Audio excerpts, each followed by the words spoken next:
Welcome to the fucking show.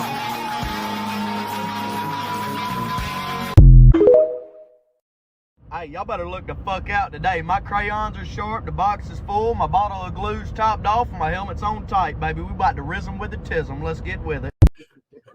Suck my dick and eat my asshole, you sons of bitches. What, baby? That's right. It is Saturday, and we are here. It is Nonsensical Nonsense. We are doing the Open Door Challenge tonight. As always, I, of course, have Mr. Sleepy Connor in the building. How you doing? How you doing today, sir? Yep. Hey, guys. And then, of course, we got Blaze in the building. How you doing, sir? I am golden, man. How y'all doing? Excellent. And then, of course, live from the pool, and please don't turn your camera on. Oh! The shirtless click is in the house. The Sasquatch. What's up? Boobies Put your titties away. Boobies. That is a better angle than you had earlier because wow. We were looking at them from underneath, and I said, "You definitely have low beams." Look, man. But yeah, so when you get older, gravity takes over, and things start to sag. My balls are at my knees. My man titties are almost to my belly button. Leave me alone, all right? And that's our show for tonight, folks. All right. I feel sorry for the pool maintenance guy that's got to clean all that hair out of there. Well, at least Nikki doesn't have to get on a stool to cook on your kids. So, of course, we are live on Facebook, YouTube, and Twitch tonight. Anybody that wants to, here in a minute, I'm going to throw up the link so everybody can come up in if you are brave enough, because we know we have lurkers. We see you watching. I heard it's not actually a challenge. That it's actually just what people do on the internet. They hang out together. It's not even a real Stop challenge. talking, you bitch. Laugh, You- if you will. You suck. But as you see, the show lineup for the week is scrolling across your bottom. Saturday first is Nonsensical Nonsense. Tomorrow is, of course, Jeff's Garage. Monday, we have Men Caring for Men. Tuesday, we have Glick's House of Music. I think you're going to like that spot better. And There's then, of nothing course, scrolling Wednesday across my bottom. is What the Fuck News. Oh, it will be, Daddy. Just wait. And then Friday, we got Sports Unplugged with Jarvis coming up. And then once again, we're back at the beginning at Saturday. So Did you purposely forget about Thursday? did I? Oh, it's not written there. And I'm sorry. It is. It is. Is it? I wasn't It's reading. right there. Yeah, it's right there on the bottom of the scrolling I bar. lost my place. My bad. I had use- to read it. I So use yes, the acronym. well, I well, use the that's actually a acronym. perfect way for you Yeah. to go ahead and introduce what is your new show on Thursdays. Oh yes, that's right. It's WHAA. Wah. Or whose argument is it, anyways? Wah. Wah. For the points made up, it doesn't matter. Wah. Wah. I did announce it last Saturday, but I did say I was going to introduce the topics for the first episode, so I'm going to do that real quick. Remember, there's Yeah, go ahead, real quick. 3 topics. Each position will be assigned to one of the debaters. Not sure yet, but first topic is going to be cartoons. Who would give better Bill job, Donald Duck or Daffy Duck? Nice. Bill job. I already have my answer, and I'm winning this debate. But see, it all. Yeah, that's right, everybody. Jeff and K-Mag's going to be the first 2 contestants. That's the thing, Jeff. You don't know which one you're going to argue for or against. Yeah, but if I want mine to win, I can tank it. Fair enough. I can tank one and still win the whole fucking lot. I'm just saying. The second topic is going to be pickup lines. You walk into a bar. Yeah. Bag. You walk into a bar and see Jessica Rabbit standing at the bar. Who has the best pickup line? Hi, I'm Glick. They call me the champ. Lick my titties. I mean, you got to do what works, and you'll never be. And that never works, ladies and gentlemen. I'm just letting you know now. So don't do it. I What's don't your know. third topic? My woman is physically with me. Where is yours, Jeffrey? But your pickup line was not, I am the champ. Come home with me. Exactly. How do you know? How do you know? Because You weren't no there. idiot would go home with you if you said that. Well, I mean, You'd be hey, more likely to but get pepper sprayed. you've seen the idiot that went home with me when I said that. So The third topic, the third and final topic for the first episode is going to be cryptid. If Bigfoot's for real, what music would they listen to and why? Glick, what music do you listen to? I was just the same thing. I was just sending a Snapchat midway.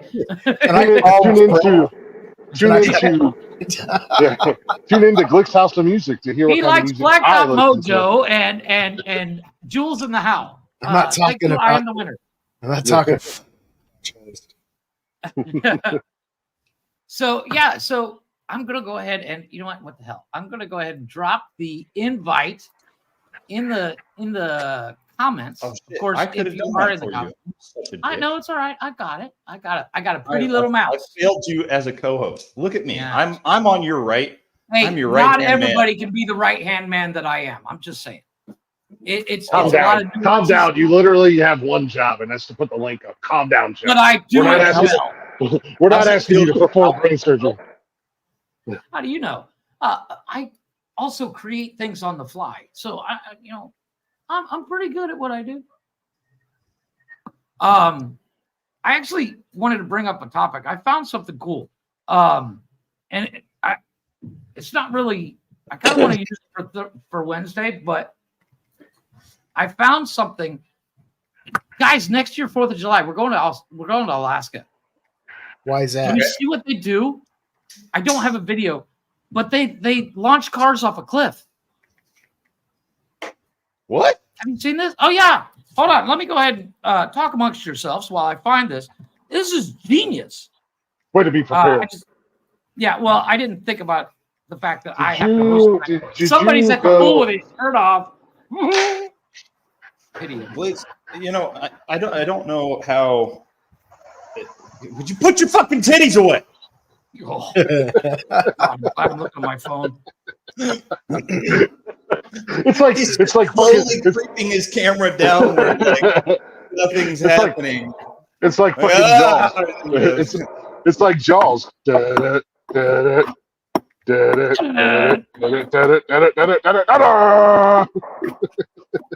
Blaze, did you want to mention anything about something that might be coming up here? Are you talking about Sunday? Yeah. Oh, that's like doing Sunday. that's all right. So that's like a separate side project that I'm doing under my Okay. own kind of thing, and I have people come up and it's confabulations with Blazing. Okay.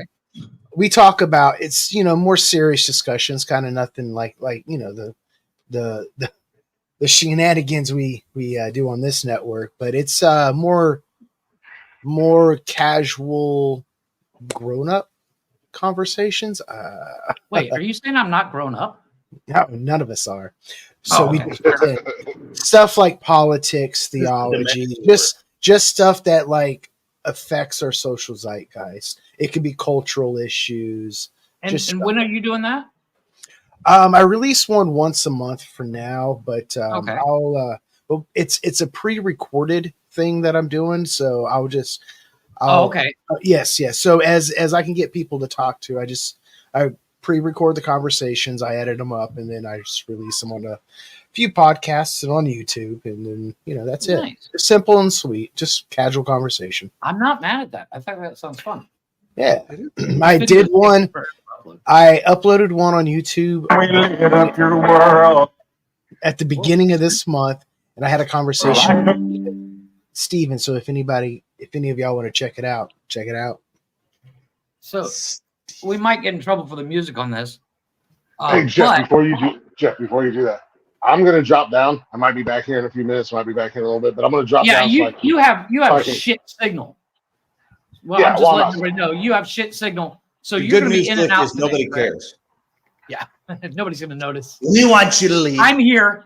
Put your That's all titties that away. matters. Nobody has I've to see your kicked my- hairy titties. I'm going to be Glick for the day, and nobody cares. The champ is here. So what you do below me doesn't matter. No, You I'm just gonna drop down from like Trump to like some gay dude, Christopher Walken, and Yeah, I was doing my version of Glick. look at here, see, I'm Christopher Walken. See? I'm the champ. See, I'm the champ. See? You'll never take my belt away. It's all about me. See? No, I'm gonna drop down. I'm gonna share it all out. I'm gonna share it all out on social media. I'll pop in and out. I'll pop in and out throughout the night. So be floating around here, literally floating around. stay away. This is what they do every Fuck 4th of you, July Connor. in Alaska. It's called the Glacier View Car Launch.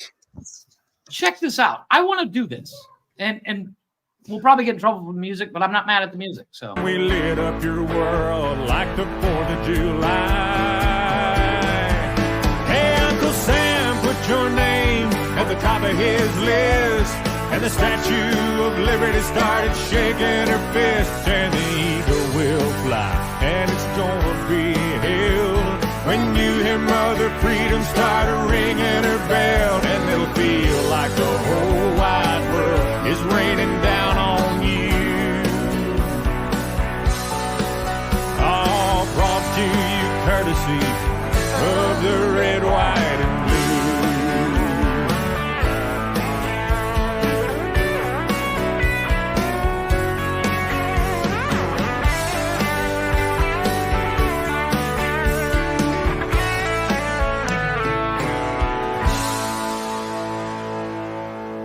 Oh, justice will be served.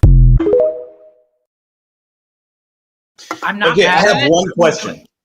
Yeah. Do you have to get out of the car? Ooh.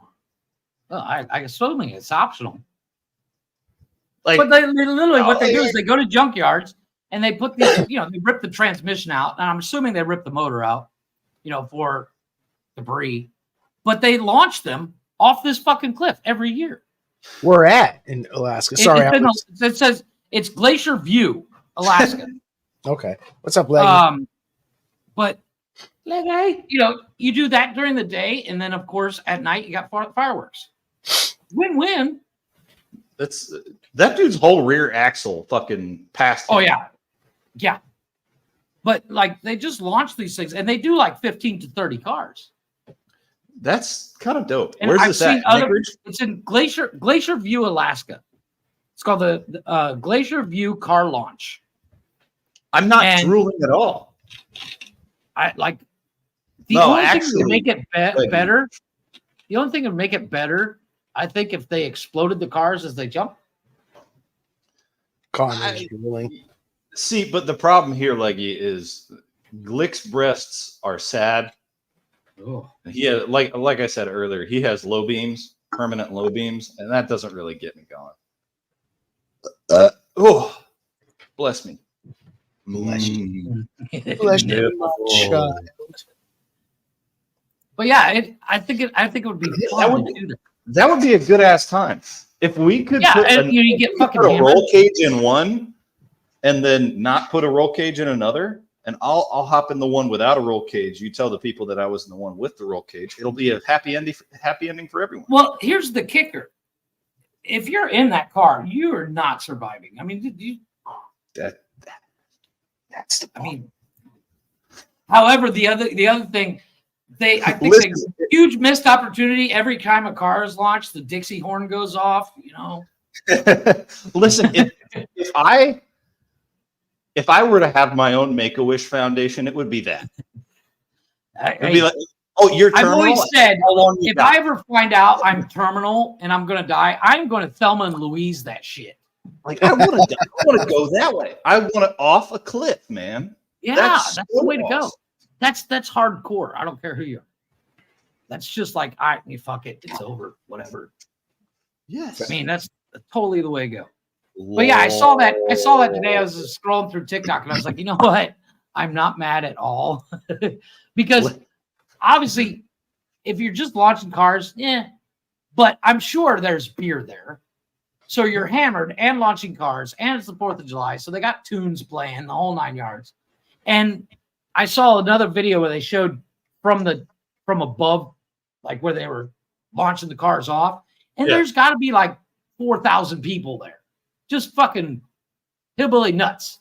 Oh, that's just northeast of Anchorage. That's where it's at. Okay. Yeah, let's get fucking. And it's Alaska, so if you mess it up, nobody cares. Well, yeah, go get hammered in Alaska, then take your 50 with you, and we can go kill some bears. Been there, done that. But I'll go again. Yeah, have you really hunted grizzlies? No. I have lived in Alaska. I spent. I was gonna say that'd be so a couple cool. Years in Fairbanks. But you know what's funny? All right, so like when I got there, I was like, this is my second duty station in the Air Force. And so I was still like, just a little new desk chair. Yeah. And a guy I was working with, he was like, getting to know people and stuff. He's like, hey man, you want to go fishing with us this weekend? I was like, sure. I just have to go grab some new tackle and stuff because all my stuff hadn't got delivered yet. And so anyway, he comes and picks me up on Saturday, and I throw my tackle in the back. And he's like, so did you bring your gun? I'm like, gun? What do I need a gun to go fishing for? What are we going to shoot them? He's like, no, it's for the bears. I'm like, wait, what the fuck? He's like, just in case. He's like, don't worry. Don't worry. I brought you one. I was like, all right, cool. Did you create it? Lady said we were talking about cars. We didn't mention her twatmobile. Did you? Oh, I just got a message from her not too long ago. Now I have to check. Ooh, well, she did. Well, she's got her Volvo, and she's got that Fringe Festival coming up. And I know I said it wrong. Or did you buy a Fiat? No, she's got that big A-frame that she wants to put on the roof. You did. Oh, please do. False, Cameron. He can burn in hell with his saggy ass titties. Yeah, he's playing with his boobies. He's doing family time, guys. He's live on his OnlyFans. Nice. Where'd it go? Oh, is that a Dr. Peps I see? Chris. Yes, it is. you got? Chris, the technician, would be way better than Glick. I have a feeling. Oh, I'm on the Nonsensical Network one. No, that's not her name. That's not her name. Her name is Deborah. Yeah. Oh my God. Oh, boys, bear with me while I send this to myself because. Am I the only one who read this the way that Blaze talks? Hey. I read that and I was like, hey, Blaze. Hey, Blaze, man. I hear it. I hear We're it. hanging out with Wes.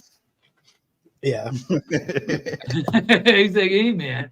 Every time Wes talks, I feel like, Tommy Chong is like, he's just Channeling his spirit. channeling his spirit of Tommy Chong. Agreed. So, let me go ahead. So, Connor, what's the surgery for since you're going away? Yeah, having a spinal fusion done. Oh, Yeah, Is I that- have a. What's that? oh no, go ahead. Go ahead. Yeah, spinal fusion. I'll be in the hospital for a few days, hopefully only a few, and then I'll get out. I'll get recovered from that, and then I'll have a spinal cord stimulator placed, and that'll be fun too. So, the other day, we were talking to Leggy about You're good. She's, You're good. she's getting ready to do Just a jukebox jury at Edinburgh. If I say it wrong, she'll give me shit. Fringe Festival. Oh yeah, I And, saw that huge sign on and IG. she's got that big ass fuck off sign on her Volvo now. She's explained. She said it was big, but that's huge. That's huge. And if you It's didn't put it on pretty the zip big. tie, I'm gonna be mad. Like you got to zip tie the shit out of it. That's a big ass sign. Did you every time that you drive, you say that's not going anywhere, right? did you mean to make it that big? Well, she wanted to put it originally on a bus, and she would explain it better. But the problem is they wanted $3,000. That's what she said. Yeah, that's what they all say. There's a whole Reddit feed called that. Bigger than you thought. If you constantly undersize yourself, they'll always be. Exactly. I'm no more There's than a 3 reason inches why I say tall. I'm only 5 inches.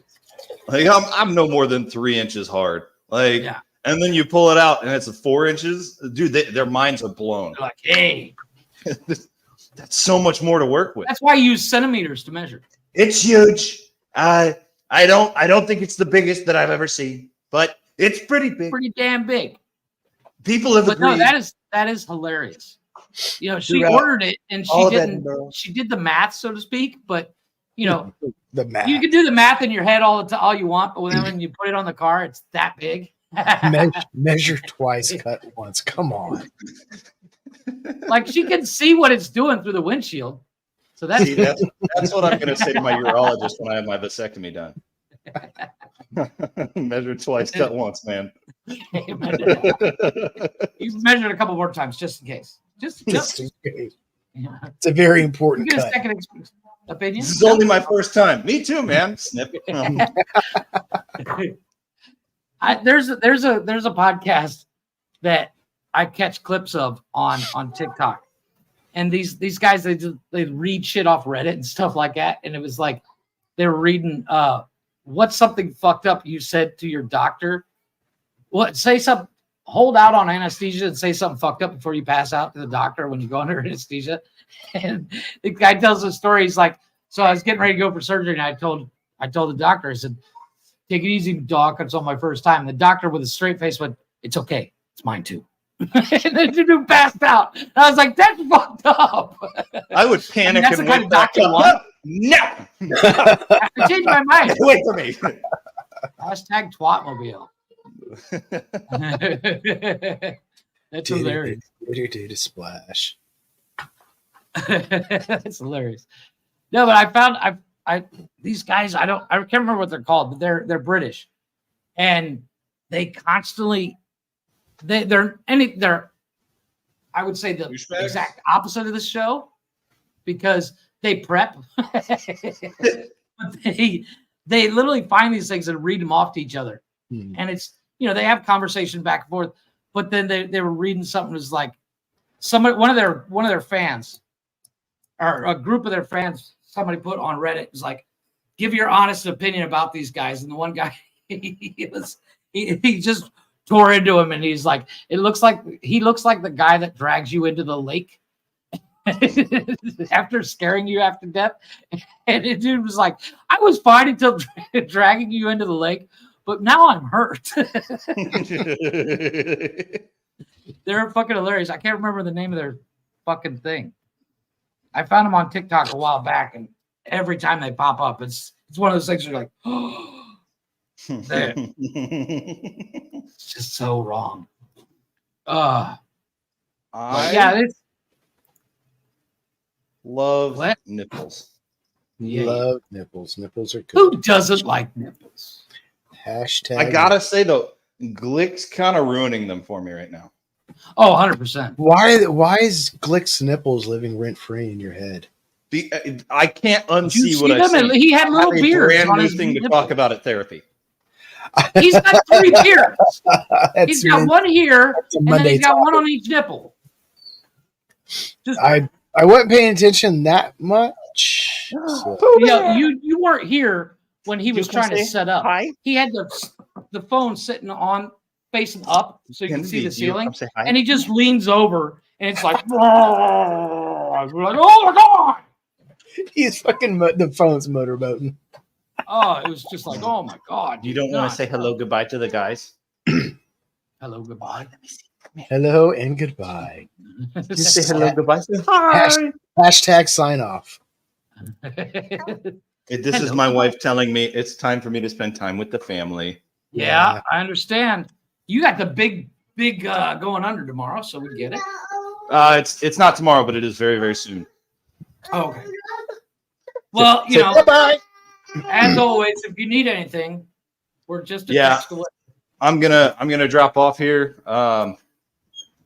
I will not be on Monday night show. I will be going under this upcoming week, and I will be posting something about it on the page, and y'all will see a little bit of a progression for me. So we'll see how everything goes. It's Good just luck, my man. fully cutting off his legs. Shorter and shorter. Pretty soon you'll be my height. I woke up with legs. This is bullshit. He's getting fitted for robotic legs. All right, gents. I'm gonna let y'all go. We'll see you Later. You good. All right, we'll talk to you later, buddy. Do you ever watch that cartoon fucking Darkwing Duck? Yes, I used to love that. Remember that nerdy dude who ended up making himself this like armor or this suit, and it has like a wheel on the bottom. Like he just fucking man. I didn't watch it that religiously. I did. Let me see if I can't find a picture of this guy. Anyway, I was gonna say, yeah, throw it up there because I'm curious. I was, so you and I were talking earlier today, and we were talking about that movie My Spy with Dave Bautista. It's not terrible, dude. Batista's actually not a bad actor. Like I dig him, but it's the I movie. do. He's a cool guy. Well, it is kid based, but you know what? It wasn't Darkwing Duck. It was the Scrooge one, Scrooge McDuck show. That's what it was. Wasn't the what's the other one? It wasn't the Darkwing Duck. What, DuckTales. It wasn't DuckTales. Mm-mm. That's another good one though. I used to love DuckTales, man. You know what I really liked? I liked Tailspin with Baloo the bear when he drove that fucking seaplane. I don't know why, but I love that show. My childhood was broken the other day. I found out it's only 2 seasons. I was like, I was like, that's weird. I could have sworn there was like 50 seasons of that shit. Because I watched it, like, I would get home from school, and of course I lived out in the middle of bumfuck nowhere. Yeah. I'd get home from school, and it would just be starting. Either that or DuckTales. But I loved Tailspin. I thought it was awesome. I don't know why, but I wanted a seaplane. Benji, what's up, buddy? We're live. We're Come on up, if dude. you want. I honestly, for the life of me, I cannot find a picture of this guy. I will have to do some research and send you. I was going to say, because I can't. I don't. I thought it was dark up. I always liked Marvin the Martian too. I was a big fan of the Smurfs, not gonna lie. I liked the Smurfs, but I also liked the Snorks. Yes. Can't remember the theme song to save my life. Can't remember a single episode, but I used to fucking dig on the Snorks, man. Didn't bother me that they had a weird blowhole coming out their head. And I didn't. They were like underwater Smurfs. Yeah. They were just snorky cool, man. I don't know why. Like they're it was a different brand though, wasn't it? It was DuckTales. You were right. Yeah, I was gonna say DuckTales. You were right. I didn't know Scrooge McDuck had a show. It was Gizmo. Yeah, he did. His name was Gizmo Duck. Gizmo Duck. I just had a picture of it, and it disappeared on me. There it is. There it is. I'll get rid of this video. No, like I didn't.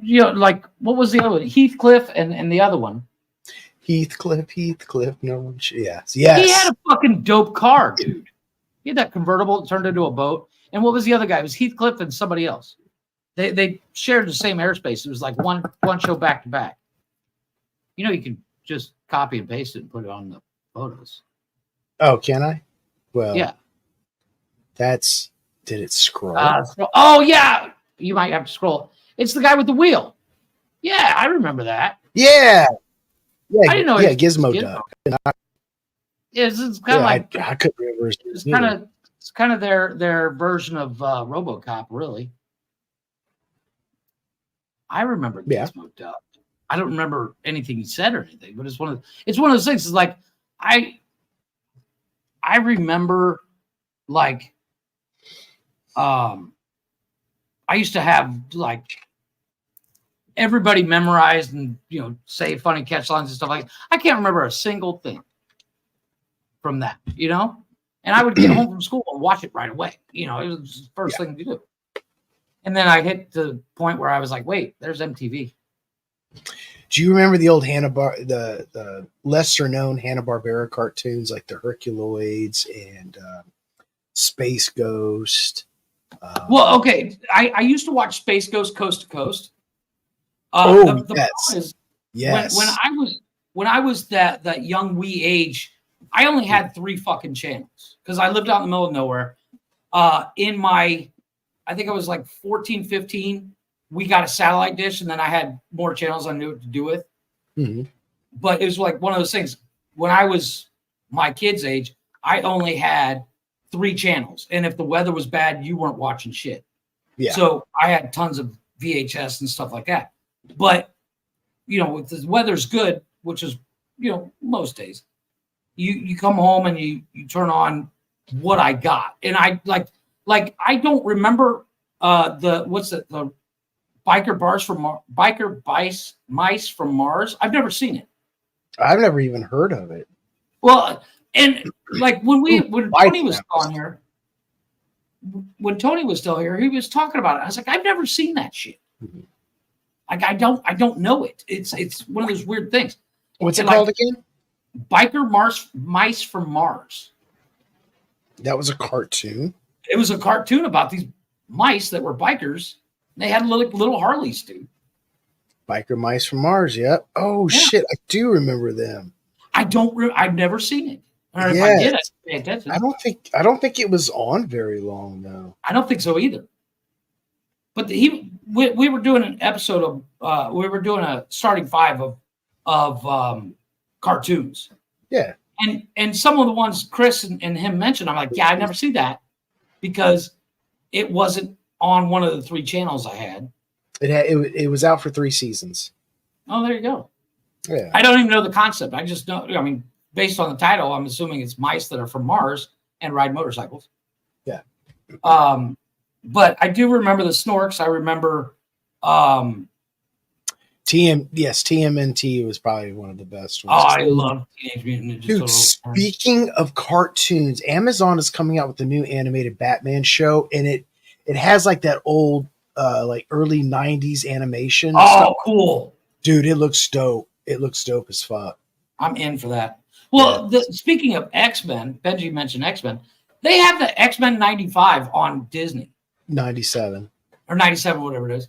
And I was watching it with the kids the other day. I loved that shit. I thought Gambit was the coolest guy ever. It was supposed to be a continuation of the 90s X-Men cartoon. Is it a continuation? I just thought it was the old... Oh, I thought it was the old episodes. No, it's like a continuation. I didn't even notice. I haven't watched them yet. I hear good things about them. But like, I never knew schedules, so I just whatever I caught was on. And we only had 2 TVs in the house. One in mom and dad's room and then one in the living room. So if somebody else is watching something, you either watch that or you go fucking outside and play. Yeah. But those days. Yeah. Well, speaking of TVs, I have a little bit of fucked up news. So I was upstairs yesterday. I was cleaning up, and I have, as we discussed a couple weeks back, my laptop screen. Somebody dropped something on it. The screen is dead. So I have the HDMI connected to a TV. Well, my kids were down here goofing off, and they knocked the TV off the table, and the TV broke. Bastards. Yeah. Oh, dude, I was lit. I was just like, are you fucking kidding me? So I took theirs out of their room and I put it here. And I said, you guys don't get a TV now. Mm-hmm. Because you destroyed this TV. When I first got a secondary screen, I bought a TV and put it in my office and mounted it to the wall and everything.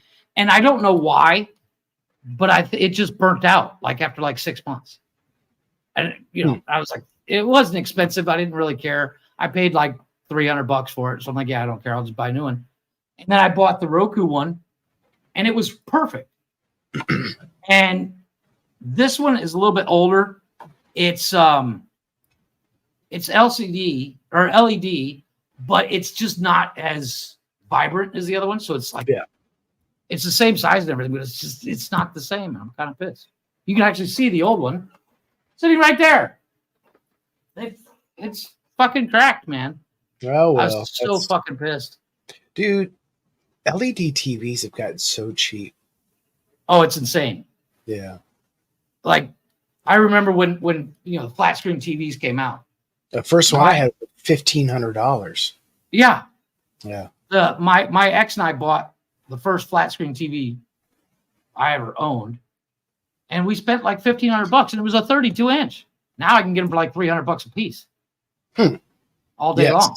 Smart ones that hook up to your Wi-Fi and have all that pre-programmed YouTube and Netflix and Hulu. Well, that's what these have. Roku. The Roku TVs, I love them. The funny thing is, speaking of Roku, there's a guy. You can buy when you buy the TV Roku TV, it comes with the same remote. Mm-hmm. And I saw a guy. He drives down the neighborhood with his Roku remote and just starts pointing the power button at houses and turning people's TVs off. And I was like, you know what? That works because I don't know what it is with my kids and remotes, but they either lose them or break them. Mm-hmm. And we're down to one. We had 5 Roku TVs. Yeah.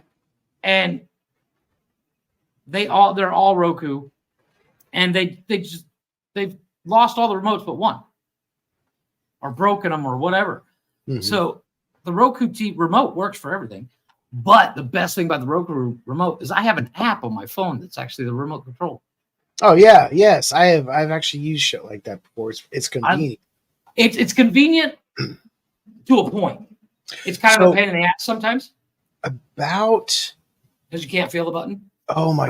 When Samsung first started making their cool ass fucking cell phones, the Galaxies. It was one of the earlier models. It had an IFR fucking signal sender on it, and so you can use your phone and use it on your TV. I have an app that is a remote for my air conditioner. Yeah. Well, this one, all you had to do was download the app, and you can sit there and use your phone as a remote control. It was a universal remote. Yeah. So Yeah. we were out with some friends one night at dinner, and they had sports on the TV, and just to fuck with everybody, I was sitting there with my phone. I've done that. No, Pissed a lot of people off. the beauty of I apps like that. What do you want? What do you want? You broke my TV. What do you want now? Food. Would you give him a bucket? What is it? We were talking about this like break a in. survival bucket, like No. Check it out. I made pasta. in a bucket. Well, when I was at the store, I was like, okay, so right now I'm waiting on the guy to come fix my fridge. Mm-hmm. Because Oh, the yes. The Freon need recharge. And I was like, well, I don't really have a fridge. I don't want to cook tomorrow. So I bought this bucket, and it came with a lid. There's the lid, and it's in the Tupperware section. And I was like, all right. So I bought the bucket, cleaned it real good, make sure nobody dirty hands were in or something. Cleaned it, Yeah.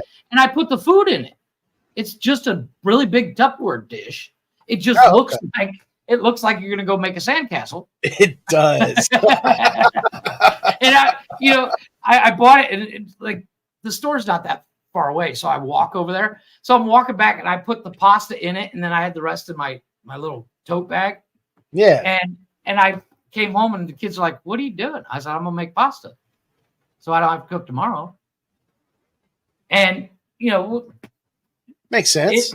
That pasta will last like 2-3 days tops if we don't eat it all. Which the problem I have with pasta is when I make my own sauce, and when I make sauce, it's really good. And if I'm not careful, I'll eat the whole fucking bucket by myself. Yeah, we've already finished that. Dude, I am that way with pizza. If somebody doesn't remove it from my face, I will just, oh man, pizza is like my fucking kryptonite, man. Especially like Yeah, really well, pizza. you have to put your fingers around. So yes, it was the survival bucket. You're right, BS.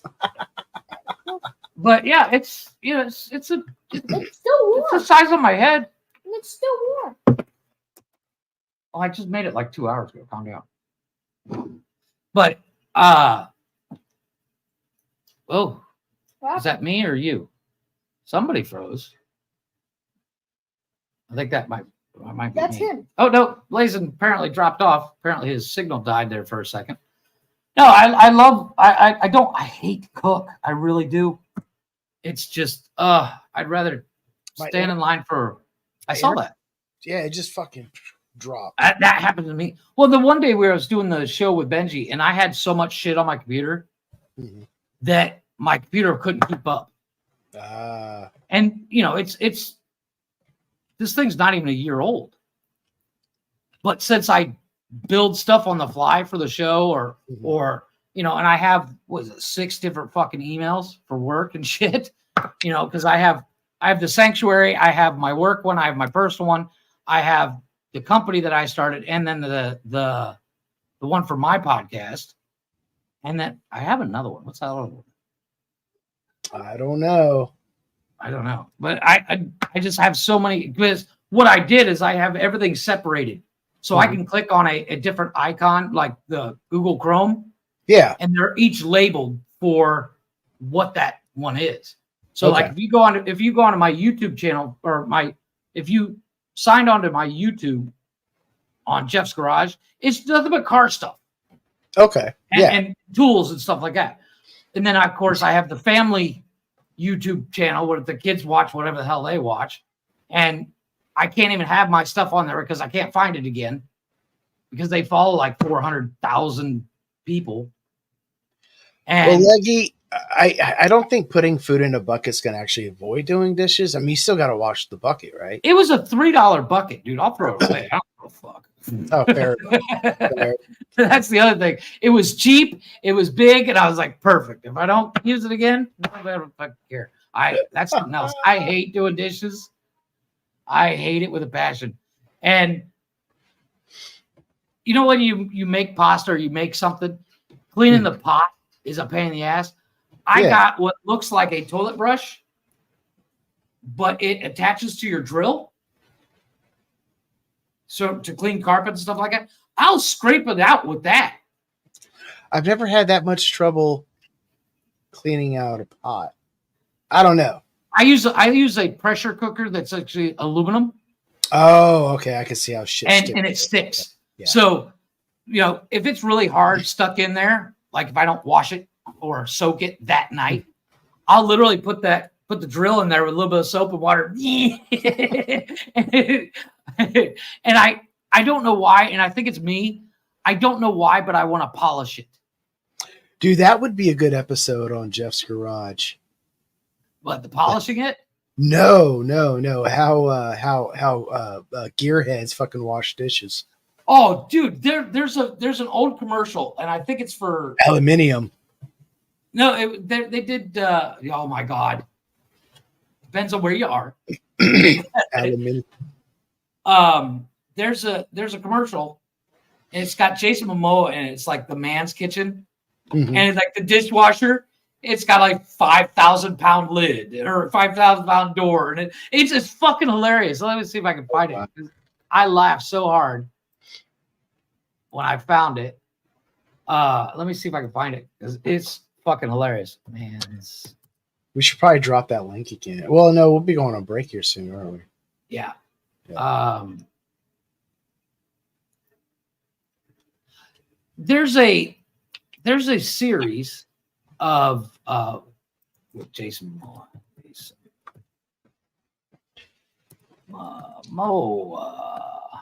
I can't type. I got fat fingers. Yeah, here it is. It's an SNL skit. Let me go ahead and present this because it's fucking hilarious.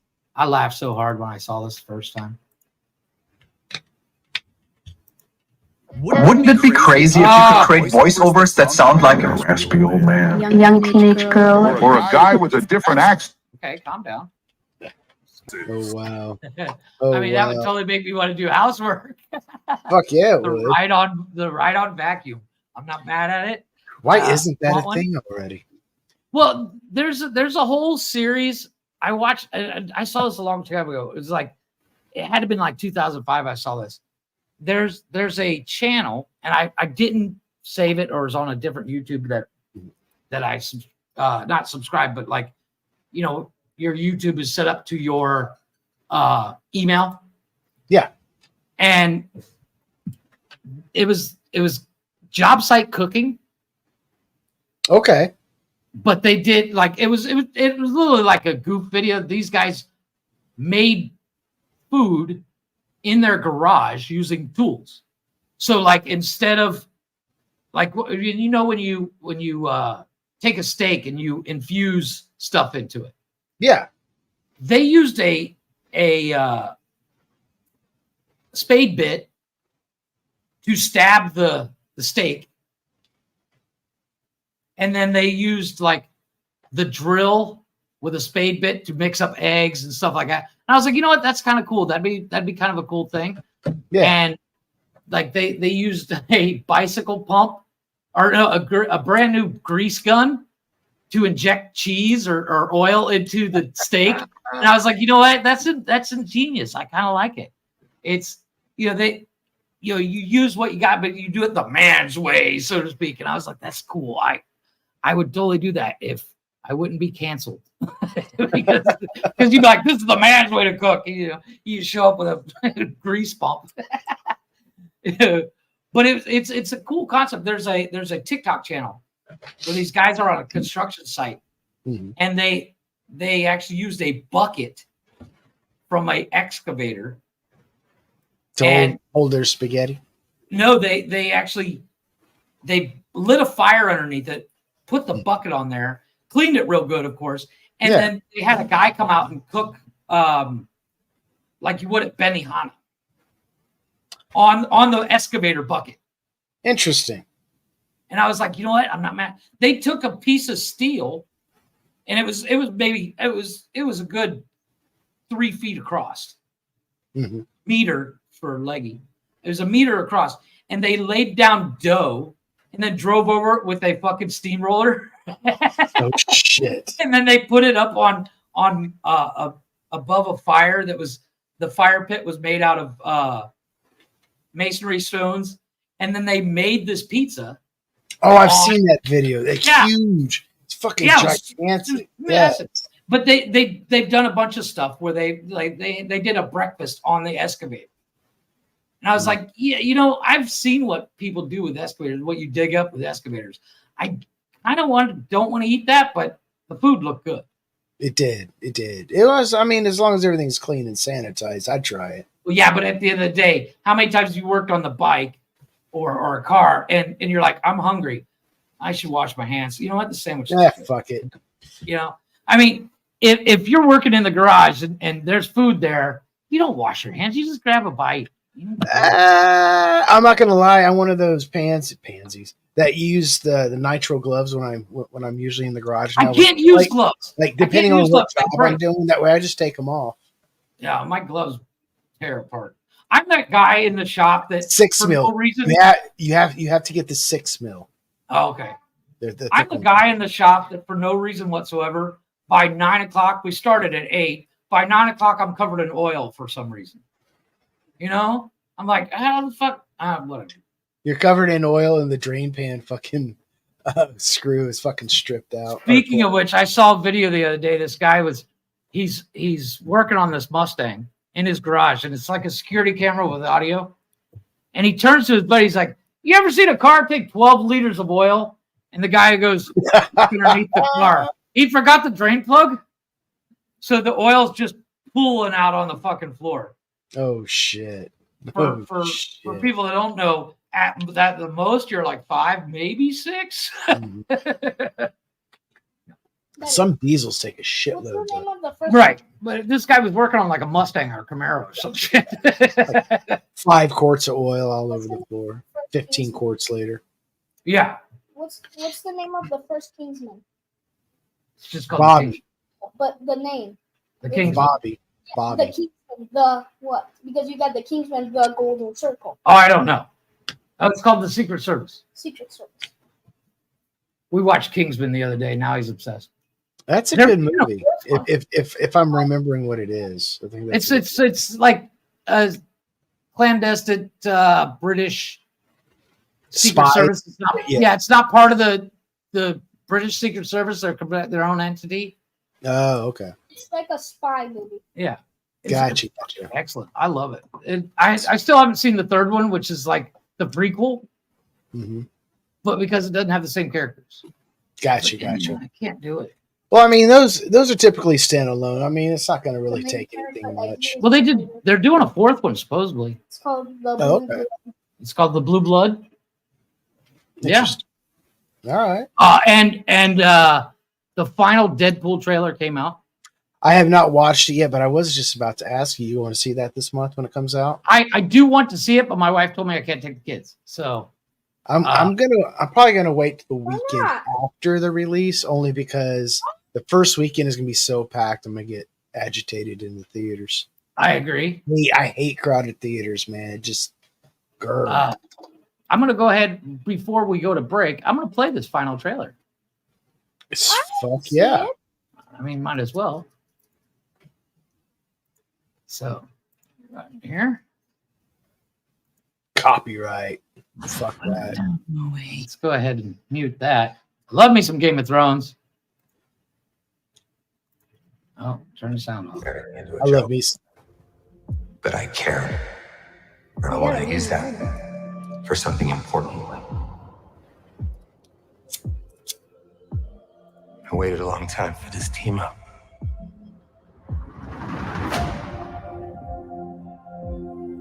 I still want to see this. Oh God, yeah. You're well regarded. You were an It's even hard for him to say it. I love it. Fuck that, you were the X-Men. The Wolverine. He's a hero in my world. Yeah, well, he ain't shit in mine. Scott used to beg me to wear this suit. So did Storm and Beast. But I couldn't have him thinking I wanted to be there. It was too late. It's only 9 people, but my entire world is right here in this picture. And I have no idea how to save it alone, but you know how to save it.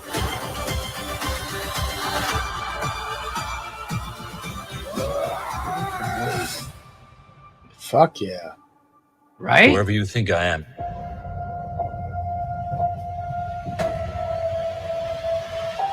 You got the wrong guy. Look who it is. Is that his daughter, right? Ashley? No, that's the girl from Logan. Guy. Oh, okay. That's supposedly her daughter. Oh, yeah. God, what was her name? I can't remember. Ready. Or Lady Deadpool. I'm the I Wolverine. think that's actually Ryan Reynolds. Well, that's the controversy, so to speak. Stop it.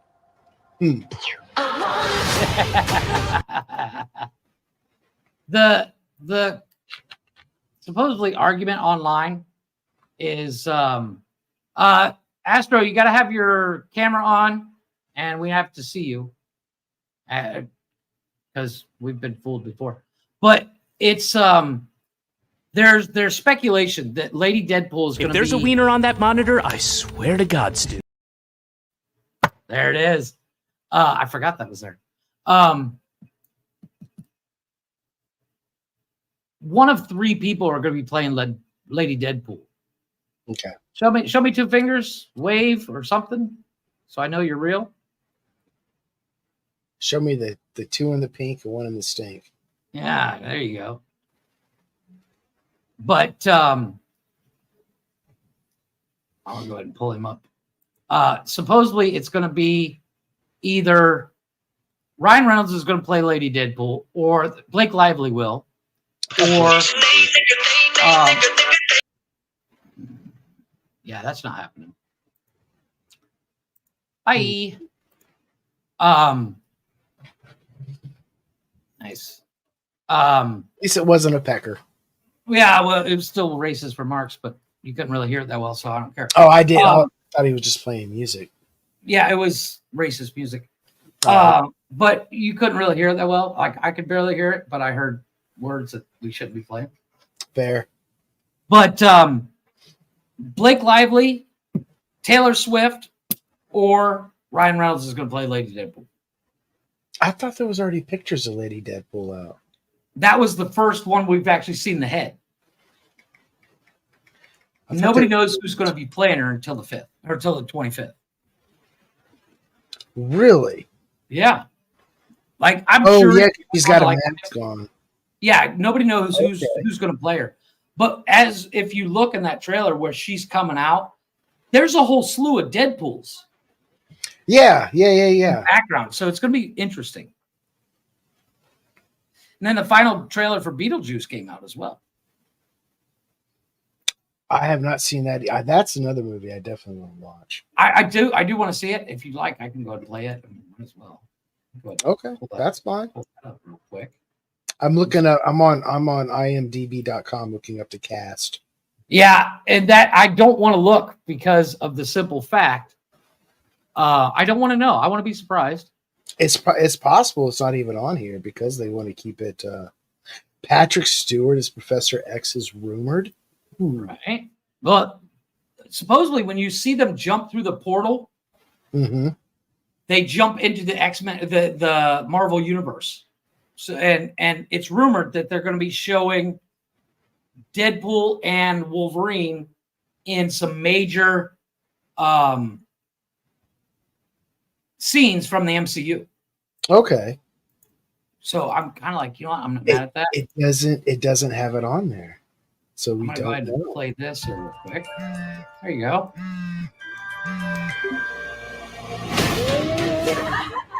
When you're all driving carpool and banging your Pilates instructors to fill the empty voids in your life, we'll see who gets the last laugh.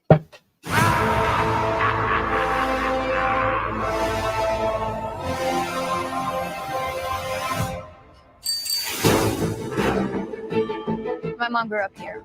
That old house on the hill. Wait, the ghost house? Is your mom That Lydia chick, Dietz? Jenna Ortega, she's in everything. She's gonna be amazing. The living. She's good actress. Can they coexist? Now's my chance. There he is. Ghosts aren't real. Only gullible people believe that kind of crap. I can't believe Agreed. I'm doing this. Beetlejuice, Beetlejuice, Beetlejuice. I need you to help me save my daughter. But how do I know that you're going to keep your word? I swear on my dead mother's soul. Days. That makeup really hides his age. Bob, Yeah. you and the boys stand guard. Nobody gets through. Let's go, honey.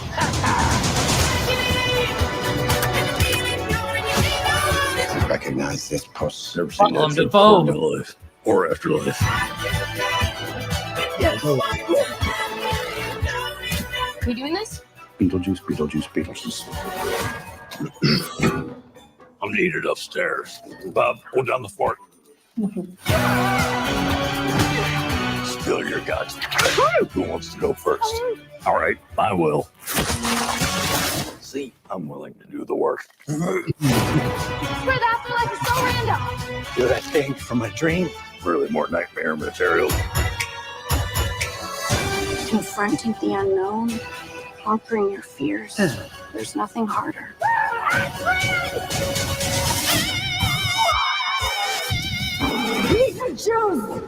What the Thank you all for coming to this special occasion, but right now would like a little privacy.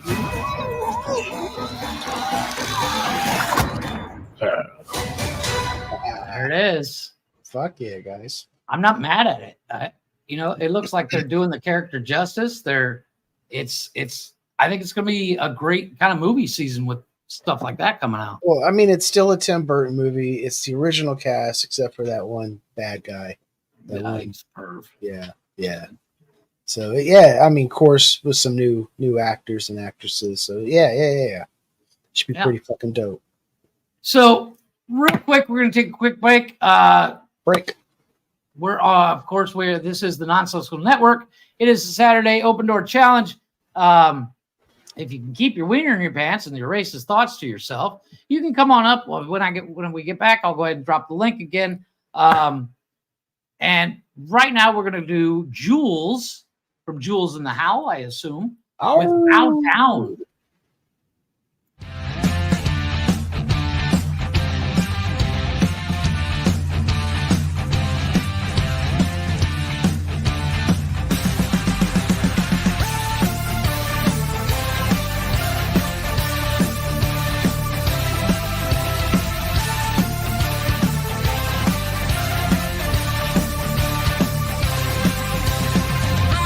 Away, burning down the bridges, ghosts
There it is. That's Jules in the Howl with Bow Down.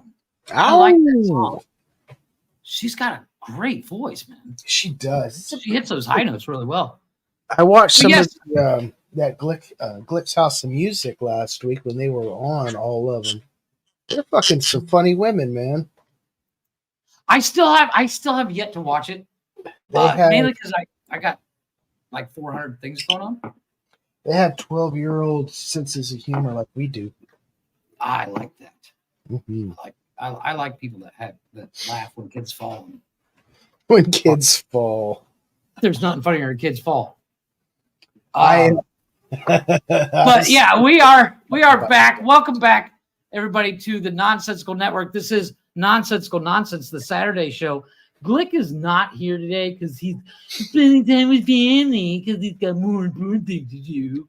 Whatever. Connor had to go. He's going to be out for a couple days. Of course, it's just me and Blaze so far tonight, which I'm okay with. But it is open door. It is open door challenge. So once Jeff drops those links, come the fuck on. I'm going to drop the link here, and of course, the beauty of the Nonsensical Network comes down to one thing, Blaze. There is a show for everybody, one way or another, because we do a show every single night. Well, at least we will be, I believe, mostly starting August when everything's going to be on. Because, Mondays we got Men's Caring for Men, basically men's mental health show. It's about 2 hours. Glick does Glick's House of Music, where he's interviewing people like Jules in the Howl, and Bree, and I can't remember what's the name of the other brother, the Tennessee Holy Water. Yes, they were up last night. I actually enjoyed that. I watched most of it because I did fall asleep. And then Wednesdays, we, of course, do What the Fuck News, where we tell you news that's going to make you say, what the fuck?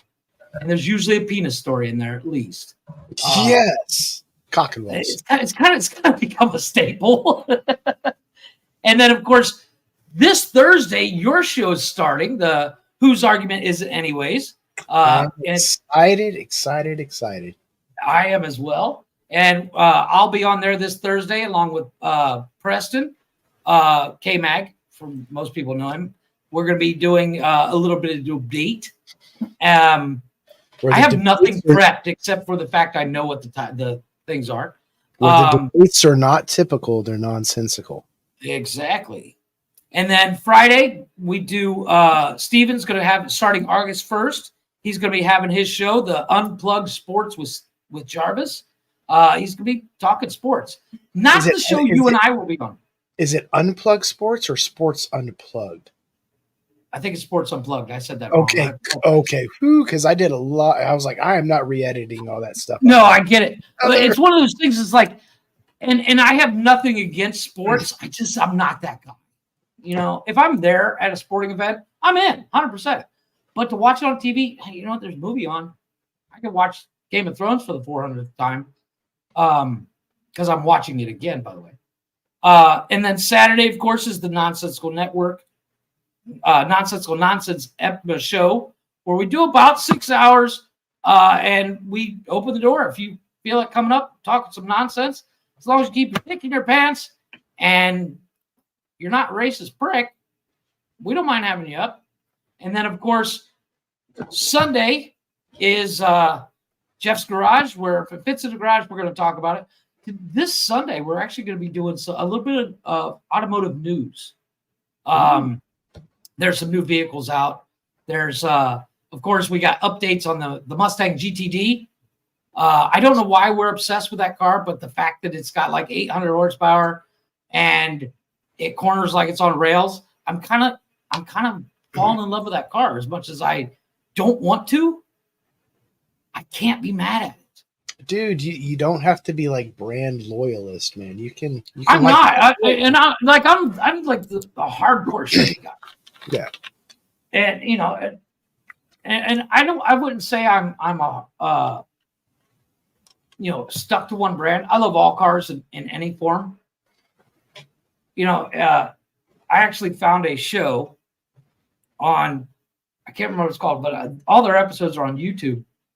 And this guy builds some of the weirdest shit ever. like he took a Beetle, and it looks like he actually took the roof, he chopped the top, and then took the roof of a 59 sedan and put it on there. And it made it so fucking perfectly. Nice. Like, you know, it's a 59 sedan. It's got a split window in the back, kind of like the original Bugs had. Stacked together like Legos. And this dude does such amazing work. It's upsetting he's not as more popular than he is. Yeah. Because the dude doesn't really measure. He doesn't draw stuff out. He's like, yeah, let's just throw it together and see what happens. And it mildly pisses me off because I can't do it. Some people just have that kind of eye, though. I get it, and I wish I had that eye, and I also wish I had all the equipment because that would be my style of build. Just throw it together. We'll figure it out. My also hard thing about building a car from scratch would be making everything symmetrical side to side. I'm not good at it. You know, if you roll one fender, you got to get the other one to look just like it, or else it's going to look weird. Yes, yep, you're right. Ooh, I never thought about that. That would be the That's the hard part. Like I actually had a 79 Beetle when I moved about 15 years ago. No, 18 years ago. I bought a 79 Beetle and I painted it Mercedes black. And then because I'm a huge dork, I put pinstripe green flames. Very much like a monster can. And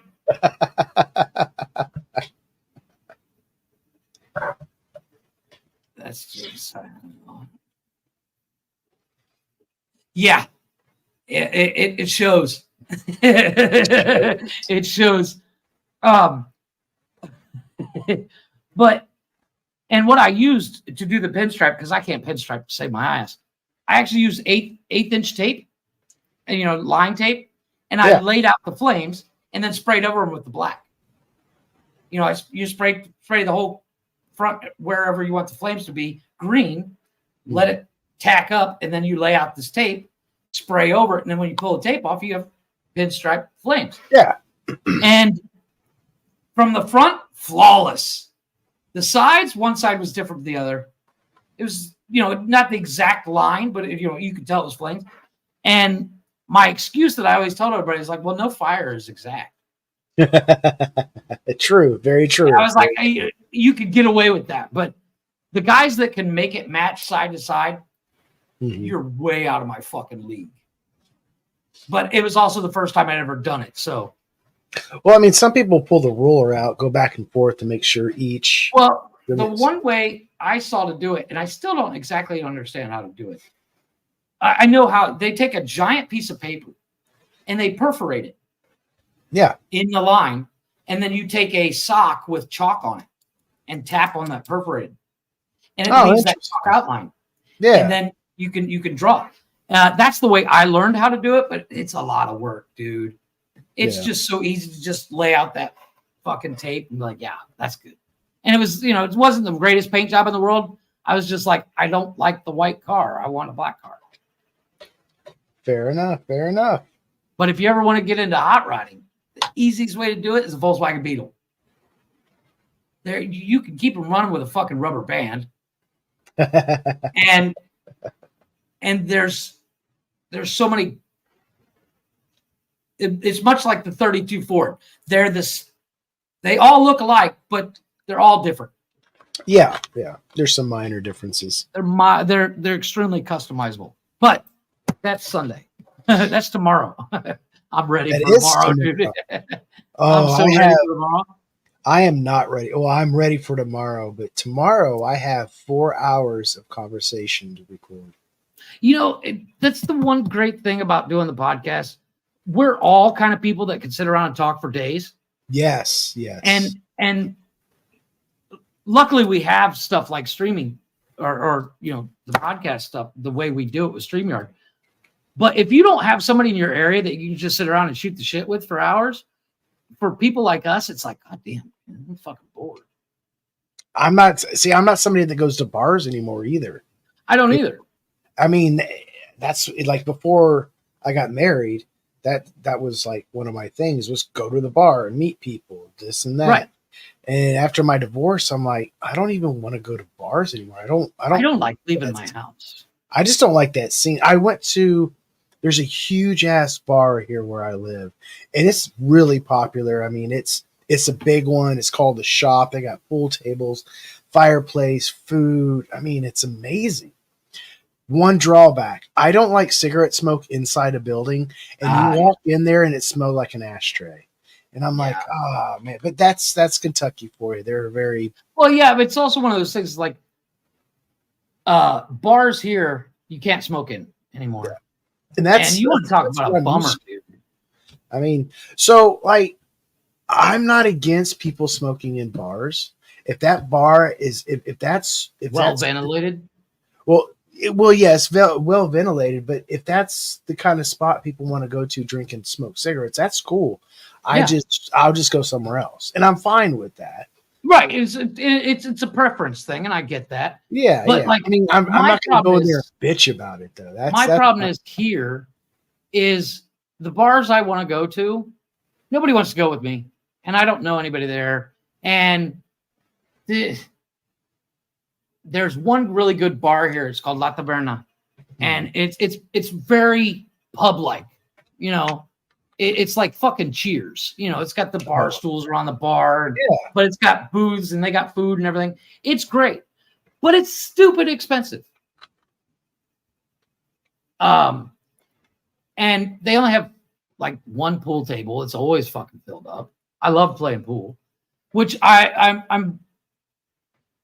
Yeah, that's become a thing worldwide. I think is the no smoking bars. I know for a fact a lot of states has actually moved to that.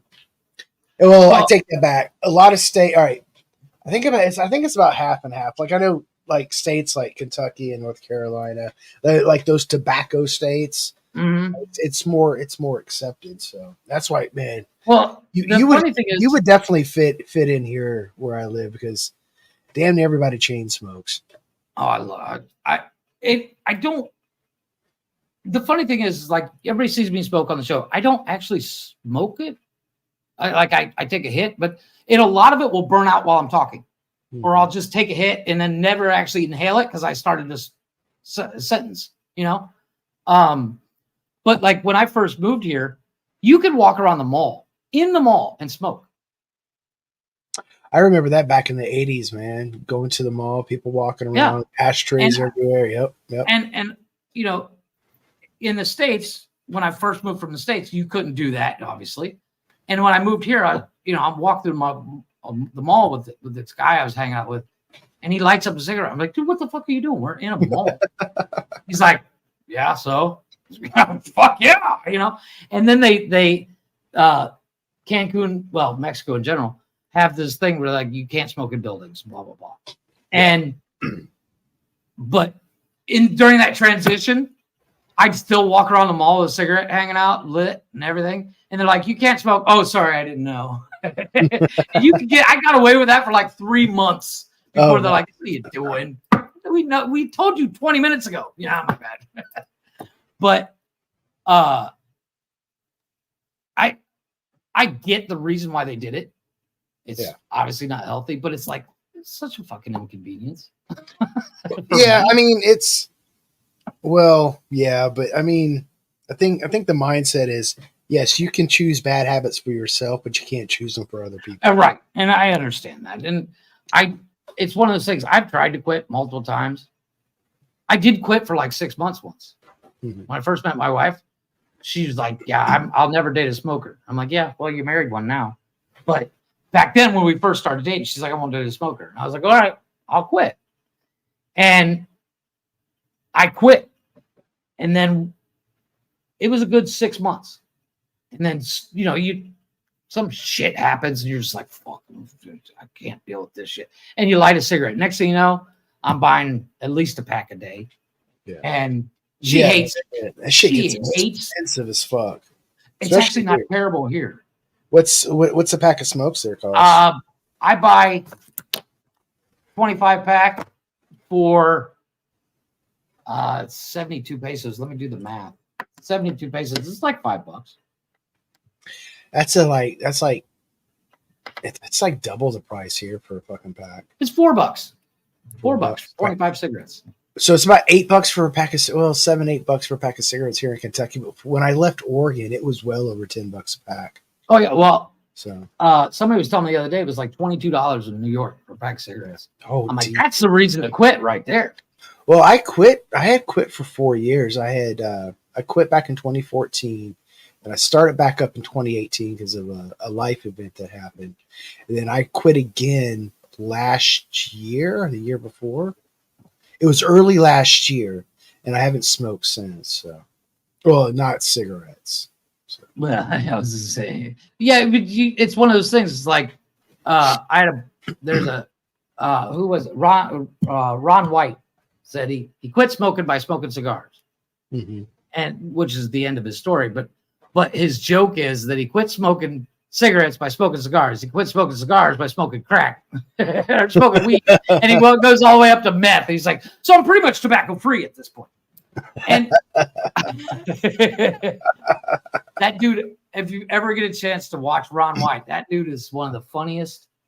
Is he the guy? That's what. Okay, yes, I have blue collar, but he's always wearing a suit. Yes. He goes by Tater Salad. I have seen him. Call me Tater Salad. Yeah, that dude is hilarious. Call my son. Holy crap! 20 pounds to 25 for a pack of cigarettes. We're at in England. Yeah, well, where Leggy is, that's like, oh shit, almost $30 for a pack of cigarettes. I'll grow my own fucking plants. Damn, that's like almost like that hard. That's insane. But like, I was talking to a friend of mine that was coming down on vacation, and he was like, "Can I get Newports there?" I'm like, "You can." There's only one store that sells them, and they're super expensive. Really? He's like, "Oh, yeah." It's weird. Like, these. What brand is that? Mine are Winston. Okay. I usually buy these. These are Marlboros, but they're actually Marlboro crafted, which is actually they're Chesterfield. Okay. All right. If I buy a pack of regular Marlboros, it's a little bit harsher. These are real smooth. The Marlboro Crafteds are really smooth. I bought Winston's today because they didn't have any of my Marlboros in the store. And I was like, yeah, fuck it, I'm already here. I'm not going to go to another store. This is another like 5 blocks I'm going to pass. It's like 10,000 fucking degrees. I swear to God, dude, I live on the sun because I went out today. Like I said, I went to go get the stuff to make pasta, and I got from here to the gate less than 100 yards, and it looked like I'd gotten out of the pool. Do you are you familiar? So there's this Islamic ritual, and they definitely do it in Saudi Arabia because this is what the story is. They do this like pilgrimage to Mecca once a year or something like that. I've heard something like that. And it's so hot, like it's like up in like almost 130, and like thousands of people are dying a year because of this shit. Yeah, I'm not going. I prefer the heat over the cold. Mm-hmm. But not that hot. Not but yeah, it gets to the point where it's like Cancun does not get cold. Yeah. Regardless of what somebody tells you. You know, my wife, you know, she's born and raised in Mexico and stuff like that. She's from Mexico City, and she's lived in Cancun since she's 6. When she goes outside in December, she's like, it's cold. I'm like, I'm in shorts and a t-shirt. It's not fucking cold. Oh, dude, as soon as it hits 70s, like mid to high 70s, it's t-shirt. That's perfect weather. It's perfect weather. Oh, it has not been below 70 in like 6 months. Only when it rains. How hot does it get there? The other day it topped 101. Damn. But it's humid. It's because we're next to the ocean and stuff. It's like you have to walk with a knife in front of you to cut the humidity. Oh, that's the way it was when I was in Guam sometimes, yeah. dude. Like yeah, it's very much like Guam. It's just funny thing about All right, so here's the funny thing about Guam and flip flops. Before I got stationed in Guam, this was like in 2006. Before then, I absolutely hated flip flops. I thought they were stupid. I don't wear them, and I didn't like them. Then I got to Guam, dude, and it's so humid. I'd be wearing my socks and sneakers, and every day, man, I pull them off. They stunk. They're sweaty. Oh yeah, dude. I don't even like. I'll wear a pair of socks twice and then throw them out. And I can buy socks for $1, so I don't care. Yeah. But it's so I started wearing flip flops, and ever since then, I was like, oh, I love flip flops. Oh, here's my thing with flip flops. And I did. What's up, Brian? What's up, Brian? Hey, Brian, you coming up, man? Yeah, the link's there. I'll drop the link again. The thing with flip flops, especially here, if you're like, my feet sweat like a motherfucker, especially if it's hot out. When you buy flip flops, your feet start slipping around inside the flip. You damn near roll your fucking ankle just walking. Yeah. Well, I don't know. I've been wearing them for so long. I mean, I'm not going to run in them, but it's one of those things. It's like I buy tennis shoes like going out of style. I love, like, I buy Vans and Nikes. That's all I fucking buy. Okay. And my wife is worse. She's got the same pair of shoes in like 14 different colors. I'm kind of a shoe guy. I love shoes. I love the idea of being a sneakerhead, and then I look at the prices and go, well, it's not just sneakers. Like, I have a pair of work boots. I have like 2 pairs of flip flops. I got a couple pair of Hey-Do's that I lounge in. I got a pair of like walking shoes where I'm like walking on the streets and the sidewalks. Then I have a pair of hiking shoes. Then I have a pair of like these insulated Converse Chucks that are a little bit thicker on the sole that I wear like during the fall. And I have a pair of Keen fucking Oxfords that I wear sometimes as walking shoes or something nice. And then I have, I have a pair of like Columbia fucking snowshoes that I wear in the snow. It's like quilted inside. I mean, I know those. Yeah. And then I have my everyday pair of Adidas fucking, if it wasn't for my wife, I would have 3 pairs of shoes. Yeah. Because I like every day, like the way I used to do it is I'd buy a pair of tennis shoes and I wear them for almost anything. Then I got a pair of dress shoes and I got a pair of boots. But there's a pair of shoes for every occasion. Oh, I am that way now. Because my wife is like, yeah, you can't wear those. We're going to a nice, but they're fucking shoes. I don't care. And she's like, yeah, no, you got to have dress shoes. Oh, okay. So, and when I worked in sales in an office, I would suit up. I had the full fucking suit, but not the jacket, but I'd wear like a vest, tie. I have like 50 fucking ties. I'm a weird freak when it comes to ties. I buy ties like the style. Ooh. Not a tie guy. I haven't worn a tie since I got out of the Air Force in 2011. I love wearing a tie. I'm this weird guy. I do this weird thing. When I buy dress shirts, I buy like 6 black ones, and then I'll have like 4 of different colors. I love wearing a black shirt with a white tie. It's gangster. But then I have this weird combo, and my wife makes fun of me, but I love the look. I have this perfectly plain black button-down shirt with this bright fucking pink tie. Do you have a mafia accent? I probably could pull it off. All right. But and then for my birthday last year, and I've been looking for one for a while, my kids bought me a semi-replica of John Wick's tie. It's black, but it looks like carbon fiber. Oh, no shit. That's cool. Yeah. It's dope. And then with a black shirt, and then black vest, and black pants, and then the black. Yeah. It's fucking. I feel like John Wick in it, and it makes me feel cool. A short, but like John Wick. But it's like there's a mall here. It's called the Outlet Mall, and it's not really an outlet mall, but they have like the Nike outlet there. There's nothing wrong with the shoes; they're just really cheap. So usually the way outlet malls work is they're defective somewhere. Well, it's not so much defective; it's overstock from the previous seasons. Okay. Yeah. I think that's what it is. And what? I need to check something out. Oh no. It won't be quick. But do it over there. There was. Oh, sorry. No, but like they have that Nike outlet store there, and then they have a Vans outlet store. And every time I go there, they'll have a sale like 2 for 1. So you buy 2 pairs of shoes, and I won't buy 4 pairs of shoes because there's 4 of us. No, I'll buy 8 because there's 2. They're 2 per person. You know, fuck it. So the kids, my kids are weird. I can't keep them in shoes, not because they outgrow them. They just don't put them on. Oh, okay, fair. They just don't put them on. And you know, my wife will buy me sandals like flip flops at Walmart. She'll be like, "You can wear these in the house." And I'm like, "Yeah, that won't happen." The kids wear them. Mm-hmm. They're seriously oversized. They just wear them all the time. But like Kevin has a pair of Jordans. I think he's worn them 4 times.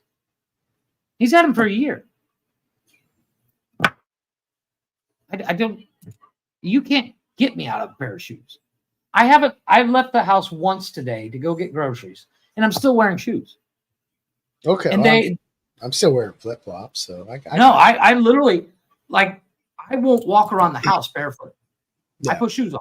You know, where my kids, I've literally seen my kid run around in the street goofing off playing with a ball. He's got no shoes on. I'm like, what are you doing? He's like, I'm playing. I'm like, put some fucking shoes on. You look like a fucking homeless kid. That's the way I played as a kid too, barefooted in the street. I can't do the barefoot thing.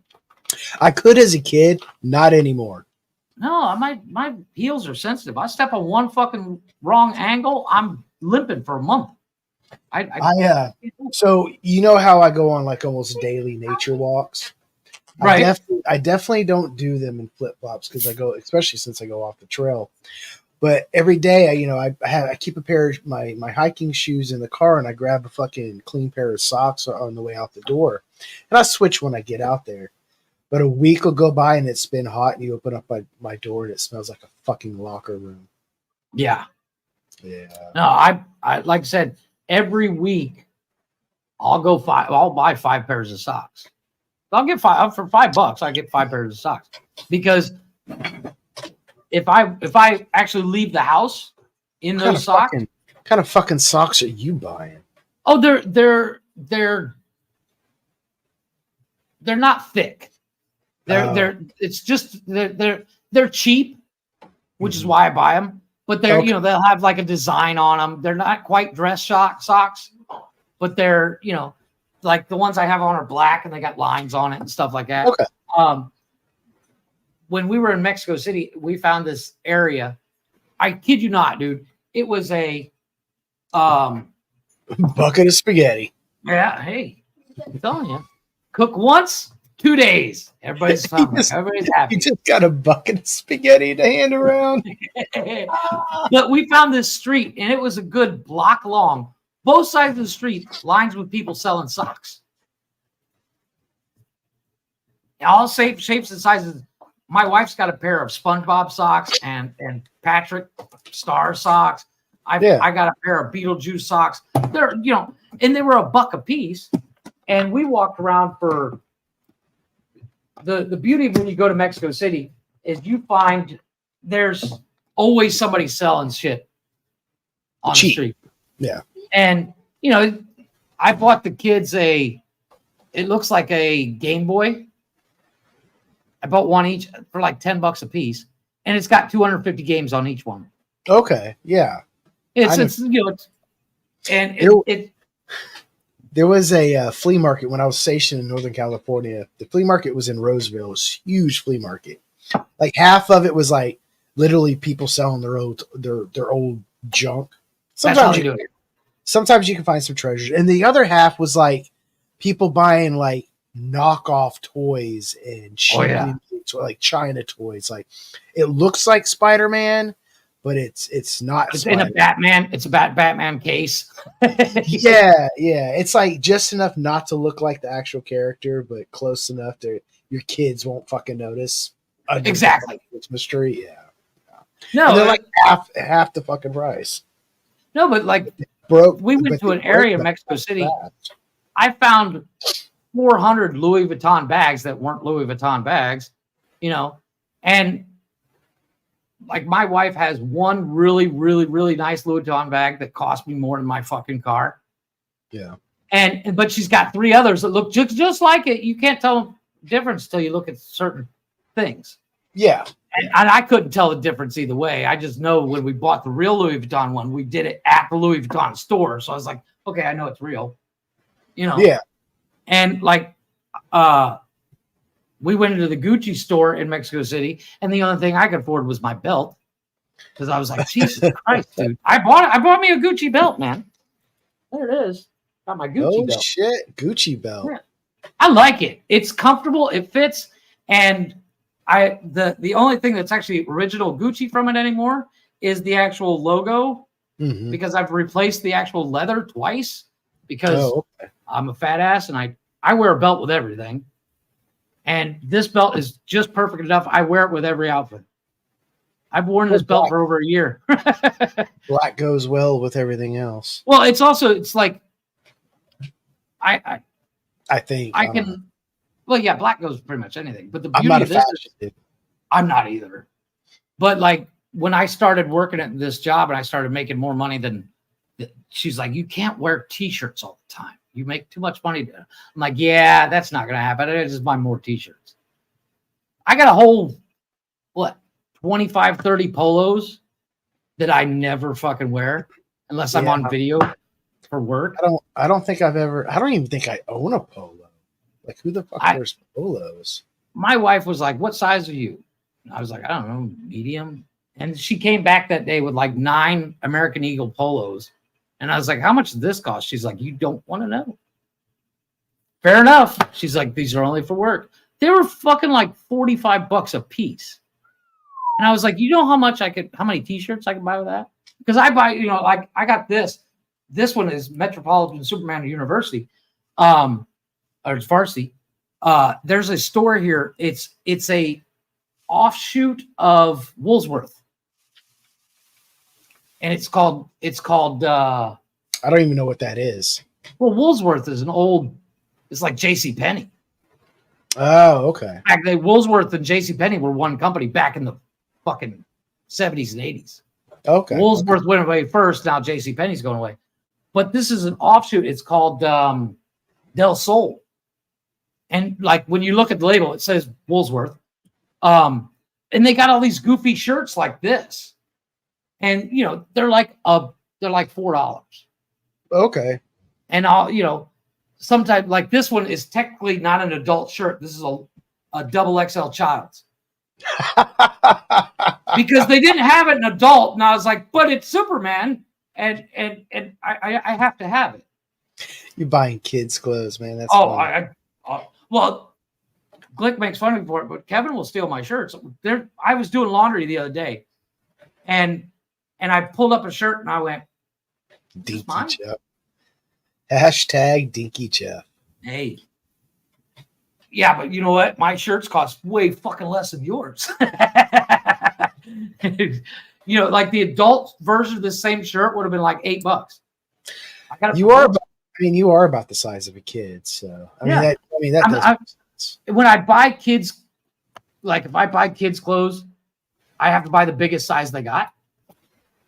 So like fat kids clothes, but they fit, and I'm okay with it.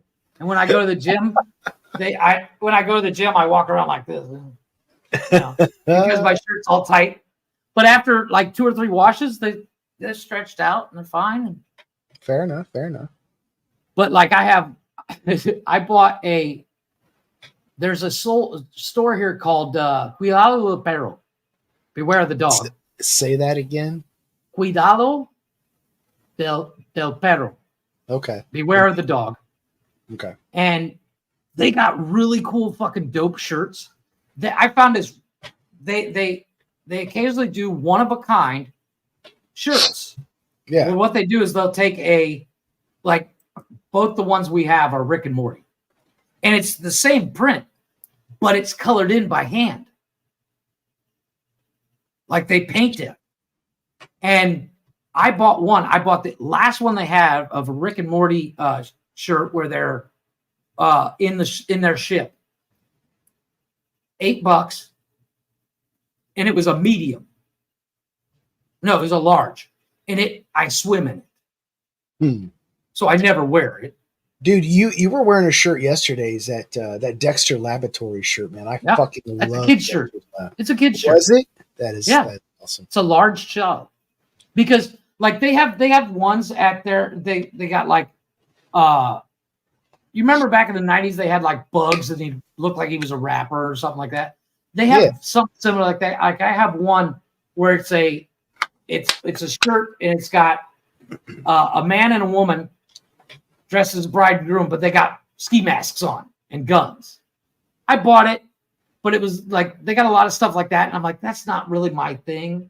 Yeah. Then I'll see the kids shit, and I'm like, what is fucking Dexter? I need that shirt. So I bought it. I bought the biggest one they had, and you know, I usually have to buy like the Huskies, the child's Husky. Were you one of those guys that wore the Ed Hardy fucking douchebag shirts? Never. Okay. I was probably the first person that saw one went, that's fucking retarded. I think everybody who wore those shirts were literally the biggest D-bags I had ever ran into. Well, it's one of those things. It's like bejeweling a shirt. Mm-hmm. That's an 80s chick on her and her jean jacket. It's like they put some like tattoo design and bejeweled the fucking tattoo design. Yeah. It was just rhinestones. Well, however, I have seen a lot of people. I used to work at a store, and you probably heard it, Pacific Sunwear. Yes. Before I left for the Navy, I worked at a Pacific Sunwear. And one of my managers, a new shirt came in, and it was a really cool tribal design down the back of the shirt. Yeah. The next day, she went and got the tattoo. And I was like, really? She got it on her back. Gorgeous woman. And it looked good on her. Yeah. I know from personal experience, it looked really good. But when she did it, I was like, really? She's like, I got a new tattoo yesterday. I was like, oh, yeah? She's like, I can't show you here on the floor. And I was like, well, let's go in the back. And she showed, and it looked cool. It fit her. But like, technically, I have a tattoo that's from a T-shirt. There was a Spencer's, back in the 90s, Spencer's Gifts had a Superman logo with tattooed tribal coming off the side. I have that on the top of my back. I'm glad it's on the top of the back and not the bottom right above the ass. I don't have anything above I don't have anything. I was showing Connor before we started my back tattoos. No tramp stamps? No. Technically, what I'm doing for my back, when my sister was pregnant, when I was like 15, she had what's called a tubal pregnancy, which means the egg never dropped, but it was still fertilized. Okay. And her fallopian tube exploded. I was the only one home. And my dad and I had just finished building a supercharged 351 86 Mustang. And I was 15 and I stole the car to take my sister to the hospital. For good reason. It's not like I was joyriding. And, you know, we showed up at the hospital, 4 or 5 cops behind us. And I was like, you guys going to have to wait. And while my sister collects, you know, Hallmark stores, they have those figurines, the Precious Moments. Yeah. She drew a Precious Moment Superman while she's laying in the hospital. And I got it tattooed on my back. Okay, that's not bad. And, you know, I had my buddy draw it up so it would fit the tattoo style. And he did it on the side. It's literally half the size of my back. And then on the other side, I have a traditional standing Superman that I found online. And I've instantly, right out of the comic book, he's just kind of walking like he's walking out of smoke. And then, of course, on the back, I have that tribal Superman logo. God, I don't know why. You're a huge Superman. I went fucking nut. I went nut for like a year on Superman. Yeah. And then, of course, my first tattoo is the Superman logo. So you got four Superman tattoos. Technically, yes. Okay. The Precious Moment Superman is done. It's colored in and everything. The traditional Superman is not. Oh, okay. But what I want to do in the background, I want to do a cityscape behind them, half of it being Metropolis, half of it being Kent Farm, Ooh, with the Daily Planet going down my spine. okay. I will have to be knocked the fuck out. What are the prices of tattoos there? In tattoos are cheap. This is my newest one, the one on my forearm. It's a bear with the woods and a lone wolf on there. My grandmother's last name was Bear. Okay. And she had this weird obsession with bears ever since she got married. So I got that for, I think I paid $200. Damn, that's not bad. Right. The Cardinal, my other grandmother, she passed away, and she had the school that was literally right next door was the Fredericktown Cardinals. Well, they called themselves the Fredericktown Freddies, but the mascot was a cardinal. And you'd walk into grandma's house and there was like 400 fucking cardinals everywhere.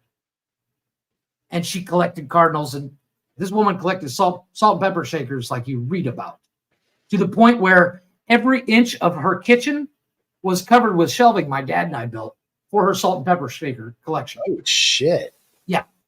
And she had ones like, if anybody wanted to know what to get grandma for a gift, buy her a salt and pepper shaker. She had 15 sets from McDonald's because I would steal them and stop at grandma's house on the way to school. Because Glick and I went to the Knox County Career Center, which is 6 schools that come to one. And I would have to drive past grandma's house. So I'd leave 45 minutes early, stop at grandma's house, have breakfast, because grandma would cook me breakfast.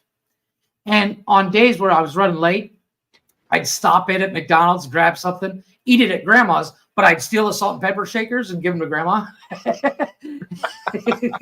And she wrote the dates on them and put them up on the wall. Oh, it was a thing. But this one I think was like $90, $100, something like that. Damn. The ones on my back were free. I'm gonna have to come to Cancun and get some ink done. I got a pot leaf tribal tattoo on my my right side of my calf. Right. And it was free. I got that one free. And then I got like this hops, you know what they put in beer. Right. I got a hops tribal on the opposite leg. Nice. In the same spot. Yeah. And that was free too. There was a tattoo artist I knew in Phoenix. Him and I would smoke weed together. Well, and then this one I think was only like $80. It's Harley Quinn and Deadpool. Damn, that's $80. Holy shit. $80. But once again, my tattoo artist is a friend of mine. Like I introduced him to his wife. That's how I got my free tattoos. And you know? I mean, like smoke I weed. worked when I moved down here. I moved down here with a company that did tattoos and body piercing. I was a body piercer. Oh, so no I would shit. get tattoos for free. So my back was free. It didn't cost me a fucking dime. Okay. This one was like $25, and it's Winnie the Pooh losing a balloon. Oh, okay. $20. 45 minutes of hell. Hell on earth. Because it's right on the ribs. And he did a really cool design. It's called Sketch. And it looks like you like when you sketch something, you don't draw the perfect lines. It's sketched. Oh, And- yeah. I know what you mean. Yeah, and AI version of Brian. What's up, man? what's up, dude? Hello, boys. How are you? We're good, buddy. What you up to? Man, just got home a little bit ago from the yobby yob. Trying to take over. Got it. My brain shut off there for a second. I don't leave my house. I work from home, so you know. I don't get to do that. If I could do that, man, life would be so much easier. Hey, you know, driving I'll an tell hour you and a what. half to work and an hour and a half home is something different. I'll tell you what.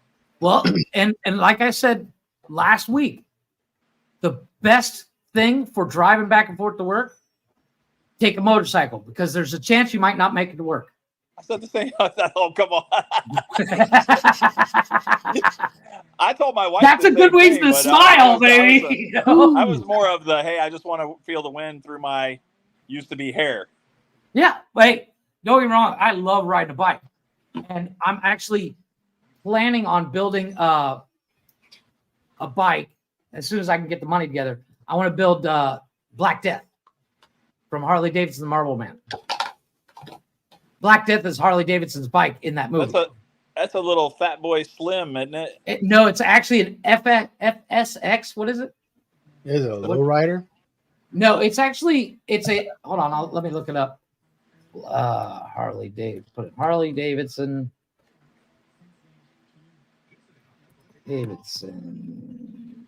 And the Marble Man bike. It is That's the one with the skinny tank, right? He's got a big fat wide tank. It's called Black Death 3, by the way. You said FXS? That's a low rider. Yeah, FXS. Yeah. It has zero suspension. Yeah, it's a rigid. You might as well. Yeah, same thing that Fat Bobs don't have either. No. Well, what I want to do is I want to build the same. The newer ones do. The newer ones do. Yeah, I want to build the same bike when I want to use a soft tail. Yeah. So it's got some suspension to it, but I also want to put a 220 tire on the back because that rear tire on Black Death is like this. I'm like, nah, I want a big fat fuck off.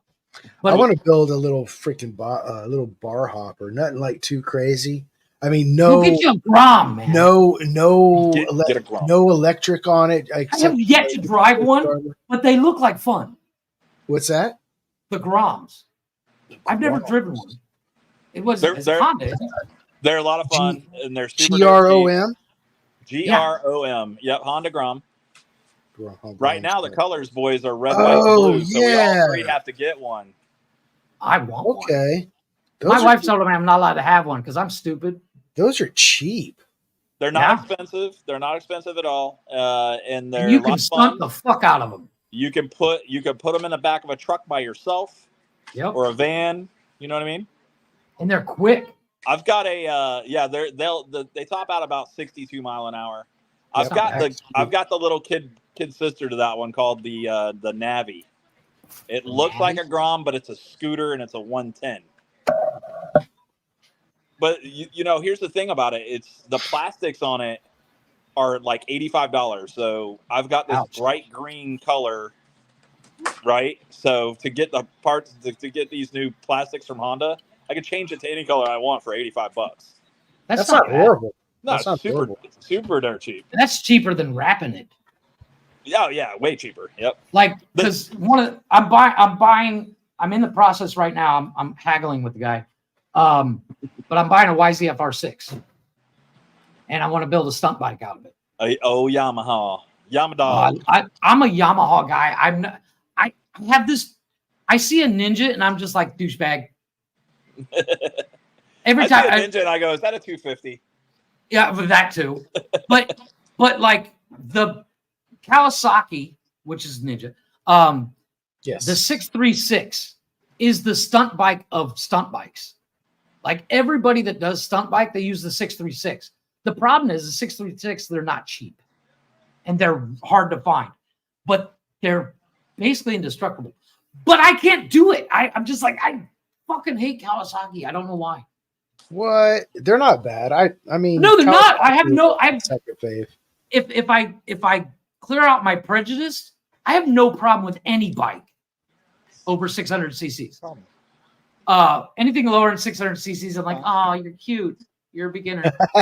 I have that weird thing. I'm like, oh, I got a story about that. Hang on. So I had previous, riding experience before I got before I actually got my motorcycle. Nice. What is that? That's Richie Ramone's signature on a. Oh, no shit. Fuck yeah. Bro, he sent me 2 of those. He sent me 2. Your wife nice. My wife bought me one, and then he sent me 2 additional albums, all signed. I was like, stop it. You can send me one. That's cool. And then your loving wife got you frames to hang them up on the wall. Yep. You heard that right. My wife did that to the things. She was like, "Yeah, you're gonna hang." She got all that food truck money. She can buy it all. Sorry, I didn't mean to cut you off. I had to show those off. No, what were you talking about? The smaller CC bike? Yeah. So when I was stationed in Guam, which is a PACAF base, they had this regulation that if you couldn't prove that you were an experienced rider and you're just getting your motorcycle endorsement, you couldn't have anything that was over 600 cc's. And I didn't. It is, and I didn't want a crotch rocket, so I found a 500 cc Kawasaki Vulcan. Nice. Yes, Those it opens was- are well. Yeah, dude, it was Thursday- it was bare. It was still a carbureted engine. It was the petcock. I mean, it was basic as fuck. And honestly, I miss that. I miss that basic bike where you don't have all the computers and all that shit. It's I just agree. yeah. Got to find that. Yep. You got to find those carb bikes. But in Guam, I would think that the carb would give you such an issue because one, you're by the salt. You're literally surrounded by water. As long as it's jetted right and you keep it clean, it was fine. And I've been to Guam, dude, and I know you got some mountain up there. So Yeah, but I was coming down. There was like one big hill. I was coming down one time and just started downpouring on us. And I'm sitting there at the stoplight with like water up to my ankles. It was nuts. Oh, dude. I was like a month ago. And I was right. It was right after the hurricane. A buddy of mine came by and he's like, "Hey, I got it's a CBR 600." He's like, "You want to take it for a spin?" It's like, "Yeah, all right." So I was driving around, and when it rains here more than 5 minutes, it floods everywhere. And I'm literally driving this thing, and I get to what looks like a lake, but I know the ground is smooth. I literally had this bike where I got my feet up, like I'm stunting just driving down the road because the water is so high. It's ridiculous. That's the only downfall of Cancun is like if it rains, you stay at fucking home. boys, I'll tell you, straight up, man. The beauty of my job is that I get to ride all these motorcycles. I know you get to play on them all day. What do you do again? All this stuff. Dude, He sells them. We're talking about that's what I do. I sell these things. Nice. So yes. So here's the deal. Do you sell razors?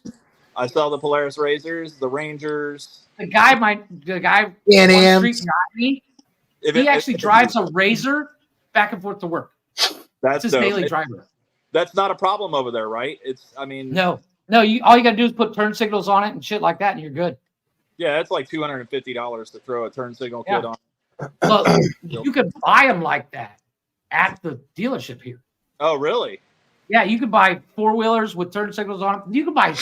I literally was just at the store today. They got a 4-wheeler. It's like 250cc, nothing crazy, no name brand that you would know. Ready to rock. You could start it up. They put oil in it, put gas in it, and you're ready to go home now. Yeah. They cost like $2,000. That's that Jing Zhang shit. I'd be careful. It's called Dynamo. And I showed a Dynamo motorcycle to Blaze on Thursday. It looks like a Ducati. It's a 400cc. But I have to do some research on those things. We have Aprilia, and they have this bike there that it's a 25,000 to 9. I should say we have this bike there, not they. But it's the RSV4 factory. This thing is 217 horsepower at the crank, of course. So you figure 180, probably 189, 190 horse, somewhere around there. Well, no, you're probably 240 at the crank. No, 217 at the crank. So yeah, you're probably about 190 at the wheel. Yeah, about 190, 180-ish, somewhere around there. Yeah, 180, 190. That's quick. What's crazy is we let people test ride these things. Yeah, you'll let me test ride once. What the hell were we thinking, right? No. Yeah, this is how many people have dropped them? No, nobody yet. So knock on wood. Nobody yet? Nobody yet. So knock on wood. There you go. Yeah, that's the weird thing. When you I'm not like if I owned a dealership, I would not allow test rides. It's Harley. The Harley Davidson here has a rolling road, like a dyno. It's not hooked up as a dyno, but you can get on it and you can actually go through the gears. But you don't get the feel of the lean and stuff, but you can go through the gears. Yeah, it's kind of like a treadmill. They put the bike on a treadmill kind of deal. Basically, it looks like a motorcycle dyno. Yeah, it's kind of weird. I prefer a test ride. The thing is when we start talking super bikes and stuff like that, I think it's kind of goofy. Like, hey, you're putting somebody on a super bike and you're not even sure that they are going to buy it. So it's like, okay, well, what happens if a truck pulls out in front of him and he low sides this thing or something, and Huh? he can't make it back to the dealership to sign paperwork on this. So Yeah, the your guys' insurance must be fucking insane. Dude, I've always wondered about that whole test riding motorcycles because you're right. There's some idiots that come in thinking, "Oh, Well, or this there's is guys hard. that haven't ridden since, like me. I haven't really ridden daily since I'm 19. Or they go with like some 600cc fucking Ninja, and then they go, "Oh, let me get a 1200 Hayabusa," and Yeah. then yeah, what the hell's wrong with you? No, that's the so the big thing is that is like you got to weed people out, and some people are really good at weeding people out. There was a conversation. Ryan's like, "Here's the keys. Go for it. We'll see you back in 20 minutes." Well, you got somebody that's like, hey, I'm not sure if I'm going to finance or pay cash. Listen, the first thing I want to do is go ahead and get the credit application. Amen to that. I just want to know, can you buy the thing? I mean, it's a $30,000 bike all in, dude. Or yeah, let me hold your credit card. Right. Let's just go ahead and run that for a deposit. So it used to be that we just do cruisers and stuff like that, but in the market where I'm at now, the Orlando market, we have the guys that come up from Miami and guys that are importing, exporting kind of stuff. So those are the ones. When they tell me where they're from or something like that, then I already have a. You kind of know. Okay, he's probably you've been riding since your birth. Yeah. Yeah. Basically, like, hey, I live at the Magic Kingdom. Oh, you're probably paying cash for this thing, man. Okay. Yeah. Cool. But where do you work at? Walmart? Yeah, no. Yeah. Credit app done, my guy. No test drive for you, buddy. Nope. No, because I'm the asshole. I'm like, you know what? I feel like driving a YZF R1 today. Let's go see Brian. No problem. I got credit apps at my desk. Come on over. No, I'm not a terrible rider, but I'm not the guy that jumps on a 1,000cc bike tomorrow. I work up to it. Like I said, I haven't ridden daily since I'm 19. So I'm not. And I think since I've lived here, I've ridden like 10 times. Dude, that 114 fucking Fat Bob that I had was fast as fuck. Yeah, they are. They're not slow. Yeah, They look slow because they look stupid heavy, but they're quick. It had two speeds. Go there and go and faster. There and gone. Here and gone. Here and then this thing's got the power of the earth. Yes. No, it's like when I build my bike, I want to, like I said, I just need a soft tail frame, and Harley sells, I think it's 181 stage 3. It's 280 horsepower at the wheels, and it comes already cammed out. Like is this that thing, the whole Screaming Eagle, the new Screaming Eagle setup? Yeah, it's the Milwaukee Screaming Eagle, but it's like that thing is just it's not cheap motor. It's got pricey to it, but it's the most powerful Milwaukee you can buy, and I want to, because that's the whole idea of Black Death. In the movie, he builds the bike with all brand new parts, and they don't really tell it, but you can see it it's the biggest motor available at that time, and in the lightest frame. And that's the whole idea of the Black Death. And like I said, the bike is perfect except for that rear tire. It's too skinny. It looks like it wants to kill me just looking at it. I gotta have a fat tire. Well, just so you know, that 240 rear tire, I got one sitting at my shop waiting to go on my bike. It's $230 just for that. Oh yeah, it doesn't include install. That is $230. Well, and then you gotta buy the right swing arm. The right what? The swing arm. To get it on there, yeah, you're gonna need it on there. Either you're gonna have to chop the fender, because it's got the rear fender on it too, doesn't it? So it does, but it's like really short. It's almost non-existent on the Black Death. Actually, I can show you a picture of Black Death. Put it up. A good one. Let me get a good picture of it. Yeah, that 240 rear tire ain't no joke. The only thing it does though is it goes straight. There is no lean into the turn. It's not going to run away. That's a big old wide tire, boy. Yeah, my original thought was go with the 300, but I was like, it's almost douchebaggy to run a 300. Yeah, you might as well. Yeah, that's a good looking bike, man. Yeah, that's Black Death 3. What size rear tire is that on there right now? It's like a 100 or 180 or 140. So you're just not into the skinny, but I think the bike is perfect. If you put a 240 on the back, or even 300 would be a bit much, but it basically uses a Road King tank. Okay. And then the frame is all FXS or whatever it's called. The control arms are off of a Road King as well. The only thing I would change about the front tire is I want the flip flop, so the tires ahead of the forks. Oh, you want to do you want a different rake set? No, the rake is perfect, but I like the way that bike is set up. Rake with an offset, I guess. Right? Exactly. Yeah.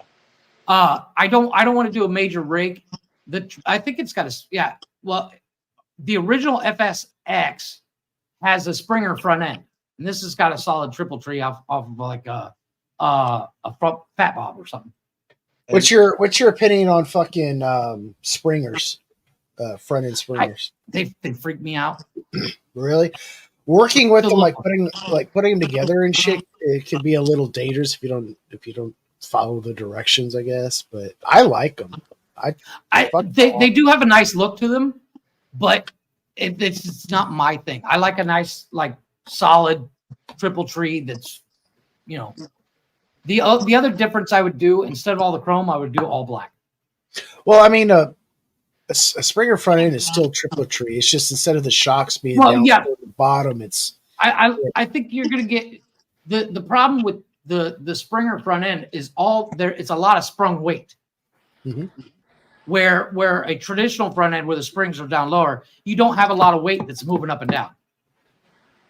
And I think that in my brain that goes, that's safer, as safe as a motorcycle can be with me handling it. You need to go. Hey, listen, I don't know what dealerships you guys have around you, but go test ride an Indian. Indian will absolutely, you'll like it or you'll hate it. There's no in between. I agree, and that's the thing when it comes to Indians, and it comes to any V twin. Yep. You either love it or hate it. There's no in between. I mean, there are those people that are like, I don't care, I just need a bike. But one of my favorite movies is The World's Fastest Indian with what's his name? The dude from Silence of the Lambs. What's his name? Anthony Hopkins. Anthony Hopkins. Yeah. Have you seen that movie? Mm-mm. It's based on a true story about the guy that built a 1927 Indian to a bike that would do over 200 miles an hour on the salt flats. He's from. I'm familiar with that, but I'm not. I never watched the movie. But excellent I am fucking movie. With the true story. Yeah. Excellent fucking movie. But I every time I see, the new Indian Scouts are gorgeous, but the older Indians, they look really heavy. I'm a small guy. It's not. You put me on something. You put me on even me on a fat bob looks like a flea on a dog's back. Look, the bike weighs. I'm not gonna lie to you. The bike weighs like 800 plus pounds. However, it is a very well centered bike, meaning that it's got a low center of gravity. So when you throw a leg over it, you can literally stand. You can stand up with confidence, put your feet on the ground, and lift the bike up off the kickstand, and know that, hey, I have control of this. It's absolutely insane. Harleys are different because, like, the minute you pick it up off the stand, you're like, holy crap, where's the weight going? You know, every bike is different, but when you get into that Polaris line, fortunately enough, they figured it out and they said, hey, the weight has to be lower. I mean, think about it, man. The guys that are buying these things, they're not all muscle bound dudes. They're, you got guys in their 70s and 60s, 70s, and 80s that are still riding. They and can that's afford what it. they're buying. Because they They're not can. cheap. Yeah, exactly. Well, they're they're buying not like cheap. the Dark Horse, the Indian Chieftain Dark Horse. That is the baddest. I'm not a huge fan of baggers or like the big dressy bikes. I like I'm not baggers and either. stuff, but I want a bagger with nothing in the front of it. You know what I'm saying? Right. I just want the bags on the back. I want it to. What is your guys' 22-inch opinion tire. on the V-Rod, the Harley V-Rod? I missed the V-Rod. It was a shame that Porsche went away from helping with that bike because that was a Porsche motor. Here's the only downfall to that though. That whole motor was in the frame basically. Like if they used the frame as coolant. If you had to do anything to that bike, you better get a Porsche technician to help you because I agree. I'm not a big fan. I was never a big fan of the aesthetics of it, the styling. Oh, I thought it was gorgeous. But from a mechanical point of view, engineering, dude, it was chef's kiss. Well, some of those, there's a couple of them, and I'm gonna present my screen because tight ass tolerances on them though. But that's because it's a German engineer. Fucking. That's a 300 tire right there. Oh yeah. And I like the. I don't know myself personally. I like the aesthetics of the I do too. V-Rod. I think it's nice and low. I love Like that Screaming Eagle, that ass side air intake, man, that stuck out. That was super clean. I like that. I like that. Like that's beautiful to me. That I ride that. I like that low slung. I've seen better custom V-Rods than I have like off the factory floor. Like that one's pretty dope. Yeah. Well, I can't remember the one. I saw one. Like everybody had a Harley Electric Glide. Like that was the thing. Like let's get an Electric Glide. How gorgeous that is. Road Glide, Road King. Yeah. Those are gorgeous, man. Not cheap, but it's one of those things. Is like, for my problem is when I buy a bike, the first thing I have to check is the ride height. Like I could ride a Road Glide until I have to stop because I'm 5'3". Oh yeah, if you can't reach, I mean, on a cruiser, if you can't plant your feet directly onto the ground, you are going to lay down. Yeah. You know, even like when I get the R6, I have to lower it. I have to lower it almost full inch. So you just turning down the spring, or are you putting? You got. I'm turning down. I just turned down this. I turned down the spring. If I turn down the spring, I can actually put my feet comfortably on. Shut up. If you were here on your next days off, you got to go test ride a damn motorcycle. If you were here, that reminds me, boys, we have to take a little quick break. And we'll change the subject. Somebody's pissy. It is Saturday night. If anybody wants to come up, the link will be in the chat, and I'll put it back in when we come back. Tonight we're going to this next song we're going to listen to. I have to check the name. It is "Pretty Little Poison" by Tennessee Holy Water. Glick just interviewed these guys the other day.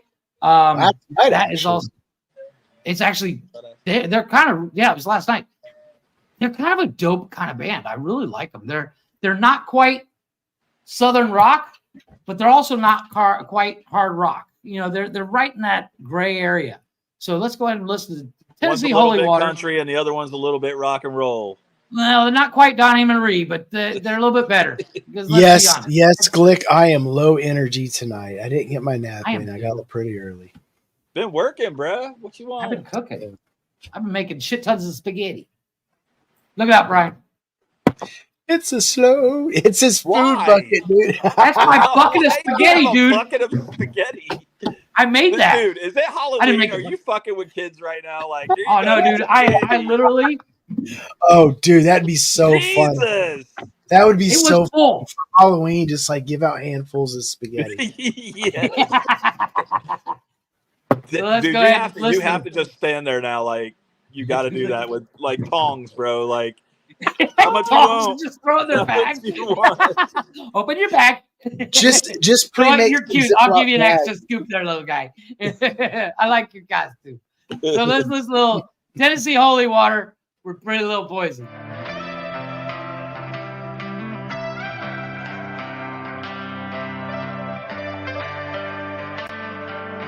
Every night around this time, it's like she knows I'm lonely. Rolls up when the wine is gone, like a record on repeat. Leaning on old memories, talking about what we used to be.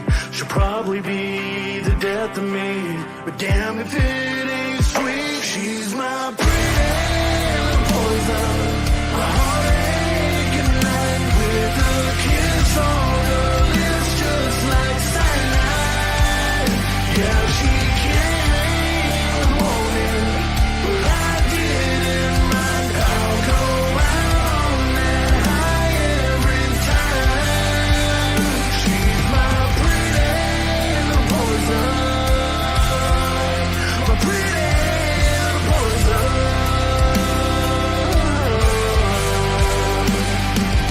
Shadows dancing down the hall, whispers that she wants me, trying to bend, not to fall when she falls into me.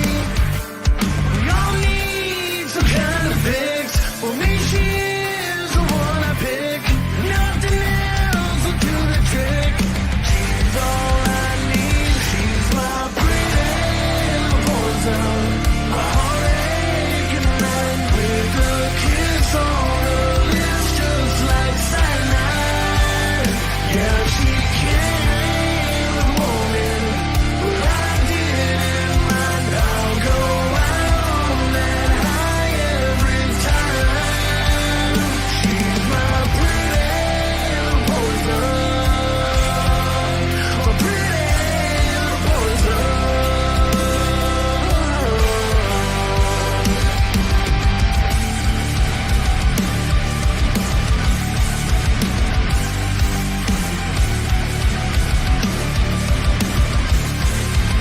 For some, I guess it's alcohol. I don't want none at all. I just want you. No, I just want you. She's my pretty little poison, my heartache at night with a kiss on her lips, just like cyanide.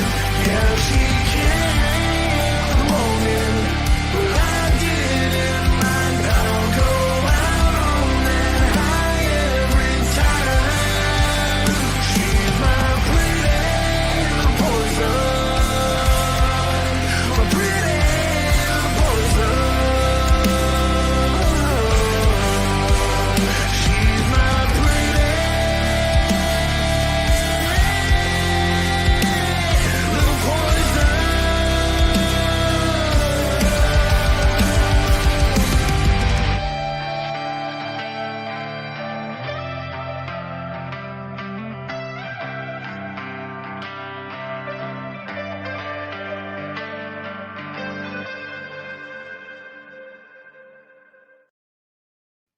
There They're it is. fucking- Their cover art's pretty fucking cool looking. Yeah, it is. That was Tennessee Holy Water with Pretty Little Poison. I do like that band. I think they do really well.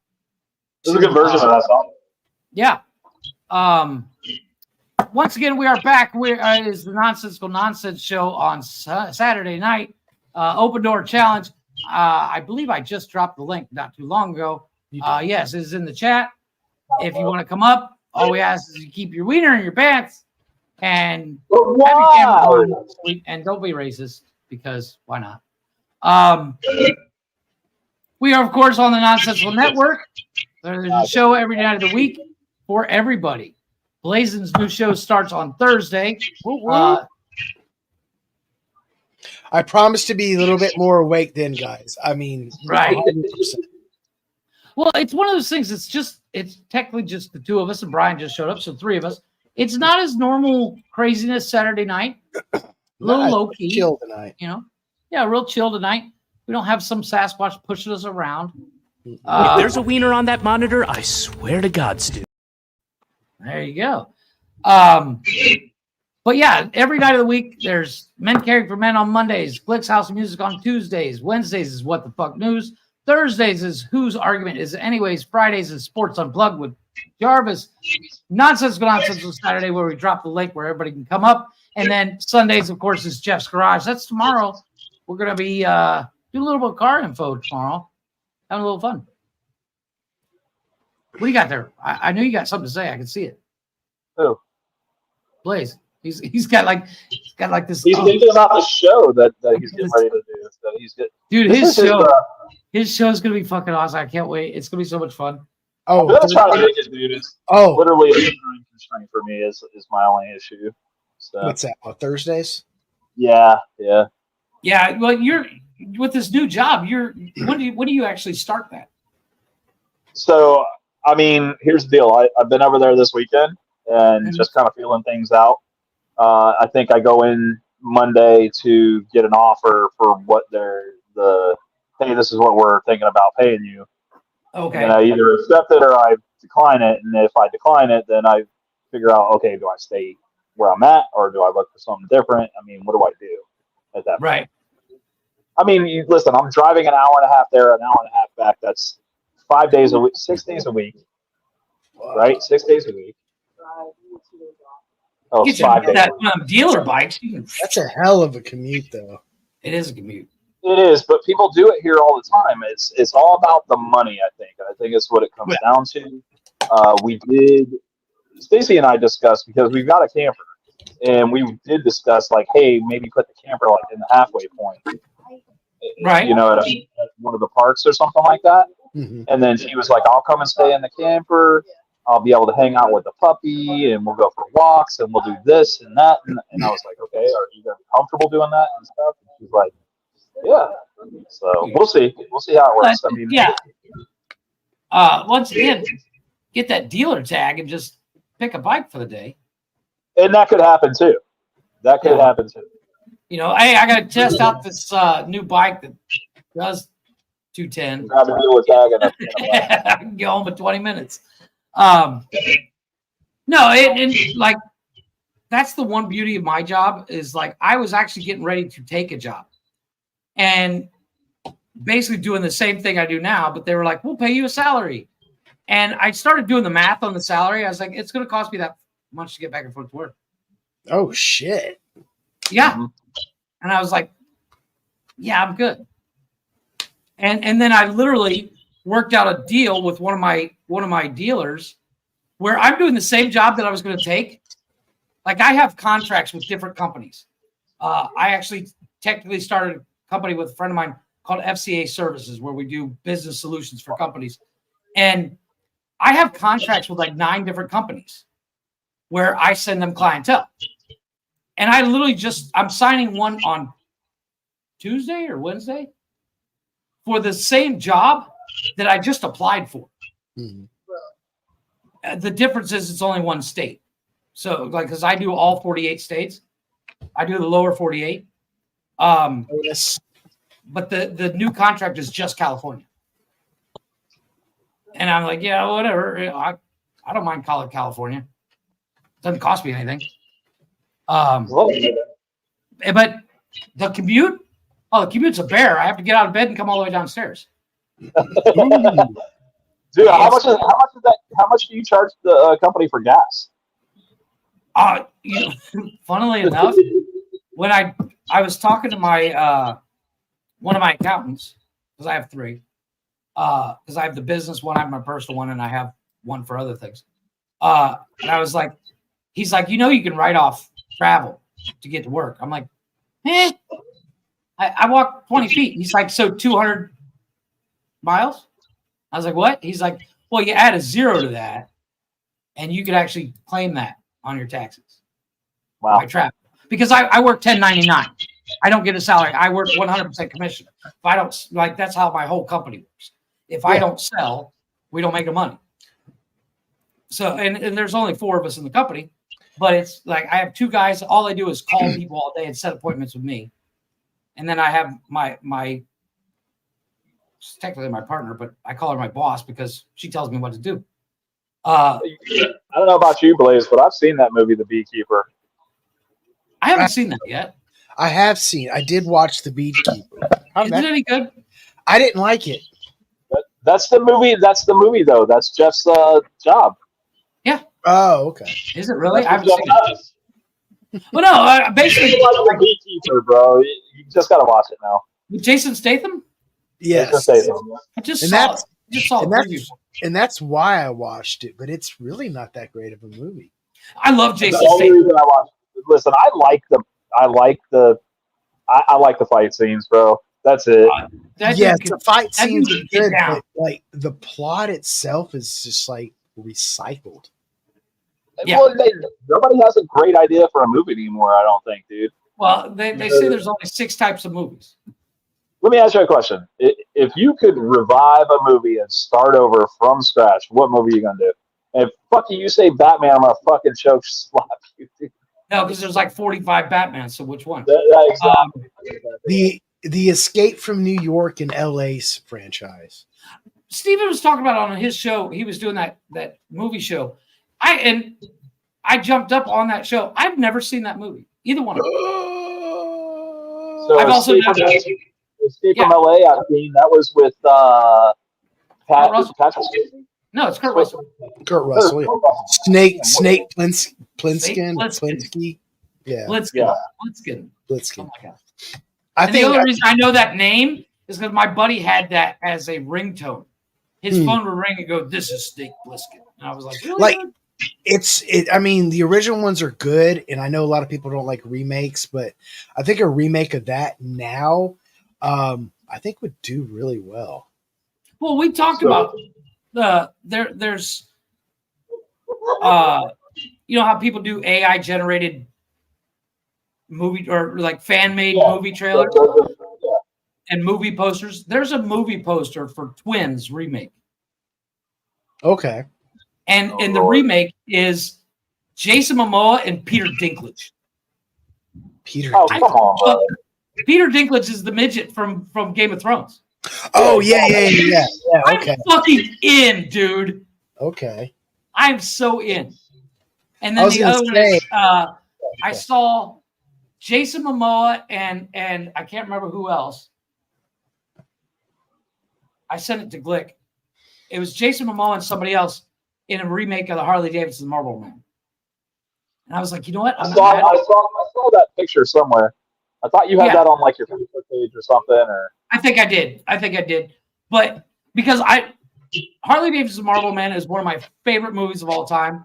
I've maybe watched it 400,000 times. I watched it all the time. the man's trying to build a motorcycle because he loves the movie so much. Have you seen? Have you watched Hellride yet? Dude, I have not watched it yet. I did find it so I can watch it on Prime. But once again, it's a Tarantino movie. I can't watch it with the kids. Fair. Bro, you can do whatever you want. Send your kids to bed. Like you could be watching it right now. Yeah. Except somebody has to run the show tonight. Somebody's playing in the pool with his shirt off. Whoa. But Glick locked us to our chairs tonight. We're obligated to stay here. Well, you got Sleepy Connor if you can wake him up. No, Connor's actually taking some time off. His surgery starts soon. Oh, okay, yeah, that's right. He's getting his new magic legs. And Steven is MIA tonight. Yeah, I haven't heard hide nor hair from him for a couple of days, which is not uncommon. I think he's hard at work and getting his show up and Well, and that's what Blaze and I were doing all day today. We talked all day today because we're building stuff for his show. And then I was talking to Benji today about building stuff for tomorrow's show. So like the problem with my show is like when I started, I had ideas for each episode. And I had like 15 episodes written out. I've run out of ideas. Dude, don't tell me that. I'm on. So just to let everybody out there, on Thursday nights when I do Whose Argument It Is Anyway, there's going to be some skit related comedy in there from a stoner perspective.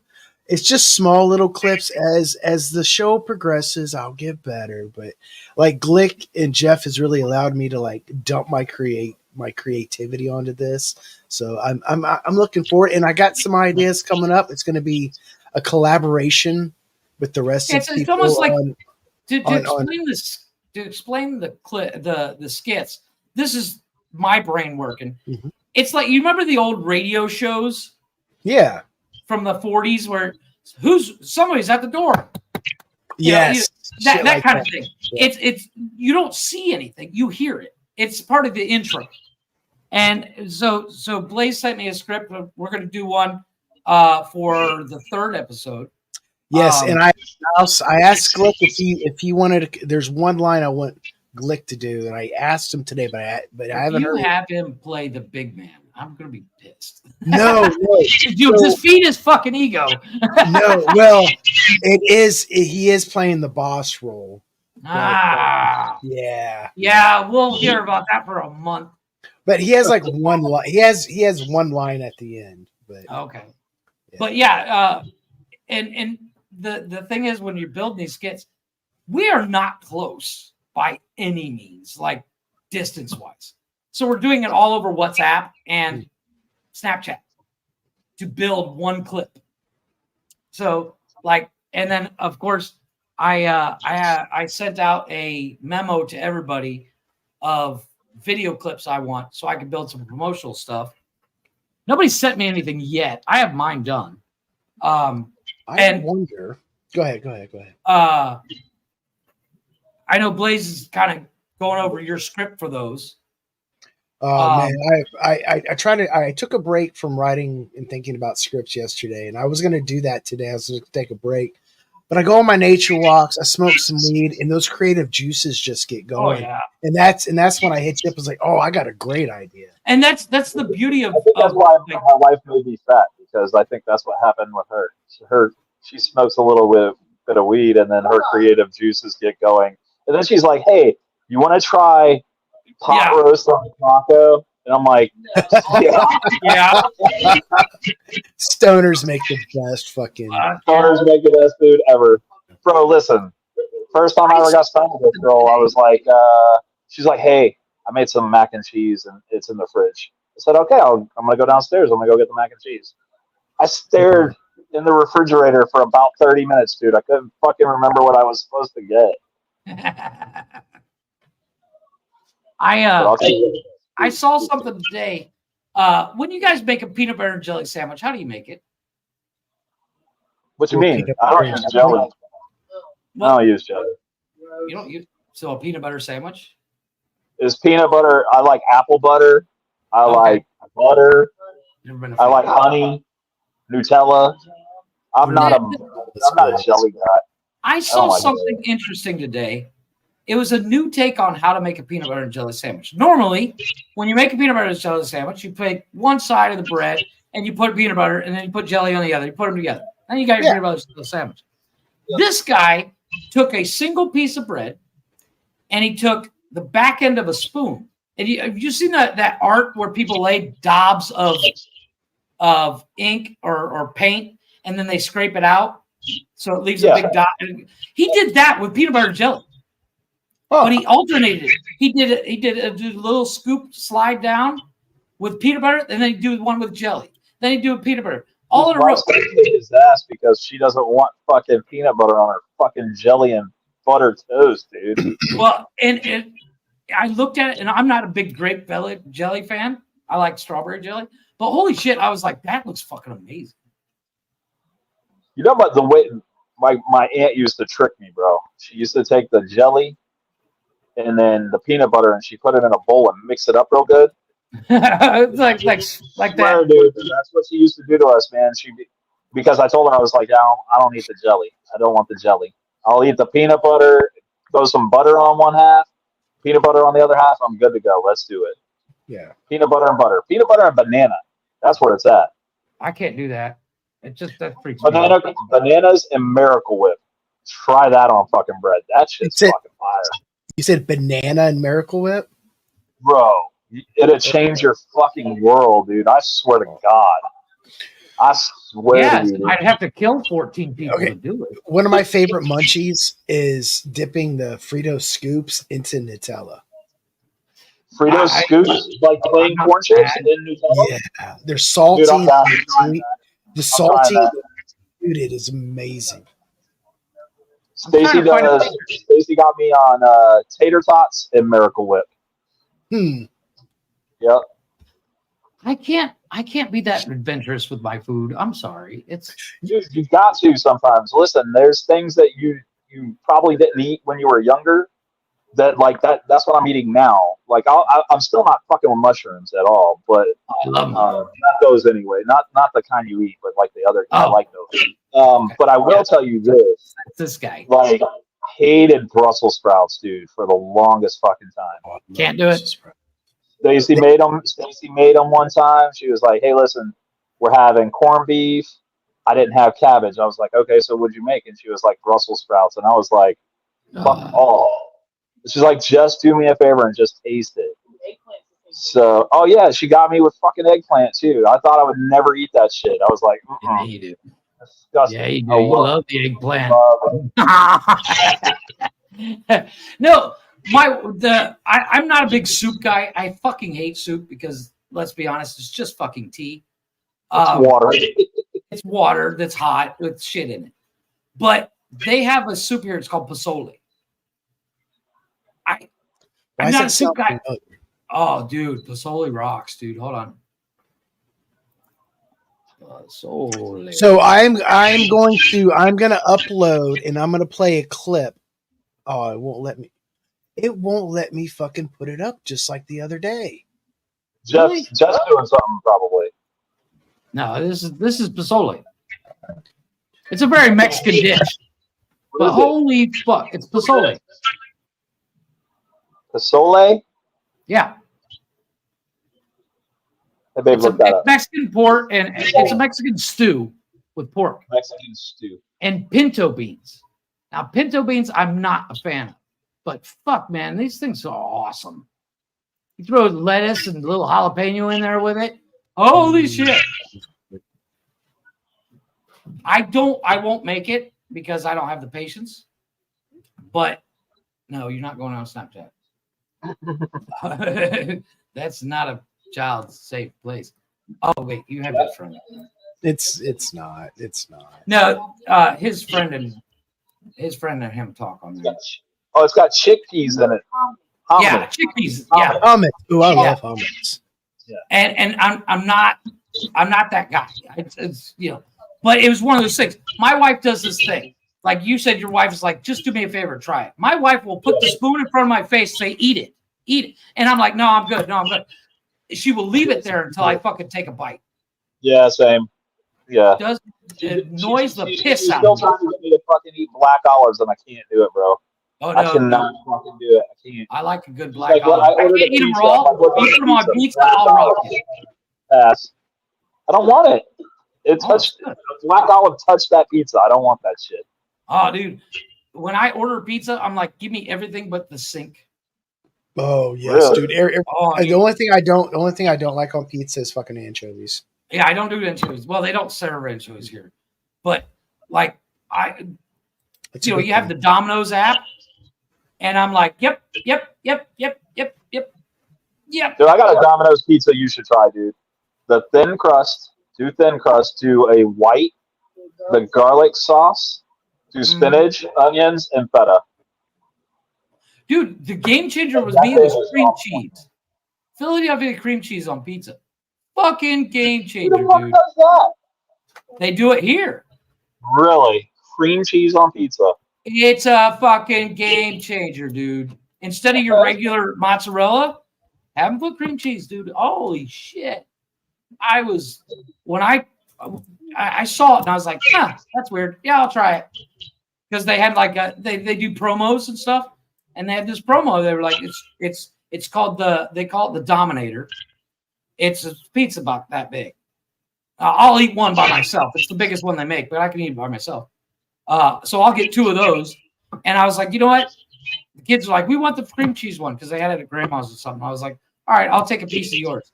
I switched pizzas. I was like, you know what? You guys can have mine.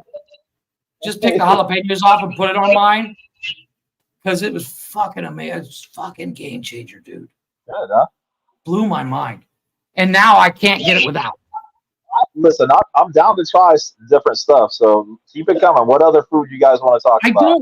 I don't. Listen, I went from when I first joined the Navy, man. I weighed 120 pounds.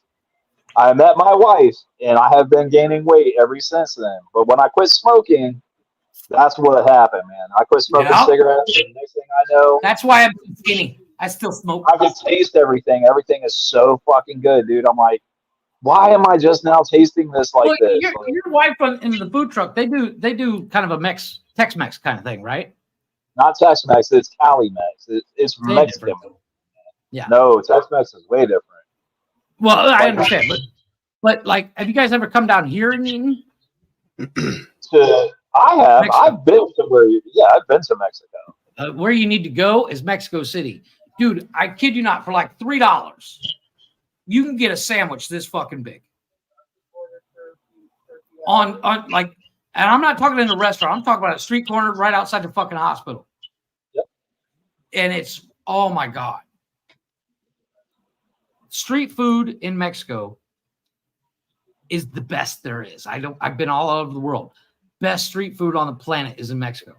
Do they have pastor tacos with the pineapple and the? Oh my God, dude! There's a place. Those are my favorite.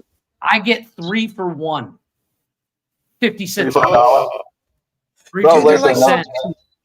Dude, it's like $15 for 3 of them here. Sorry. Oh, dude, there's a place. I wasn't introduced to Mexican food, but when I first got introduced to it, we went to TJ. Devil Dog, the Death Dogs, dude. The bacon wrap, fried. Oh my fucking God! Got a place. So good. Over by the Wendy's. There's like 2 Wendy's in Mexico City.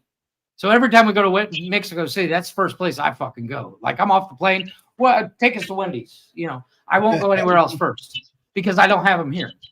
But just outside the Wendy's, one of the Wendy's, and Mexico City's not small by any means. They have this place. They sell. It's just fucking hot dogs, but the bun is this long. It's almost 2 feet long, and it's got 15 hot dogs in it. Holy shit! And it's got you. I mean, I swear to God, I almost bit into porcelain because there's fucking sink in it. Everything's there, and it's like $10. Damn. And it's fucking amazing. The pastor tacos, there's a place here. It's in the ghetto. But the guy does. It's where the best food is, man. Oh, yeah. And he does 3 taco pastor for 10 pesos, which is like 50 cents or maybe 18 cents. God, it's so much shit here. Fuck. And actually, no, 18 cents to $1. So it's less than $1. It's a little bit more than $1. 18 pesos to the dollar, and it's 10 pesos, so it's just under $1, maybe 75 cents. You get, and I'll buy 10 of them at a time. And I used to go, I'd go there every fucking day when we lived over by his spot, and he's got like 15 different sauces there, where it's like the final one on the end is that fucking death fire. You're gonna shit fire for a month. It's gonna light you up. That's when you eat the ice cream first, bro. So when you're sitting on the toilet at the end of the night, you're like, "Come on, ice cream!" Yeah, you sit in a bucket of ranch dressing after because your asshole's on fire. Dude, that place, they have barbacoa here, which is kind of like a pulled pork, but it's lamb,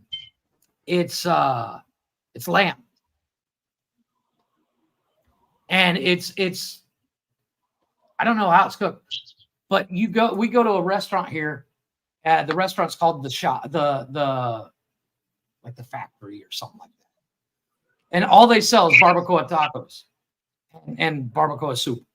I don't get the soup ever, but they give you a kilo for the table. And then they give you a stack of tortillas and you got all the shit right there on the table. That's my God, for like $20 for the table. That's amazing. For the table. Yeah. Where the strippers? Amen to that, right? I just found out, and this blew my mind. There's a buddy of mine. I was out riding my buddy's CBR, and I met this dude. He's rocking around with a camera on his helmet. I'm like, why are you filming? And he's like, oh, I do a YouTube channel. He sent me his YouTube, and he just kind of explores different parts of Cancun and shows people on the internet. There's a red light district in Cancun. I've lived here for 20 plus years. What? It's not an area I would go by myself. I quickly, because I'm watching the video, I'm like, and it said Cancun red light district, and I was like, wait a minute. 20 plus years in Cancun. I've never, no, that's not real. And then he said where it was on the video, and I was like, that's why I've never been in that area. Yeah. And let's be honest, it's horse meat and a G-string, but you know, for the price, I was like, no. I'm talking like he didn't rattle off any prices, but I was like, considering the area, like there's brothels. You can tell which ones they are because for no reason it's a house that says open on the window. Like, in a big red light. It's a neon sign that says abierto. And I'm like, The first time I saw one, I was with a buddy and I was like, the fuck is that? What do they got? A taco stand in there? He's like, no, that's a whorehouse. Pink like, wait, tacos. excuse me? And Pink I've never tacos. been, but but like a friend of mine was telling me the most expensive one in town is like $100 For how many hours? Oh, you get like 45 minutes for $100. That's enough. That's And I enough. said, Class. shit, can I give you 50 and I can be out in 15? Fuck. I'm not gonna put the moves on you, honey. But and I was like, that's in like literally there's one over by immigration. Which I thought, like I'm going over, I went over to get my permanent residency card, and I'm sitting there, and when I was, you get there super early, by the time you get through the line, it's fucking dark already. And my wife and I are leaving after I was picking up my fucking residency card. And I was like, is that? And she's like, yeah. And I was like, there's a whorehouse like 2 blocks from here. Is prostitution legal in Mexico? It's a, it's a gray area. It's they're not ran by the reputable places. It's kind of like certain people get away with certain things here. Not reputable people either. So you Yeah. could listen. Pay a cop $20 to walk down the sidewalk in the opposite direction, and you're good to go. Yeah. Take a box of Whatever you want. condoms and a STD test. Gotcha. Well, that's what I was going to say. It's like, my wife, she's in Paris right now, and the whole thing that's going on in Paris right now is the Are you scent. guys moving to Paris still or no? No, we're not. If we were to move there, every dime I make, I lose 5 cents because I'm transferring to a foreign country. Yeah. And then the taxes in France are 70%. Oh God. And I was like, you know what? So if I make $100,000, I can keep 60. Yeah, I'm good. Yeah. It's not worth it. So, the thing that's going on with the Olympics right now is they do open water swim for Summer Olympics, and Paris is the home of the games this year, and the river that runs through Paris is called the Seine or the Seine, depending on which accent you use. And for years, I'm talking 50 years, it's been illegal to swim in the Seine because it's so much E. coli in it. Like if you touch it, you'll die kind of thing. Oh, shit. Yeah. So Paris spent $1.5 billion to clean the Seine. And the president of France and the mayor of Paris said, we will prove, to ease the protesters, we will prove that it's safe by being the first people to swim in it. And they were supposed to do it like a month and a half ago, but it's still, the E. coli was still too high. Yeah, they say it's clean. The E. coli was still too high. So they changed it to last week. And my wife and I are on the phone and talking, and she's there. She's at the Seine and watching the mayor swim. And I said to her, I said, I wouldn't get in that water without a rubber band on my dick and a cork in my ass. There's no way in fucking hell I'm getting in that water. Somebody's coming home with dysentery. What? Exactly. And I'm like, you're asking Olympic athletes to swim in this. They're like, yeah, but the E. coli levels, there's still E. coli in it. I'm not getting in that water. And like the first day after the mayor got in, for some reason the president couldn't make it. Mm-hmm. Yeah, she did. She swam in like a wetsuit, and it was almost like a dry suit. Like, you know, if you get in a dry suit, your body doesn't get wet, and It's it like looked like a dry suit. This poison, it's like a body condom. As long as you take the antidote first. Yeah, right, exactly. And I told my wife, I said, I wouldn't get in that water with a cork, even with a cork in my ass and a rubber band on my dick. It's not going to happen because nasty. And the reason why the river gets like that is this is where it fucks up. And Sean backed me up.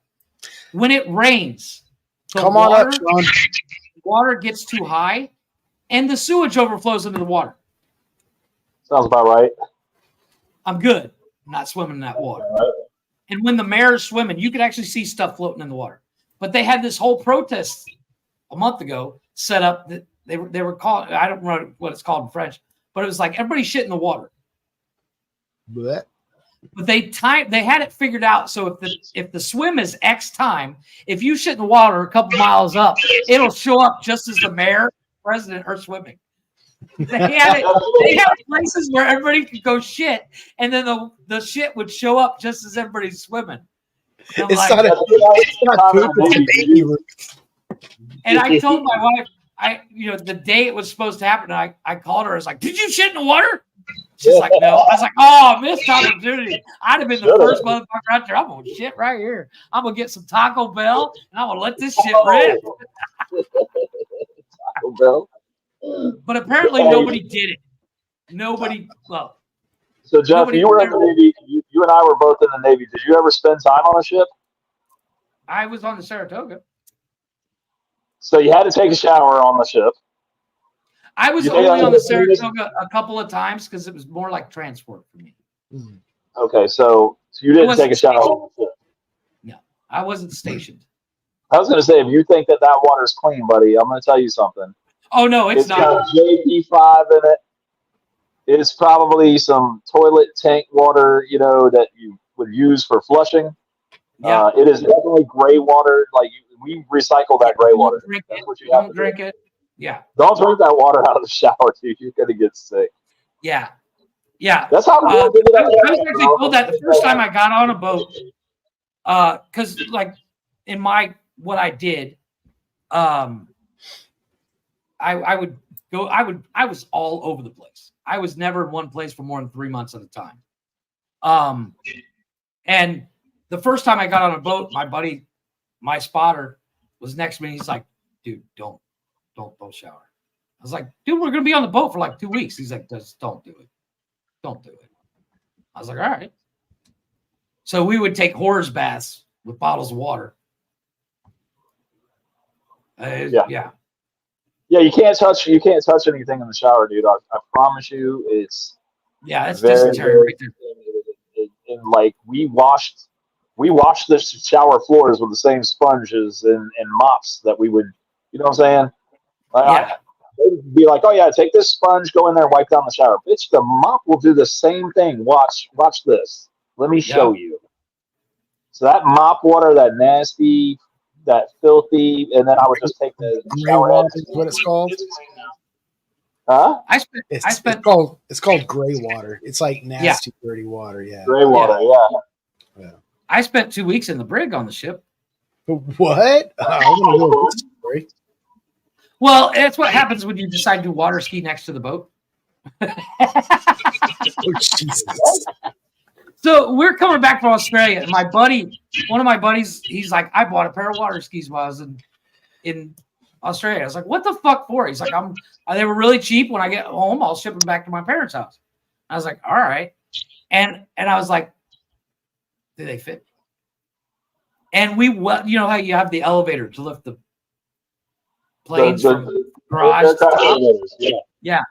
We lowered it all the way down and attached a 15-foot pole to it with a T-bar on it. And I shimmied down the pole and went water skiing. Till I got in trouble. Yep, that'll do it. Yeah. That'll do it. You know, it's amazing how fast I can stop one of those boats. Well, they're not going very fast to begin. They're not going very fast to begin with. It just looks like they are. Yeah. I mean, steel, that heavy steel on the water. They're like, oh, we're doing 14 knots, boys. That's fast for that shit. Yeah. Well, yeah, exactly. Moving an entire city that fast. Yep. But yeah, I all of a sudden the boat starts slowing down and it stops. Like on a fucking dime, dude. You know, and you can hear it capitating because it's they throw it in reverse. And all of a sudden I hear my name getting called over the fucking loudspeaker, and I'm like, oh, I'm busted. Oh shit. But once again, and I said it before, the beauty of having an uncle who's an admiral is I had his phone, I had his satellite phone with him on speed dial. Was it the rear admiral? No, he's a fleet admiral. Like he's supposed to be nice. Yeah, it was. There was a lot of things I should have gotten in trouble for. There's a lot of things I should have gotten in trouble for. But I was also that asshole that did the most push-ups in basic than anybody because I would giggle at everything. Somebody say something funny, I've lost it. And next thing you know, somebody's screaming in my face. I'm like, yeah, I'll just don't even bother. I got it. I never once peeled potatoes. I never once peeled potatoes though. I've never had to peel potatoes either. Never had to peel potatoes. You know, my dad told me a story, and I didn't believe it at first. My dad was in Korea, and when he's in basic, I guess he was in basic or I'm not sure where he was, but they were going over, if you fuck up, you're going to do this. And my dad literally looked the guy in the eye and says, listen, the first time you put me on KP, you ain't going to get shit. And everybody was like, oh, this motherfucker's on KP for life. Not once. Not once did he do KP. And I was like, how the fuck did you pull that off? He's like, I don't know, but I wasn't going to do shit. So we had to do it in basic for a week. I didn't. You didn't have to? I did, but it wasn't that hard. It was just so you got like a week full of dumbass work that you had to go do. Like I literally unloaded semi trucks of food. That's it. Yeah. And then I slept behind the bread. I would go to sleep behind the big bread racks. I'd be like, all right, we're gonna take turns sleeping here. Like you get 30 minutes. I did 30 minute naps. That's it. I did my junior year of high school. I did delayed entry. So I did basic during summer break of junior year. Senior year, I went to Buds during summer break. What's that, Buds? Navy SEAL training. Oh, okay. And then right after I got out of high school, 3 weeks later, I was in sniper school. So I like my basic and Buds was different because I was literally the youngest one there. Because I actually when I started kindergarten, I actually started a year late. So technically everybody in class, I was the oldest one in class every year. And so I turned 18. Well, I was turning 18 right after junior year of summer. And they're like, yeah, you can, because I turned in December. And they're like, yeah, you can go. So in 2018, I was in basic during summer break. So when I got back to high school, I was basically already in the Navy. I got paid to go to high school. Dope. Well, I got, first class. So my delayed enlistment on that was I signed at 17, but that was with parent permission. Right. So I was getting paid, but I didn't get the paycheck until after basic. But I was getting paid from the time I signed my contract for like that first 6 months, and then when you got your actual paycheck in basic, because before we were getting paychecks, they were giving us these little fucking stupid coupon books. It's called chip book. They're like, oh, you need to go to the PX and buy shaving cream or something. You got to use the coupon book. You didn't. Yeah, you chits. You can't use anything else. But like, you know how in high school you have a job after school. My job after school was go to the recruiting office. No, like my job after school, I'd have to go to the recruiting office. So Yeah, I worked in the recruiting office for 2 years. Oh yeah, I didn't do that shit. I went to the recruiting office and they were training us on dumb stuff that like we had to know going in. Like, hey, we're going to teach you like rank structure and stuff like that. I wasn't paying attention to that. Oh, I didn't either, because that was part of the delayed entry program. Because I joined about a month before summer break, and they're like, "Well, you're going to go to basic right as soon as summer starts." Like, school went out, I had a day off, and then I left for basic. And that whole month before, they're like, "Come into the recruiting office, we'll get you ready for everything." I went and sat there and goofed off. And then quickly learned the basic. That's not the thing to do. But like, because I was technically already in the Navy, they're like, you can't go get like a regular job. This isn't the fucking reserves. Your job is after school, you just come to the recruiting office and you're technically a recruiter. And then after all your friends up to like, hey, you should come in and join. Oh, dude, I tried like to read about it. I couldn't get nobody. I was terrible at it. Because if like they were like, if you get 2 people to sign up, we'll jump you up a rank. And I was like, really? I didn't even need 2.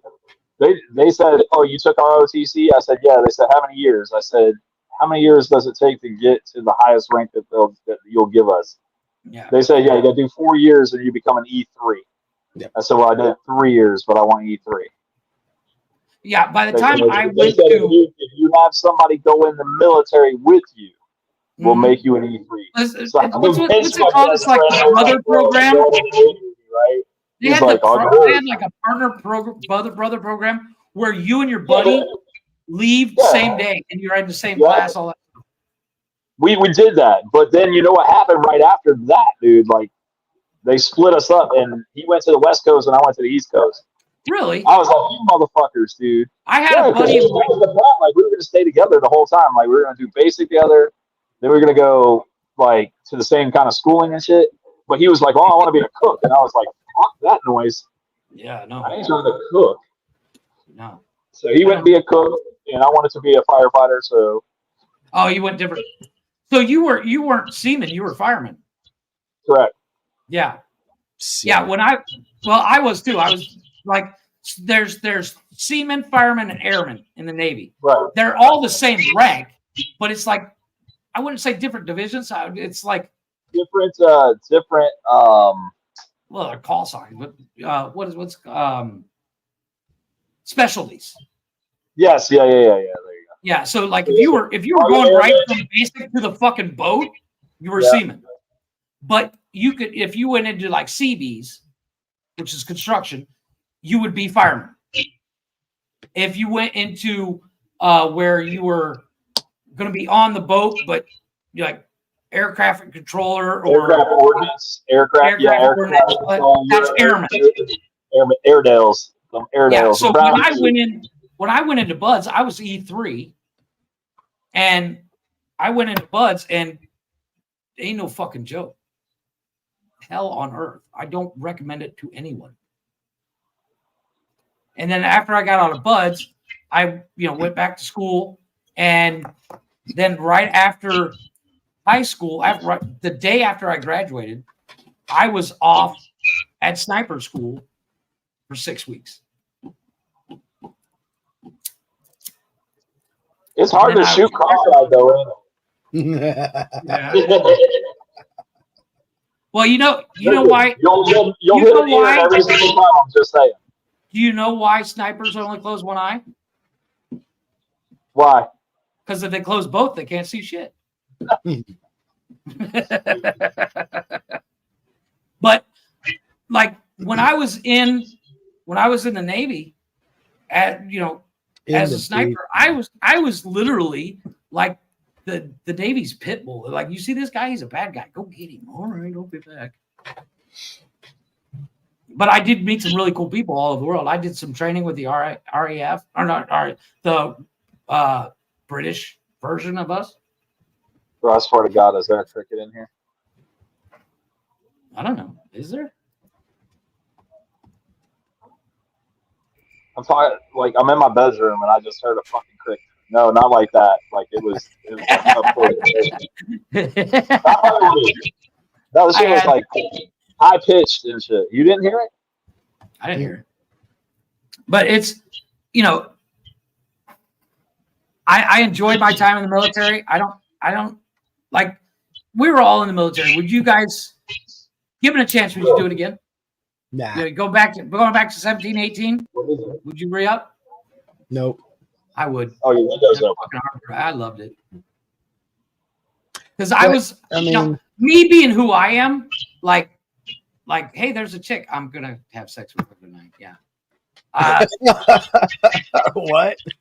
I've been around the world twice physically, but biblically, I've been around about 50. You know, I'm just saying. Where the hell Brian drop? I think he's going to go kill that cricket. Or his wife yelled at him. Well, we are coming up. Coming up on another break. Let's go ahead and rock that. But before we do, yeah. I wanna shamelessly plug Thursday again. So yeah, go ahead.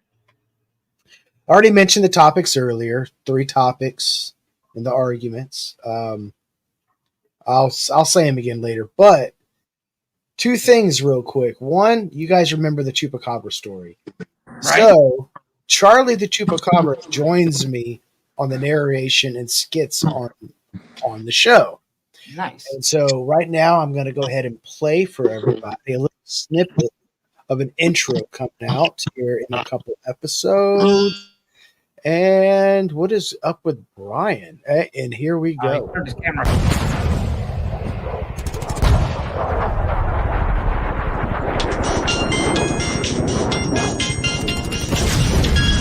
Oh man, right in the middle of the kill streak. Yo, Charlie, man, what's up? What you need, dude? Man, I called you like 3 times. Where are you? What are you doing?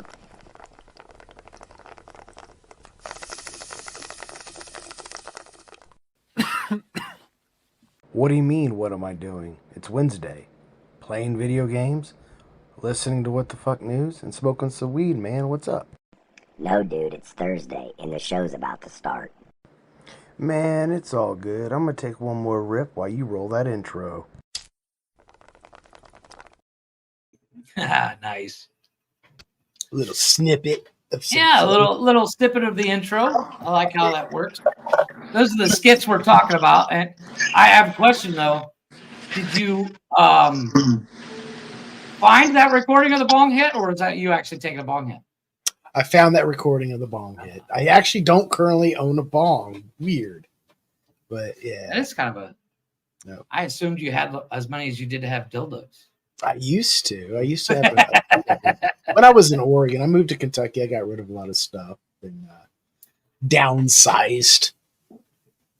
Oh, that's a great subject for the next section here. So we're gonna go ahead and play this next song. This is Hunter Lott and his song Wild Side. Also, another interview from Blick's House Music on, technically it's going to be on Thursdays, but that one was on a Friday. Everything you see or hear about on the show, we do on the Nonsensical Network. You can see there at the bottom of your screen on the scroll, the bio.link/Nonsensical Network. You can find everything we do. Did you say non-sexual? Well, when Glick's here, it's non-sexual. When I'm here, it's super sexual. It's non-sensual. But let's go ahead and listen to a little Hunter Lott and Wild Side.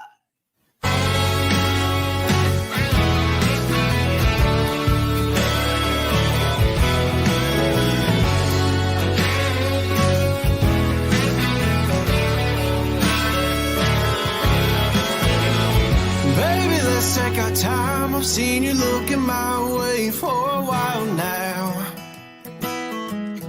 I can tell you're a dime any time of the day I take you out. You don't know I was born just a little on the wild side. time. So baby, we can go for a ride.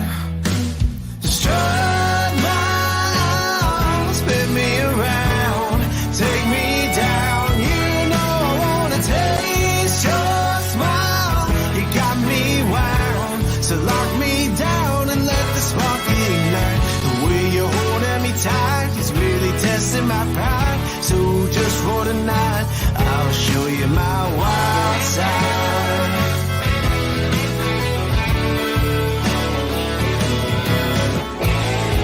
Girl, I know that you've heard from the vine that I'm normally the good guy. But baby, you and I don't gotta hide our feelings in the moonlight. 'Cause I've been told you was born just a little on the wild side. So baby, we can go for a ride. Strut my arms, spin me around, take me down. You know I wanna taste your smile. You got me wound, so lock me down and let the spark ignite. The way you're holding me tight is really testing my pride. So just for tonight, I'll show you my wild side.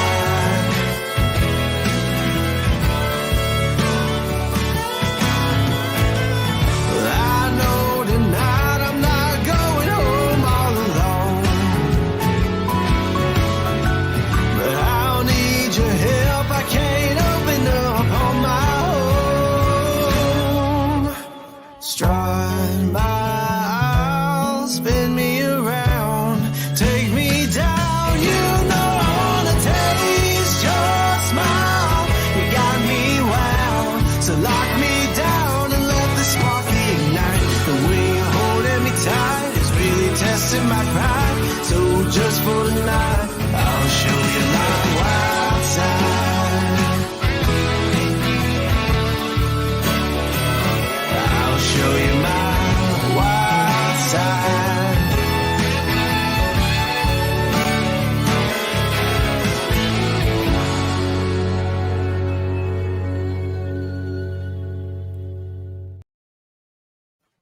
There it is, Hunter Lot with Wild Side. I like that kid. He's got a good vibe to him, you know. We are back once again for our fourth hour of Nonsensical Nonsense. Yeah, according to the What clock time did tick. we? I'm seeing 3 hours. Yeah, well, we're going into the fourth hour. Fair enough. Fair enough. Yeah, stoner. So once again, this is Nonsensical Nonsense. I'm Jeff, and Blazin is here with me tonight. Normally we have more people on here, but people got stuff to do. I got family in town. I got surgery. God, like it's a podcast. People, we're supposed to be here. Well, here's my theory, man. Across the country, people are about to start. Kids are about to start school again, so I think like this is like one of the last hurrah weekends for family time. And I shit agree. Yeah, I agree. Which Well, is, if you're out there spending time with your family, that's awesome. But you should be in here. the background. Yeah. Yeah, but you should be here. Non-casual nonsense. Non-consensual nonsense. Oh God. No. We force it on you. No. So I'm going to drop the link again. That way, if anybody wants to come up, they can. We just ask you keep that wiener in your pants because I don't need to see it. I already saw Glick's boobs today. I don't need to see. Oh, no boobs. Definitely don't need no boobs. If there's a wiener on that monitor, I swear to God, Stu. Yeah. Did you figure out what that's from? Is that from Yeah. Rick and Morty? Yeah, it's Rick and Morty, season 1, episode 4, and it's Dave Cross. Dave Cross is playing Yeah, that it's character. definitely Dave Cross. He's got one of those recognizable voices. If he says something, you know who said it. He's fucked too. He's also underrated. He can be a bit overrated sometimes, but he's underrated most of the time. And, you know who else is underrated? Brian Posehn. He's that tall, goofy guy in like Spin City or some shit like that. Okay. Yeah. He's a metalhead. Brian Posehn, he came out with a comedy album back like goddamn years ago, like 2001 or something like that, called Nerd Rage, and it is one of his best. Definitely one of his best. Oh yeah, I know that guy. He played the geologist on Big Bang Theory. That dude is hilarious. He did a skit on I know it wasn't SNL, it was something else that he was on, where he would go everywhere with his iPod, and tells you how old the skit is. But he's like, I'm gonna go walk this door, but I'm gonna do it hardcore. And every time was that the Sarah Silverman show? It might have been. Hey Sean, let Sean. What's up, buddy? Dude? Hey, what's up, man? So Sean is a buddy of mine. He's in Iowa now, or Idaho. And but I met this motherfucker in Phoenix, Arizona when I was living there. Nice. He was one of my roommates, my best roommates, to tell you the truth. There you go. Yeah, we were roommates. He did the skit. And let me get through this because it's going to bother me if I don't. Everywhere he's going, he's like, I'm going to go listen to hardcore music, and everybody thinks he's listening to like some fucking like Norwegian death metal or something because they can't hear it. Mm-hmm. And his buddy one day, the dude sets down his iPod to go to the bathroom or something, and it's literally just Spin Doctors over and over and over. I do think that was on the. I really think that was on the Sarah Silverman. It might have have been. I don't know. He played a gay guy, and then his boyfriend lived with him too. But God, what else did I see him on? Wasn't he on? You're talking about that big goofy dude. Yeah. I'm gonna actually with show everybody his picture. The glasses, and I know what you're talking about. Yeah. If you guys have never listened to his stand up Nerd Rage, it is hilarious. Gem. It is a gem. He's kind of monotone. You know, he is. Definitely. He's a major metalhead, and he at one time he had his own fucking metal band, dude. It's amazing. Oh no shit. Yeah. He's like a nerd that's into metal. He is. That's what he is. He's a metal nerd, and that's like his whole fucking stand-up shit. That's a rare genre. It really is. So before the break, horrorcore comedy. Before the break, you mentioned downsizing. Who, me? That's one of my favorites. You did. When you moved, you got rid of like old bongs and all. You know. Yeah.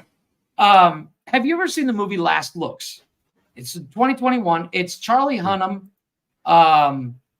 Mel Gibson's in it. It's on. I believe it's on Prime.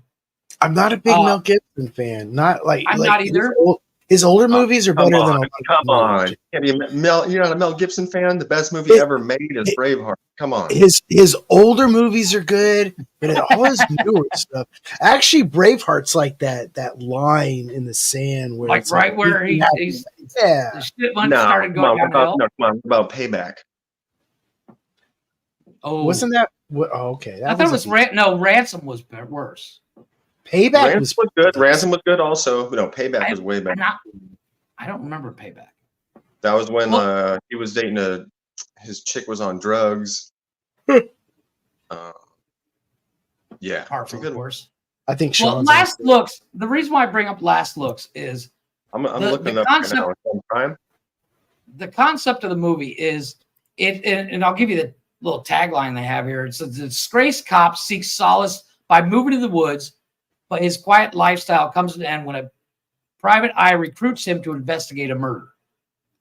And Charlie Hunnam plays the main character, but he's got this weird thing. He can only own 100 items. I've heard you talk about this before. And what's it called again? Last what? Last Looks. I'm looking it up right now. Yeah, I found it on IMDb. I was a fan of his, off of Sons of Anarchy, but then that last season, you see his British accent come out, and it's like, oh, you're a bitch. I love Sons of Anarchy. Don't get me wrong. I'm watching it for like absolutely.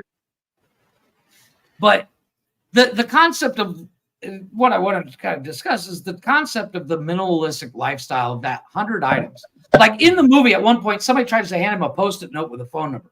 He's like, "Can you not hand me that? Because I can only own 100 things." It's like his shtick. Like he's settled. Like he doesn't even own a car. He rides a bicycle, like a 10-speed bicycle, like fucking speed racer guy. What's his name? Emil Hirsch. No, what's the one nut buggy that did Tour de France? Armstrong? Yeah, like Lance Armstrong. Like that's kind of bikey ride. So it's an older one, but obviously it's not decked out. And one of them is this camper that he lives in the middle of fucking woods. The whole movie, he doesn't want to own more than 100 items. And it's one of those things, I don't think I could do it. It's not on Prime. It says it's on Prime on my end. Last looks. Yeah, it is on Prime, but you got to rent or buy it. Oh, really? I got it for free. On what? On Prime. Oh. But once again, my Prime is different from yours. It's a region. You know what sucks? Like when those VPN apps started coming out, like ExpressVPN and all that shit, they're like, oh, you can watch Netflix and blah, blah, blah in other regions. All those fucking streaming companies put the kibosh on that shit. Yeah. Pissed me off, man. Because I was watching like Netflix in like the French region, and there was like all these movies that's not out here. And it's like, well, it's like my wife being in France, we wanted to watch, there was a movie on HBO. And it's a chick flick, whatever. But it looked funny. And it's got the guy from FX. The guy that was he played McLaughlin in Cocktail. Or McLaughlin. He played the Tom Cruise's mentor in Cocktail. Yeah. He's in it. And I find him hilarious in it. And I was like, let's watch this. You know, we kind of watch it together. We watch it at the same time and then discuss it. Because she's out of town. She can't get HBO Max there. In France. It's not available. It's not available for streaming. Another reason why I was like, yeah, we're not moving to France. Wait, you can't just download HBO Max and watch it? The app is not available. Like, for instance, you guys have Hulu. I can't get Hulu here. No shit. I can't get Hulu. I have Star. You guys don't have Star. Star works. No, it's called Star. STAR. Oh. It's literally just like Hulu, but like that's where I watch Scrubs and I watch Sons of Anarchy's on there. But it just recently merged with Disney, which is kind of weird because Hulu merged Sons of Anarchy on Disney. Hulu merged with Disney. Type in this web address and you can get every TV show for free. Oh, I already got that. I already got two. Oh, the tvdb.cc. I got that, and then I got myflixter.com. Sean, you should snap me that link. Yeah, MyFlixter works. You don't type in .com. You just type in TV D as in David, B as in boy .cc. That's the web address. Yeah. I'm not going to remember. And you can watch every freaking movie, every TV show. But eventually, after like 9 months or so, they want to charge you. Okay, but I hate to have you repeat yourself. But what's that again? I'm going to type it down. Okay, TV D as in David, B as in boy .cc. Okay, cool. In the private chat, Blaze, I just sent you the MyFlixter link. I think I've actually used MyFlixter. Yeah, I use that one all. Like you and I were talking about Bridgerton today, which it super fucking. Yes, I'm a giant fag. I don't care. That show's awesome. Cancel. But is that that's a British show, right? No, it's on Netflix where you guys are. But it's basically it's 1760s. I love it's Sex shows in the like City. That. It's basically Downton Abbey, but with sex scandals. Yeah. Dude, it's fucking awesome. Because it's like every year the town comes together and all these girls that are coming of age find a husband. And then there's this lady Whistledown. She writes a column. Nobody knows who it is. And she spills all the tea. You know, tells everybody's gossip. And the whole fucking town is like, we love this fucking gossip. Who's this bitch? And you everyone's eventually fucking find out who it everybody is. probably. No, that's the thing. It's like that's not nobody's fucking everybody. It's like it's very back then a woman could not be alone in a room with a man because that's a Absolutely. huge fucking scandal. Yep. So that stuff doesn't happen. But like it's little stupid shit that you and I today would be like, who cares? She walked in the asked him in the right. hallway. You had a conversation with a man that's not your husband? Exactly. What? Well, or not even engaged to, like when these women would meet up for dates, the guy would come to the house and be like, I'm here to call on your daughter. They would sit in the living room and talk, and the mother would be sitting on the other side of the living room or arranging flowers. Well, so he they would talks always, about that. yeah, and it's not like I want to take you beyond the bush, but Yeah. it's hard to explain until you watch it. It's like, hey, I want to fuck your daughter, but I need to ask you first. Be respectful about it first. It's this weird thing where once you watch like 2 or 3 episodes, you're fucking hooked. That's what I love about TV shows. And this show, like I said, it starts off a little slow, but then once the cool thing about the show is people were kind of pissed at first when it first came out because the queen is played by a black woman. It's which everybody's like, that's not accurate. Who gives a fuck? So it's woke in that way, but it's not overly woke where it's like, oh, I must, it's not that. But the woman that plays the queen, she's fucking spicy. She's just like, without, in the parlance of the times, she's like, oh, bitch, watch this kind of thing. But in the verbiage back then. But it's this weird thing. I can't get another guy to watch it so I can discuss it. But Bridgerton? Okay. Yeah. I will overly girly. Like I will take the time. Steven's wife watches it and she's like, oh fuck yeah. But she doesn't talk to me. She's just because she's kind of like that wallflower. Yeah. But like, dude, I watch every TV show there is to watch. And I haven't seen this one, but I will watch it just so I can dude, discuss it's it with fucking you. worth it. It's fun. But not only that, there is, put it gently, mild nudity in it. Mild. Well, it's like boobs, big deal. Yeah, but, I was gonna say there's not like dude nudity, is there? Well, the crazy thing is, and I'm gonna give you a name, and you'll recognize her when you hear her name when you watch the show. The girl that plays Penelope. Mm-hmm. I think she's fucking gorgeous. What else is she in? She played in Dairy Girls. She's very, very, very, very, very, very, very British. Like real British, not like I'm pretending to be British. Like she's British. Not a huge actress in the parlance of our times, but there's something about this chick. Every time I see her, I'm like, she's pretty. But she's a good actress too. And the season, she's not a small person. She's full figured, we'll put it. And thick in all the right places. Oh, she's very British, as Leggy says. But she's not a small person. She's not the kind of girl that you would say, I went to the steakhouse and bought a bone. You bought the steak, And the newest season, her character shows them beautiful boobies that she's got. And people, look, this chick, somebody asked her about it in an interview. And they're like, what do you think about women you're like you showing their breasts? And her answer, it was kind of like a halfway dig, like of a fat girl, it's basically what they said. And she's like, I just happen to be one of those women that are part of the perfect breast community. And I was like, this is my bitch. I love this bitch. And she's right. They're perfect. Yes, you do, Leggy. Yes, you do. I didn't know you were still around. I thought you had went to sleep. I know it's like probably 4 in the morning. Took us to bed. She took us to bed. That's what she does. Yeah. But the show is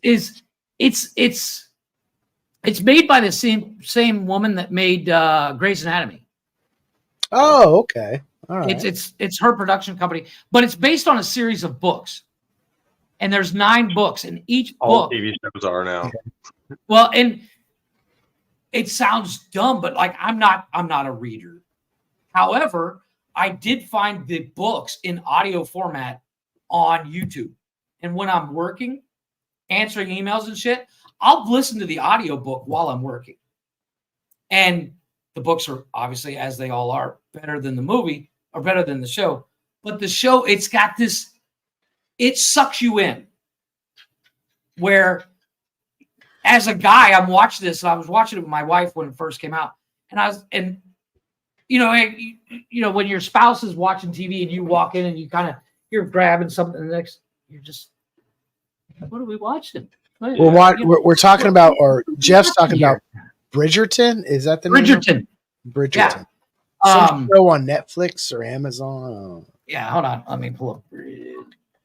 Yeah, it's like it's set in like the 1800s, and I'm just repeating what he told me, but yeah, I love shows set in that time. I love westerns. I love it's like an adult. There's my girl Penelope right there. She's gorgeous. Look at her. Hold on, let me expand this so I can see. So Dawn Rhimes is the company, but look at her. She's gorgeous. But it's so fucking good. That's her name, Nicola. I can't pronounce her last name. She's Russian. No, she was literally. She's known for Harlots and Dairy Girls. Dairy is that show is very British. It's about very British, as in like. It is. There you go. It's a poor man's pride. You know when you're watching a British show because they have like the continuous shots. They don't cut. They don't do cut like the cut scenes like. Dairy Girls is one of those shows like, as Americans that don't hear British slang a lot, you might have to watch that episode 3 or 4 times before you get to all the jokes. Oh, absolutely, dude! I try to watch the British version of The Office. I cannot stand. I can't understand. So dry. I can't understand what they're saying. Their British accents are so thick. I can't. I actually dated a woman. Before I met my wife, I was dating a woman. She's South African, and her best friend was British, and her best friend gave me a stack of DVDs of old classic British TV shows like Porridge, Keeping Up Appearances, to the point where I became pretty good at getting the jokes. But like Monty Python ain't got shit on some of these shows. Like Monty Python is they consider understood him by the he's kind of like the poor man's British guy for everybody. Where some of these like Porridge was set in the 70s, and Ashes to Ashes is excellent. I started to watch a little bit of it. I haven't gotten to it. My best friend.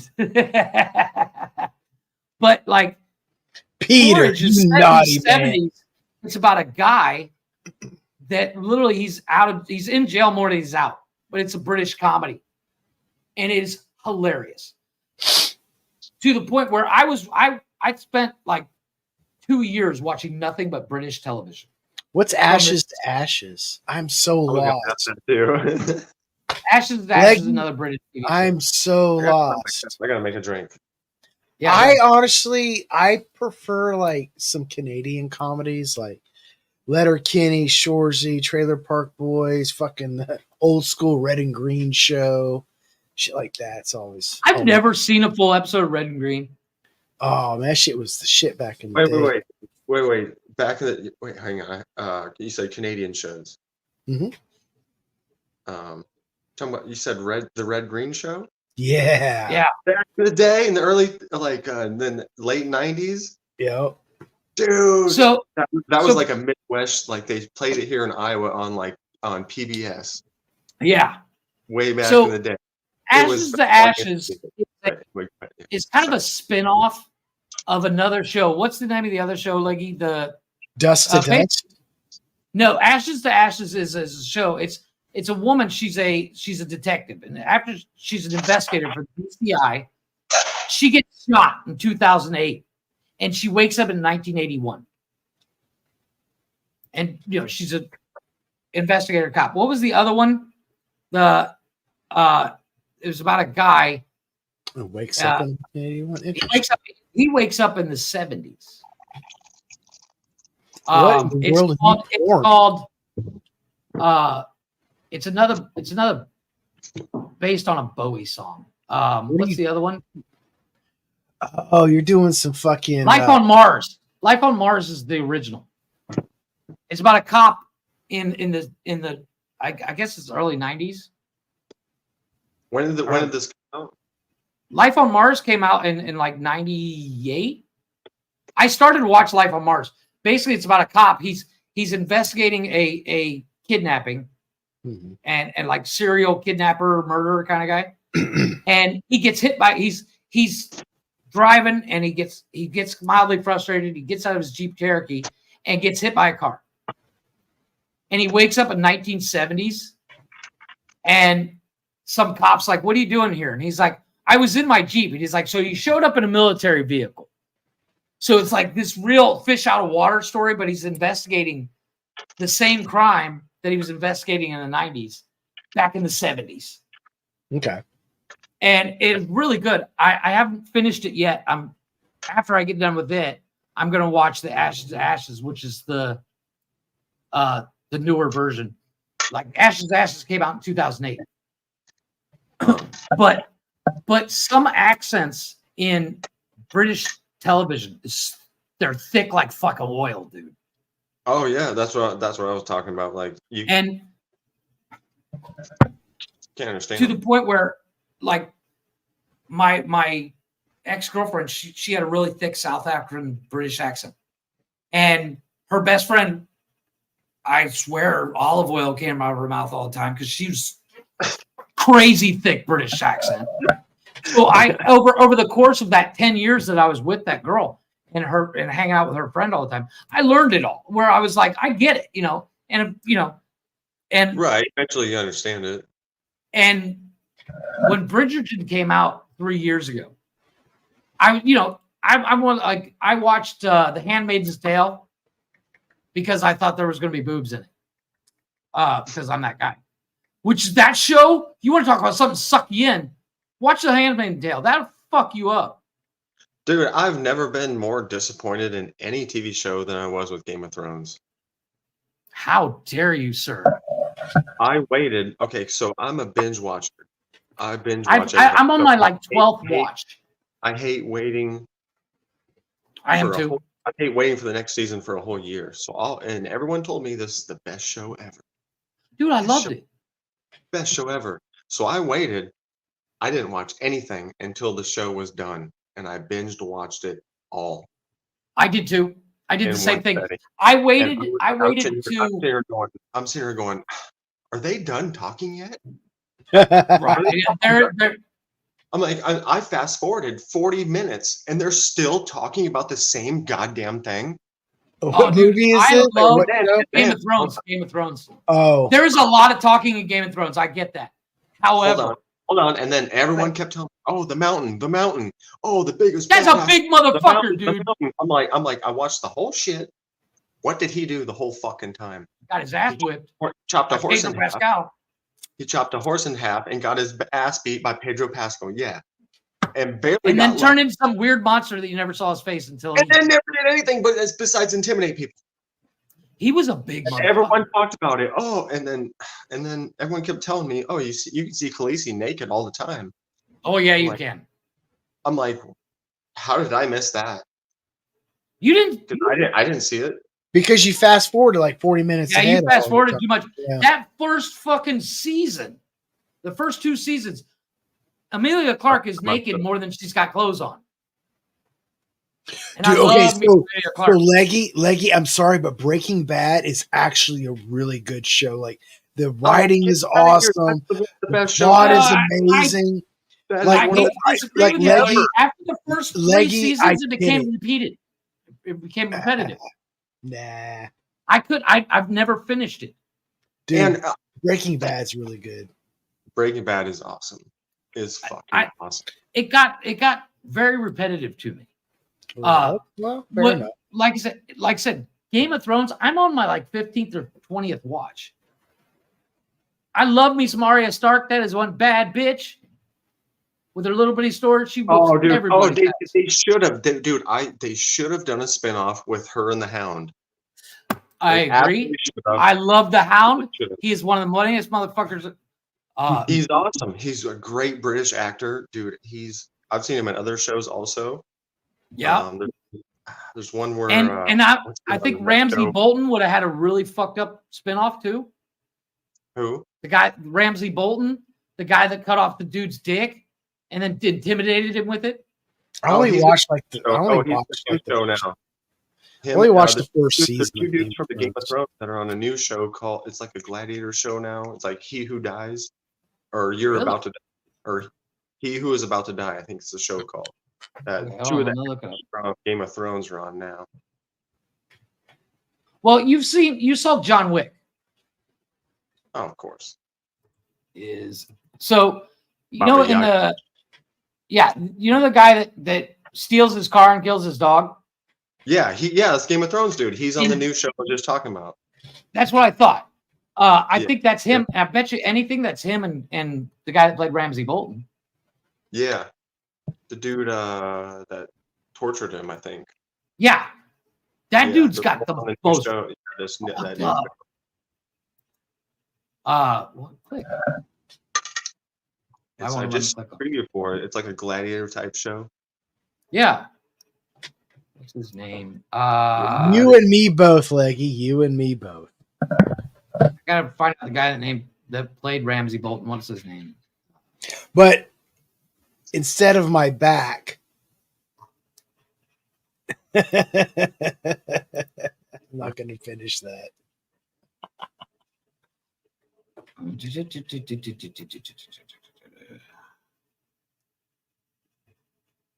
Jesus.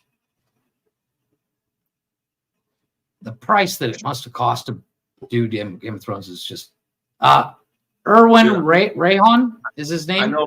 I know I get a lot of hate for this, but dude, I could not. It was awesome, Game of Thrones. And okay, this is the last point I want to make about the Game of Thrones. Okay. The last season.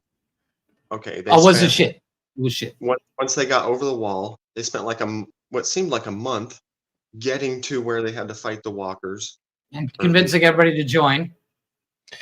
This is what I think about y'all's conversation. I'm sorry, I'm stealing your shit, Jeff. Nerd. You're a fucking nerd. You're a fucking nerd. And no one likes you. No one likes you. I don't care. The beauty of Game of Thrones comes down to it's great storytelling right up to that last season. And I don't have a problem with last season. Because, okay, once they found the walkers, they're like, oh, Jon Snow, you got to go send word. Like, they spent like a month getting to where they were. Jon Snow made it back to the wall in an hour. He's like, yeah, okay, let's go. His uncle picked him up, covered in fire. Yeah, you guys are not selling this show to me at all. No, I'll tell you what though. It's not a bad show. I watched the first season and I'm like, The first season is the worst season, one of the worst well, seasons. They did Jason Momoa. Like everyone told me, did like, him dirty, dude. Oh, he's in it. Oh, he's a badass. And then I'm like, he didn't do anything. Same as the Mount. But it's basically everybody's. At one point, there's like 5 kings, and everybody wants to. Anticipation. It was the anticipation for the next episode that just drew everybody in. Yeah, I'll stick the trailer. Always. Like I've watched season 1 of House of the Dragon, and you want to talk about the slowest burn of history until that last fucking episode. I haven't watched season 2 yet. It's so boring, and then at the end of the episode, it's like, oh shit, that happened. Something finally happened. Well, that's the one. Not to go back to Bridgerton, but there's that element of holy shit, but there's structure in there. It's not just thrown Right. together Yeah, because it's good. You know, there's it's a not plot. thrown in there because there's a plot there. And it my wife was like, "So you're gonna watch your porn with a plot?" And I said, "Yeah," because that's what she calls it. Because I've watched it like 3 times already. Good porn doesn't have a plot. it literally became one of those things. It's like, because, and it's not even a lot. It's not gratuitous. It only happens like 3 episodes throughout the season that you see anything. Yeah. But the tea and the gossip is, it sucks you in. You're like, this bitch. And of course that first season, you're trying to figure out who the person that's spilling the tea is. Yeah. And then you're trying to find out who. Well, in the second season, you're like, I hope this bitch don't get caught, because the queen's like, I don't like this. And then the third season, you're like, I hope this bitch finds this. You know, it's got good points and That's bad. funny. I'm actually gonna check it out for sure. I enjoyed the shit out of it. Yes, I am very classy, but I like to see boobs, so I'm okay with it. Well, I do like mature shows. You know, I like I like real shit. Right. Did you ever watch the show on Sci-Fi Channel? It was called Deadly Class. No. Be right back, guys. I never really had the Sci-Fi Channel for very long. Oh man, it was such a good concept. It was a school. It's set in the 80s. Okay. It was a school in somewhere in the U.S. I think it was like New York or some shit. But it was like, so you have all your gangs out there, or cliques. You got your Yakuza, the Russian mob. You got the Italian mob. What are we talking about now? Send their kids to the same school. Josh, you remember the show Deadly Class? It was only 1 season, but okay. So all these gang, they send all their kids to the same like high school to like make them better killers and better leaders. Like a superhero school It was for killers. such a good concept. Okay. Here you go, leggy. Little nipple. She said she has her own boobs. She has no desire to see anybody else's. Yeah. Boobs are cool. It's like I have my own cock and I have no desire to see anybody else's. Agreed. Yes. Unfortunately, it's kind of a part of porn. It's not as cool. That actually reminds me of a Ron White joke. Yeah. Yep. That joke of him in Hawaii. Sorry, I can't hear anything. I had to turn my AC off. No, it's okay. No, but like I started to watch a show on, I think I watched it on Prime, and I found it was canceled after first season, and I was pissed. And it was only canceled. It wasn't canceled because it was bad. It was canceled because nobody found it. Yeah. And it was about this girl that dies in high school. I remember. And she find out Petra's Farms remembers. She when she dies, she's stuck in the school building. But so is everybody else that's ever died in that school building. Oh yeah, I watched that one. Yeah. And I was like, it was so good. And then they fucking canceled it. Yeah. Have you ever seen the show Dead Like Me? Yes. I loved that show. Probably. What was it's a girl. It's about a girl. She dies. She's like 18. She just got her first job, and it's a temp agency. And as she's going to lunch, she gets killed by a space shuttle's toilet seat. And when she dies, she becomes a Grim Reaper. And it's a group of Grim Reapers that before people die, they touch them and take their soul before they get killed, and then escort them to wherever. Yeah. And once you take somebody's soul, you get to go beyond. And it had Mandy Patinkin in it. It had had a decent cast. It was really good. And I think they only did like 3 or 4 seasons. It's on Prime as well. I enjoyed the shit out of it. Here's a British show that I actually enjoyed. I really did enjoy. It's called Misfits. Yeah, that's pretty good. Yeah. It's about a group of like young, like late teens, early 20s. They're all in like doing some kind of community service because they're all troublemakers, and they get like, and they get these like superpowers and all that shit. It's pretty nice. No, I'm thinking of a different one. Good old I England. messaged Leggy about 2 months ago. I messaged Leggy. I found a British TV show, and it was made in, I would say, easily the 90s, just by the way it was shot and what people talked about in the show. It was called Wolf Blood. And it was about a family of werewolves. The CGI is horrible.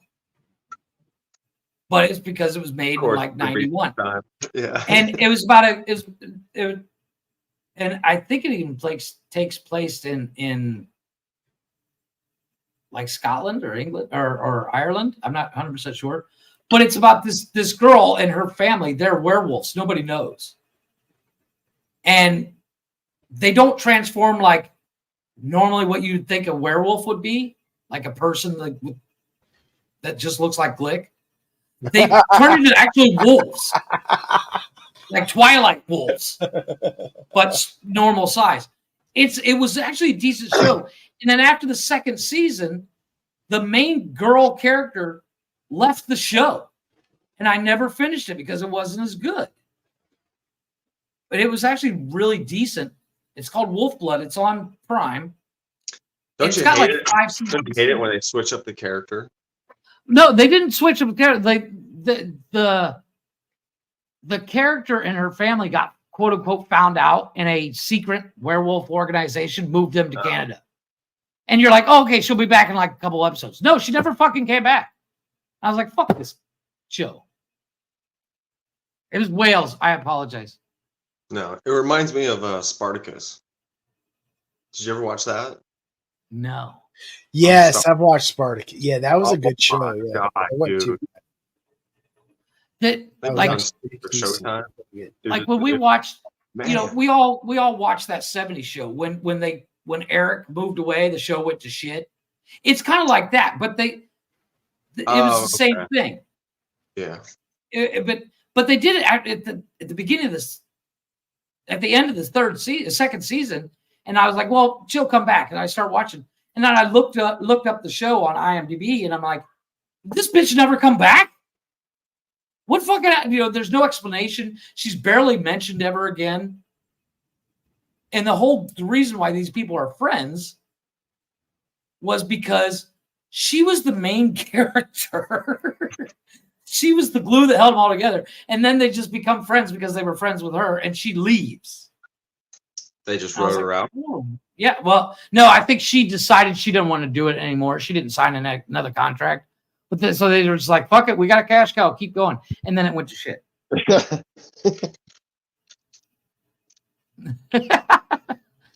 But I need a cigarette.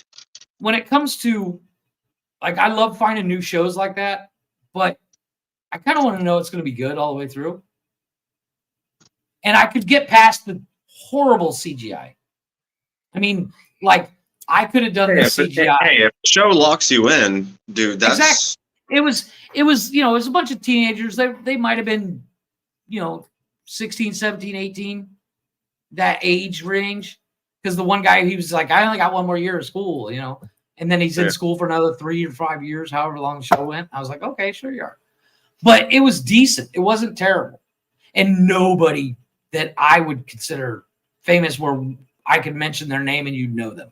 Leggy might know them, but it was like the first episode, you see the wolf and you're like, oh, wow, that's bad. Like, I could do this during the show. That's bad. But it was what it was, And I have yet to find another show that I can get engaged with like that for a while. So I constantly repeat, like I'm watching Game of Thrones again. I'm watching Sons of Anarchy for the 5th time. Are you watching the House of Dragon? Not yet. I'm waiting for season 2 to finish. I don't mind the year wait between seasons. I hate that. I do. Don't get me wrong. I hate it as You're a well. younger generation. You're not used to it. Right. Younger exactly. generation, bitch. I'm gonna be 39 in a week. Oh shit! I forgot you were that old. But it's like I'm a dick. It not comes to the younger generation thing. It comes to I'm used to it at this point. Mm-hmm. You know. Yeah. If there's 3 or 4 seasons, I can start it today and finish it by the time the new season comes out. That's true. And House of the Dragon, I like when I watched the first episode, I was like, wow, this is a big piece of shit. And I was like, when you watch first episode of Game of Thrones, you're like, well, all right. So you got to force yourself through it.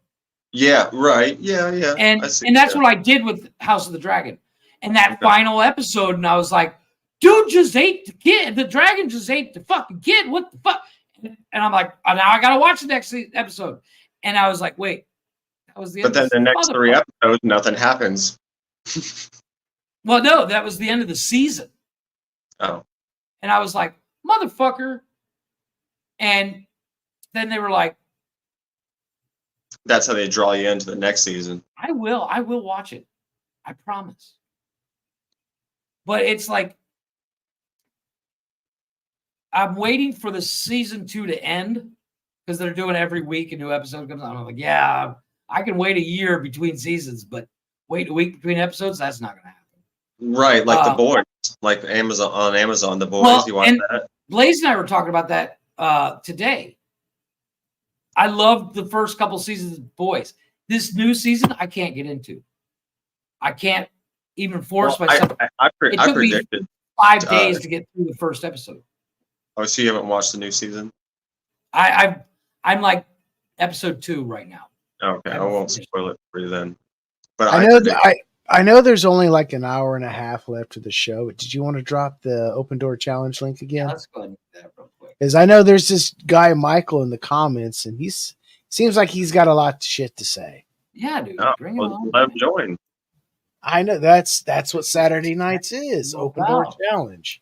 Yeah. But there's like basically one rule on Open Door Challenge nights, which is just Saturdays. If there's a wiener on that monitor, I swear to God, Stu. Yeah, we've been wiener bombed. We got racist bombed tonight, but I was fast enough on the button. I was fast enough on the button that nobody really heard it. Because we have, for lack of a better word, haters. We can cuss on here, right? Oh yeah, we cuss absolutely. Okay, yeah, that's in my normal vocabulary. Like I use the F word every day. So. Oh no, I don't think we could go an episode without. But no wieners. That would be cool. There's no wieners. Glick and I started this show a little over 3 years ago, and of the Nonsensical Nonsense, and then it's built into now a network where we have 7 shows, 7 days a week. Non-consensual nonsense. Yeah, and we about a little over a year ago we decided to make Saturdays the Open Door Challenge. Well, one thing we forgot, and we did it for a reason. We have lurkers / haters that like to talk about us. So we got to the point where we're like, you know what? Fuck it. If you guys got something to say it to our face, quote unquote. Granted, because we're thousands of miles apart. And don't break bullshit. So we started doing this Open Door Challenge, and people will come up, and we've had really great people pop up. Like Wes, he's practically a part of the family. Shit, where is he been? I think he's there. You go. But he's gotten to the point where he does. He's become our own Tommy fucking Chong. Dude's fucking hilarious. Dude, Sean, you would love Wes, dude. He's just like, is he like the dude doesn't show up until he's 5 He's in his late 50s or some shit, dude. Yeah. He is like the epitome of like an old school fucking stoner, man. Yes. Nice. He's like, dope as fuck. I think he was a drug dealer for Jimi Hendrix in his former life. He probably was. Like, the reason why Mama Cass choked on that sandwich was because of Wes, because she was stoned. Yeah.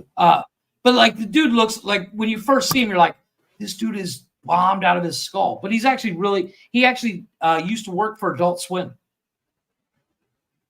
on the Cartoon Network. Oh, okay. Yeah.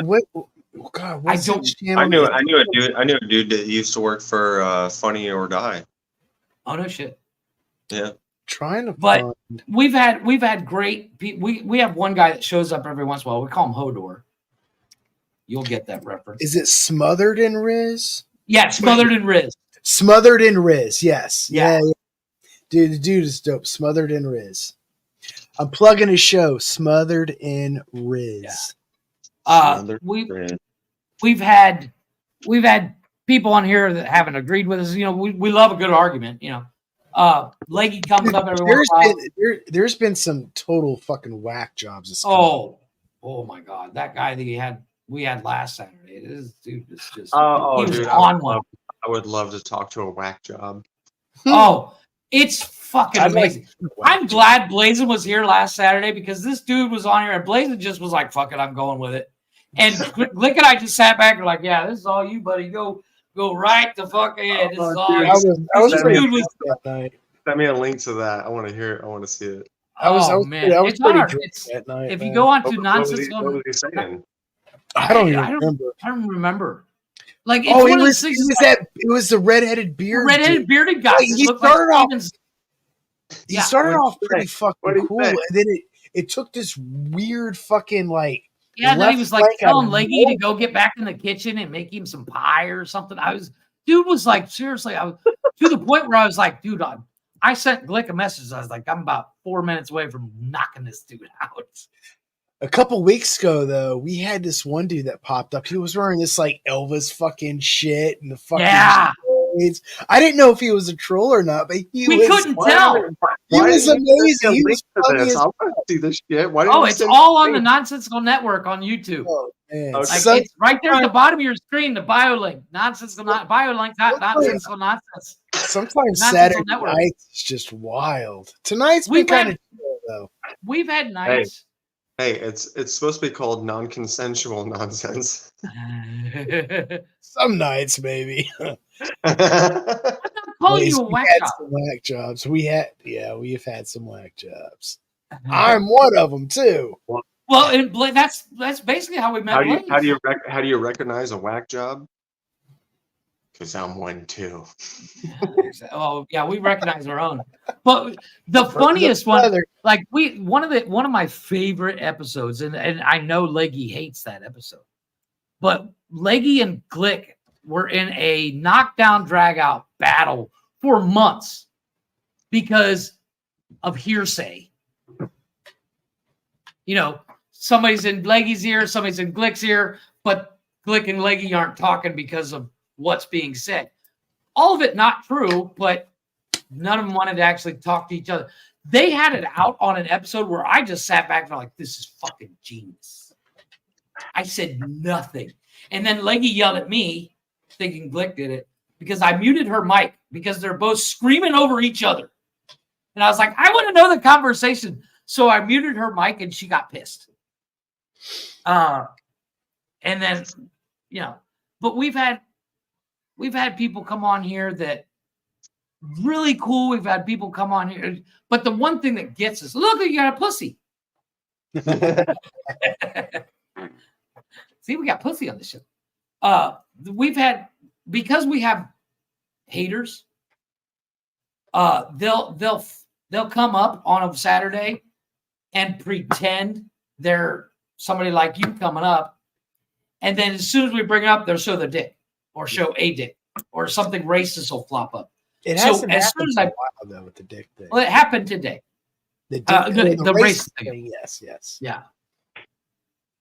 Yeah. Oh, it was hilarious. I sat back and enjoyed the shit up. You got a rabbit too.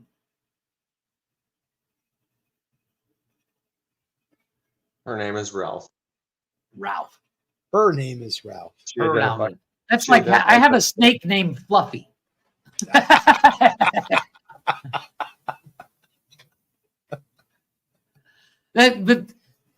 Those are my favorite episodes as well. The Wednesday episodes when we find those weird stories. Like I got Wednesday we do a show called What the Fuck News.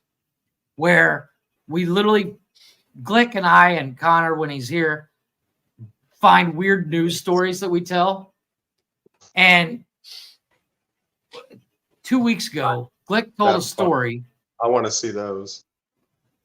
2 weeks ago, Glick told a story that he found in the news. This guy in Japan, he's asexual. So he had his cock removed and then hired a chef so he could cook it and serve it to people. Wait, huh? At $2,000 a pop. I believe it. $2,000 a pop people paid to eat it. But okay, hold up. How many people? How much was $2,000 worth of one penis? Like, well, once again, and that was my fucking question too. No. Glick tells the penis stories. I just get involved in those stories because Glick reads the article, and I'm like, "What about this?" What? He's like, "It's not fucking here."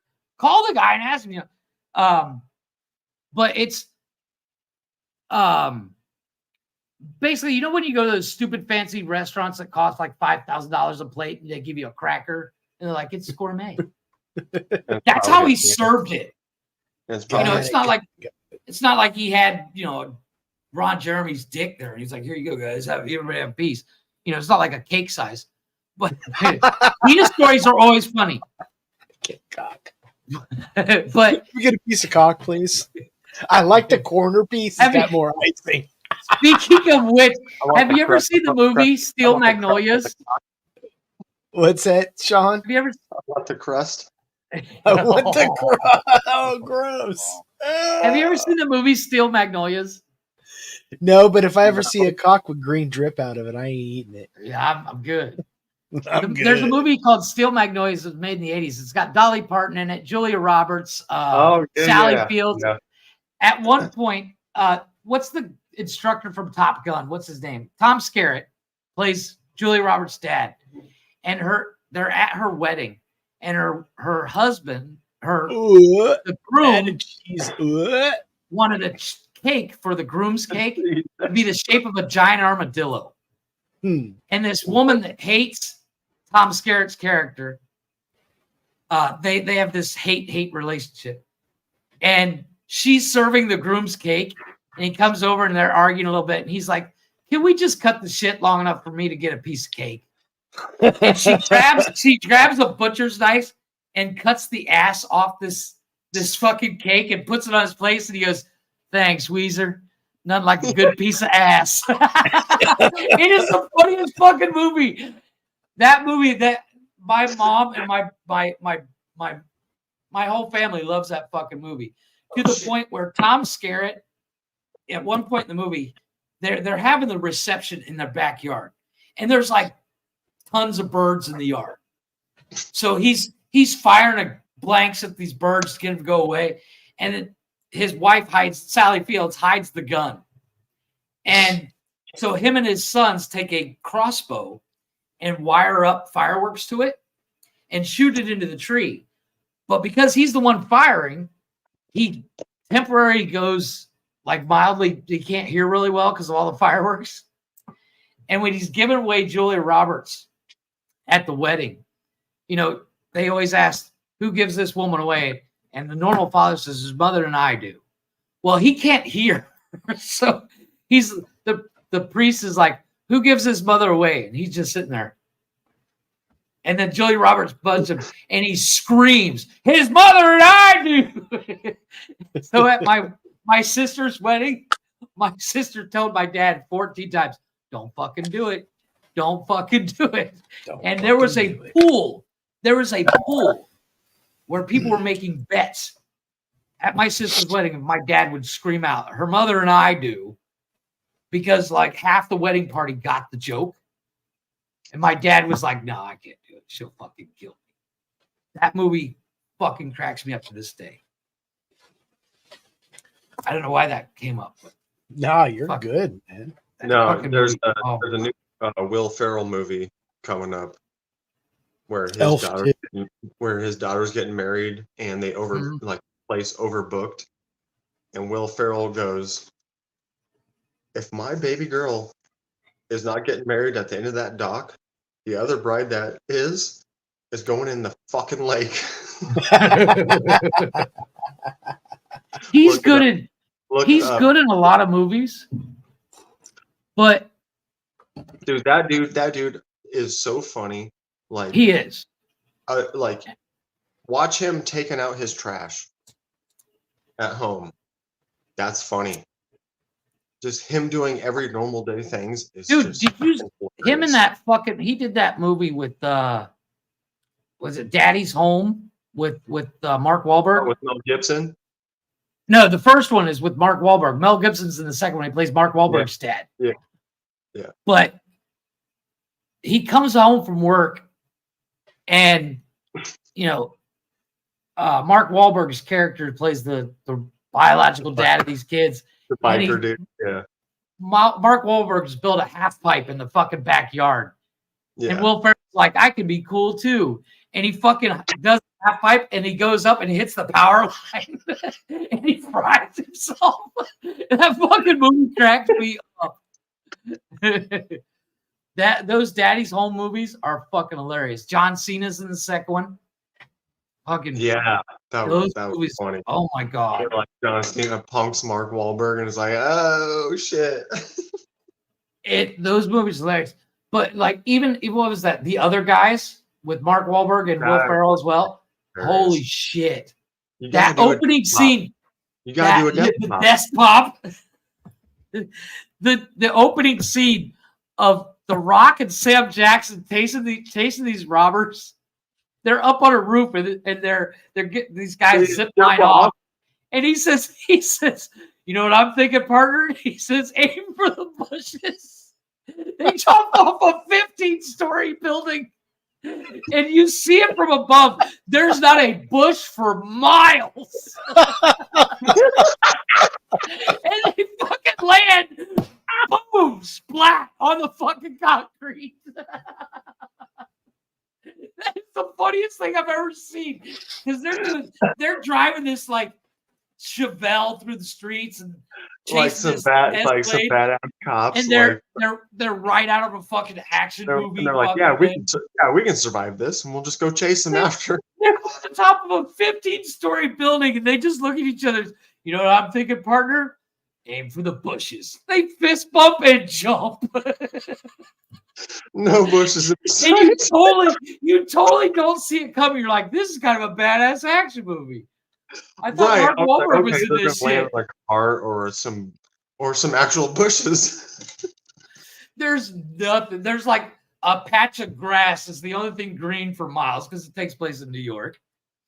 And then fucking it's so Mark Wahlberg's character is just, but he's only the outsider because he shot Derek Jeter when he was guarding the Yankees at the stadium. Derek Jeter's got headphones in and he's walking down, and Wahlberg's like, don't move, and he shoots a warning shot and shoots Derek Jeter in the fucking leg. That movie is fucking hilarious. I love it. Oh my god. And then fucking Michael Keaton throughout the whole movie keeps quoting TLC and then claiming not to know what it is. Oh. So I just watched some YouTube videos. I gotta find that scene because I gotta show it because holy shit. You know, you can't be no scrubs. Yes. You know. You gotta creep. He's like, yeah, I don't. You gotta be TLC. Yeah, he's like, don't go chasing waterfalls. So I'm gonna show this scene because holy shit. You gotta creep. This cracks me up, and I might have to mute it at first because there's an ad. Fucking YouTube. Oh, and it's gonna make me wait, so I'm gonna have to share screen again. Oh shit! It just popped back up. Damn it.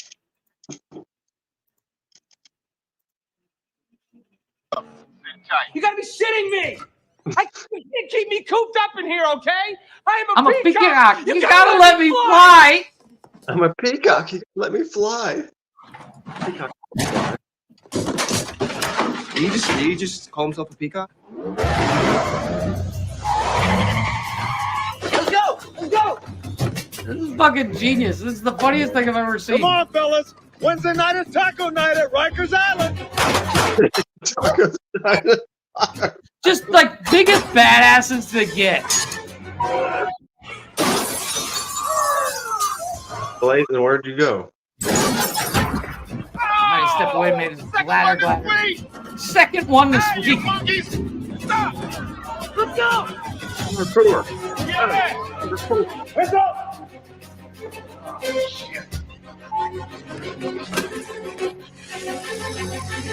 They zip line off. Here it is. This is the best. Oh, Foo Fighters. Special Forces zip line. These guys are pros. Foo Fighters. You heard what I'm thinking, partner? Aim for the bushes. Aim for the bushes.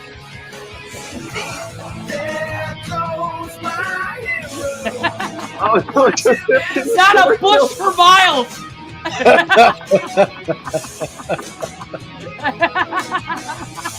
Yeah, we're gonna.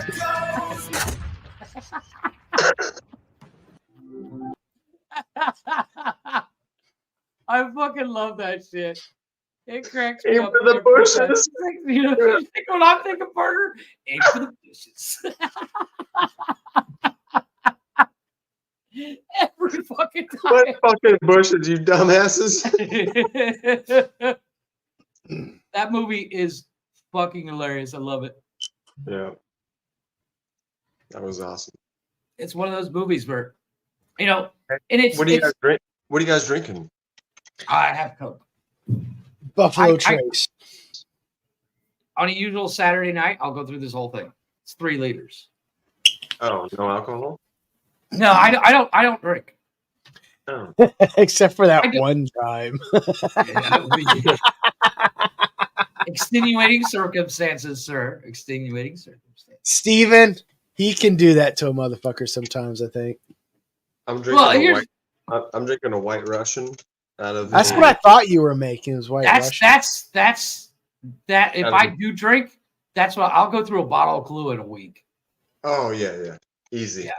I'm just drinking straight up whiskey.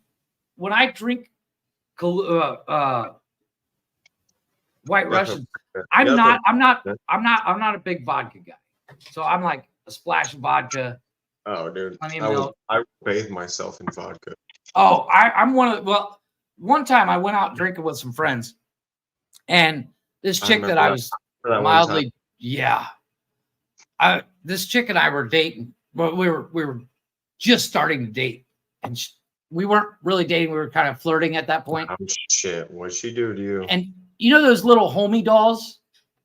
No, they're from the early 2000s. Oh, those little like clown things. No, they were the Mexican ones.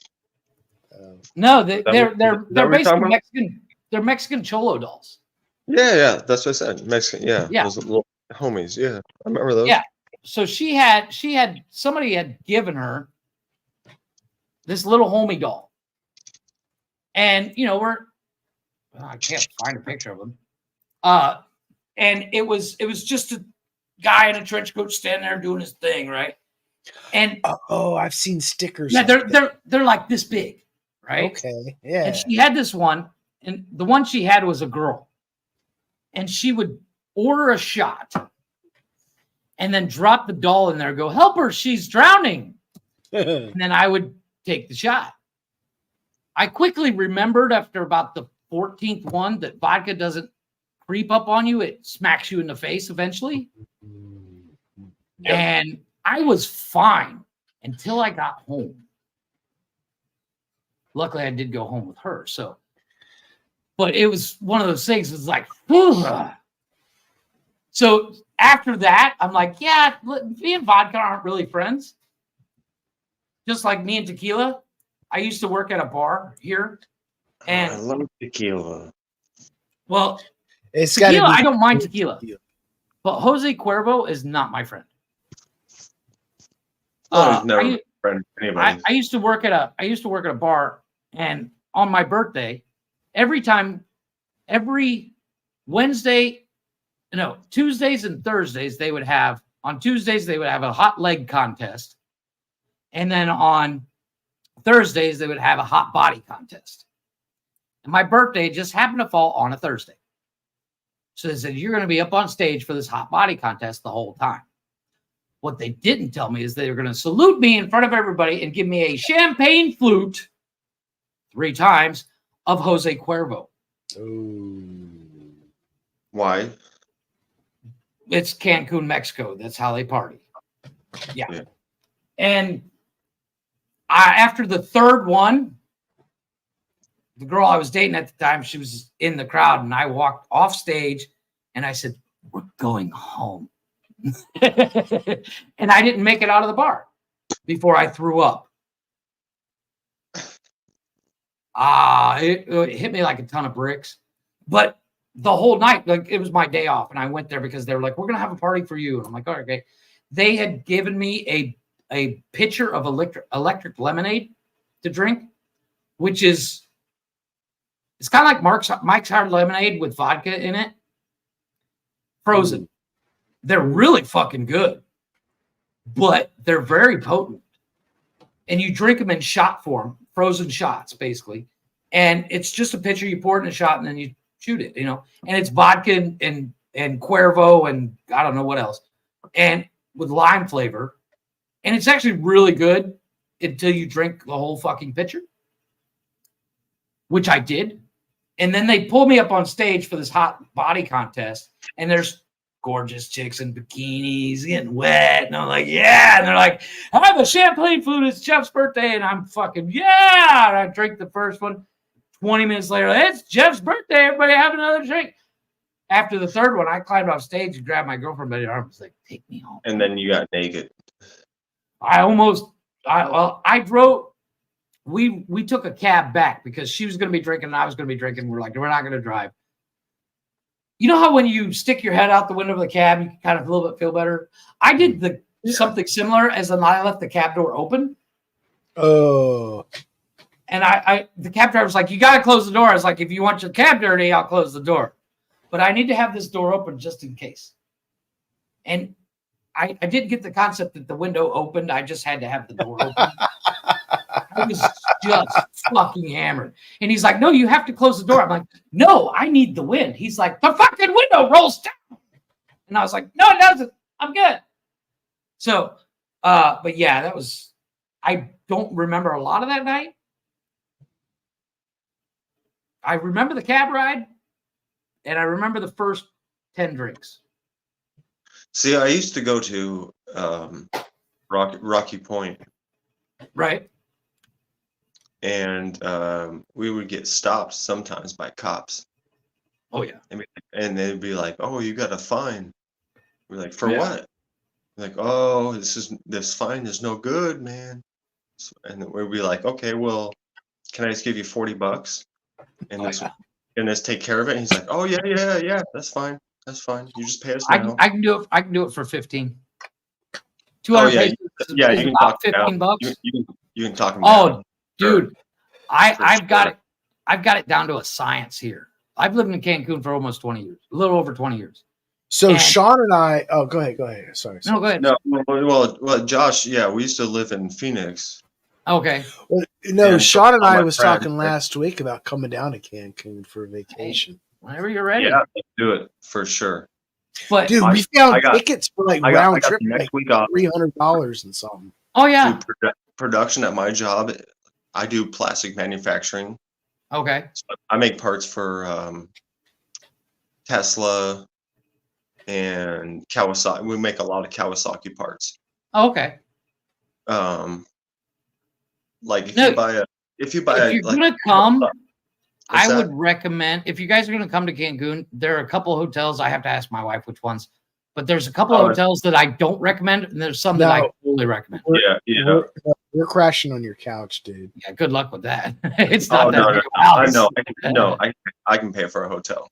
I'm just fucking with you. No, obviously. No, but it's like, but if you guys come down, let me know. I'll take you guys to Coco Bongo. That place is fucking insane. I've only been on the east side of Mexico.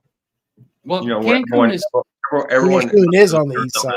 Yeah, we're on the east. We're on the East Coast, but we're all the way down at the tip, like Mexico. Just backwards, Jay. Just the tip. Yep. tip. But what's really cool? There's a club here that I used. My first year here, I went every single night, and granted, I was fresh out of the Navy, and two tits a hole in a heartbeat. I was ready to go, and I used to work. I came down here with a tattoo body piercing company. I did professional body piercing, and during spring break, I cleaned the fuck up. How many Prince Alberts have you done? I've only done 4 in my career. Ew. Okay. But I charge $500 a piece, Have and you I ever wear done 3 any- gloves, and I don't hold your junk, but I'll stab the shit out of it. I've done clip piercings. That's what she says. I've done 6 clip piercings. I also charge $500 for that. That's so I don't be pervy. Oh, I dated a chick that had clit piercing. I actually the reason why I worked in the club, I worked in a club called Daddy Rock. My boss opened up a studio in the club where we would sell jewelry. I'd do like 15. This is back in 2001. That's actually a pretty good idea, dude. Well, except for the alcohol part. Yeah, well, that's the catch, and it's Mexico, so. But this is back when belly button piercings, where everybody wanted one or needed one or had one. Yeah. And I would do 15, 20 a night at tongue 40 piercings. bucks a pop. That cost me $5. So I'd walk into the club with $5. I've never done one.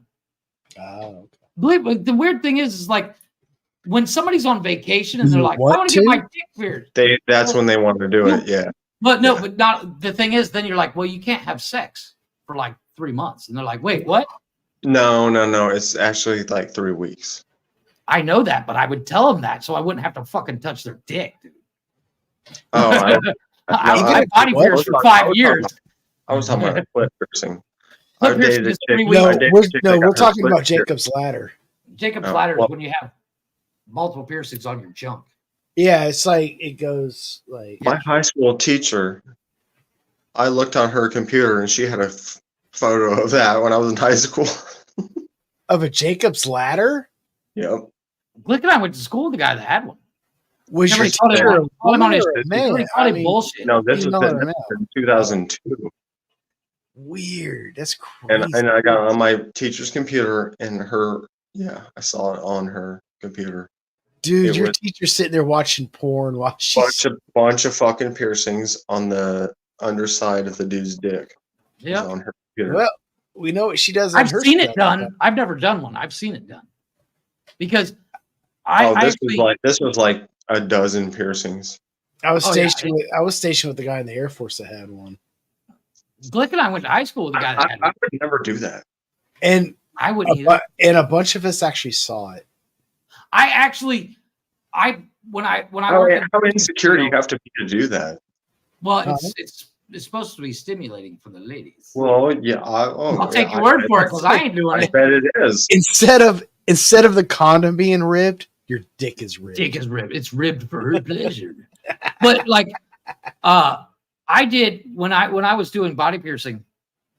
Once I went like through body classes piercings and everything, too. I got my tongue, my eyebrow, I had 10 on my the brain. face Yeah. because I'd be sitting in the studio and I'd be bored. I'm like, you know what? I need another earring. That's what. Yeah, I was bored too. And I the was like, dumbest day ever, I was like, I should pierce my nipples. And I did one. That's the one I don't want to do. I did one, and I don't recommend it because it was the worst fucking pain, piercing wise, that I've ever had. And I That only was did the one. wrong one. Really? And that's why guys that get their junk pierced,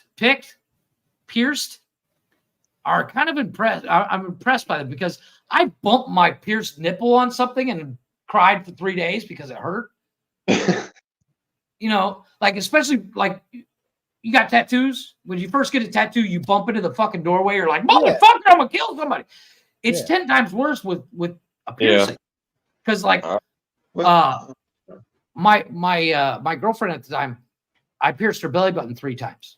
And it was a cool little star pattern I did with her belly button piercing.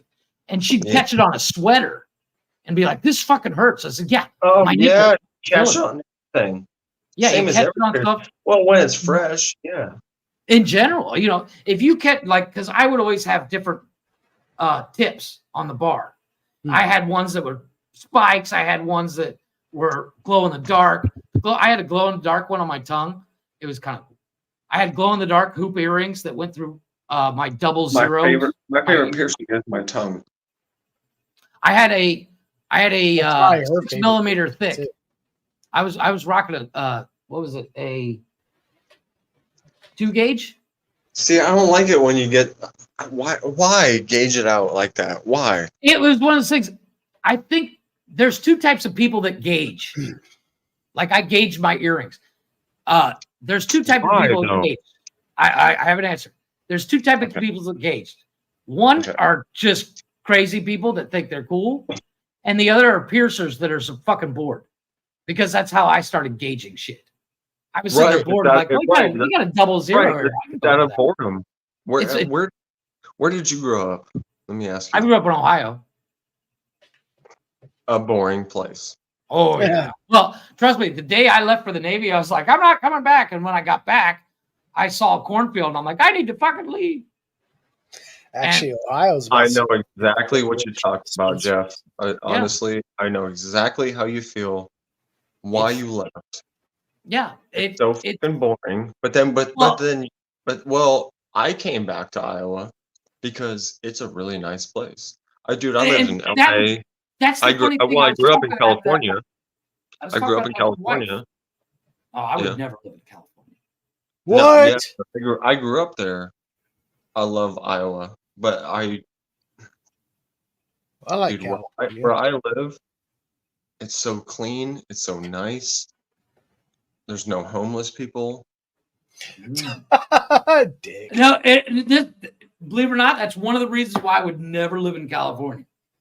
Right. And not to mention I have no problem with people being woke, but when they shove it in your fucking face, homeless people are not that bad. No, I'm not even worried about the homeless people. I'm not worried about. And the minimum wage bullshit they came up Oh with. yeah, don't get me started. You know why they did that? Yeah, because the taxes are just fucking insane.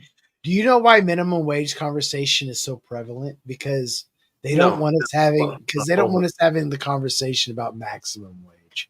Well, here's the thing. I have what's called maximum wage. Oh shit, my rabbit's under my bed. I gotta go. Fuck. All right. I technically have maximum wage because I don't have a salary cap. I don't have a salary. I have commission. And my first good year working at the job I do, I made so much money. I was like, holy shit. And this year, yes, this year is shit. And I know why. It's because it's transitioning. We're transitioning to a new model. And I'm starting the new company and all that stuff. But my first year I made over $300,000.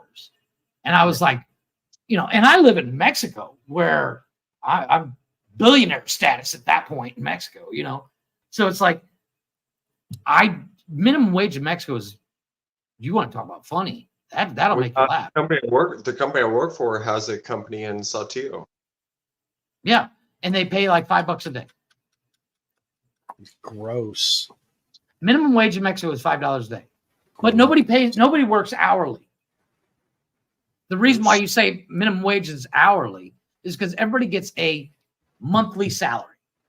They say, we'll pay you this amount per month. So they don't get paid weekly? Well, you get paid weekly or bi-weekly. But what they do is they say, instead of saying you're going to work 8 hours a day, no, they're going to say, we're going to pay you 40,000 pesos a month, which is actually a really good job here. You get 40,000 pesos a month. The hours is another story because let's say Blaze and I work at the same place and Blaze calls in sick. Jeff, you can't leave. We need somebody to cover Blaze's shift. No, you're already here. Nope. Yeah, which is why I work online. The beauty of my job is I can do it from anywhere in the world. Hey, sorry to stop you real quick. How do I send an invite to other people for this chat? Send them the link to the page and it's in there. The link, yeah, the link that you clicked on, just copy and paste it and send it. Yeah, I just put it in the chat again. But it's like, sorry to cut you off. Go ahead. No, it's okay. Like That's like the a job thing I on was the gonna shows, take. cut each other off. Like right now, I'm cutting Jeff off. The job I was going to take, they were like, we're going to pay you 12,000 pesos a month plus commission. And I was like, and I started doing the math. I said, well, back and forth every day plus lunch. Yeah, that's salary right there.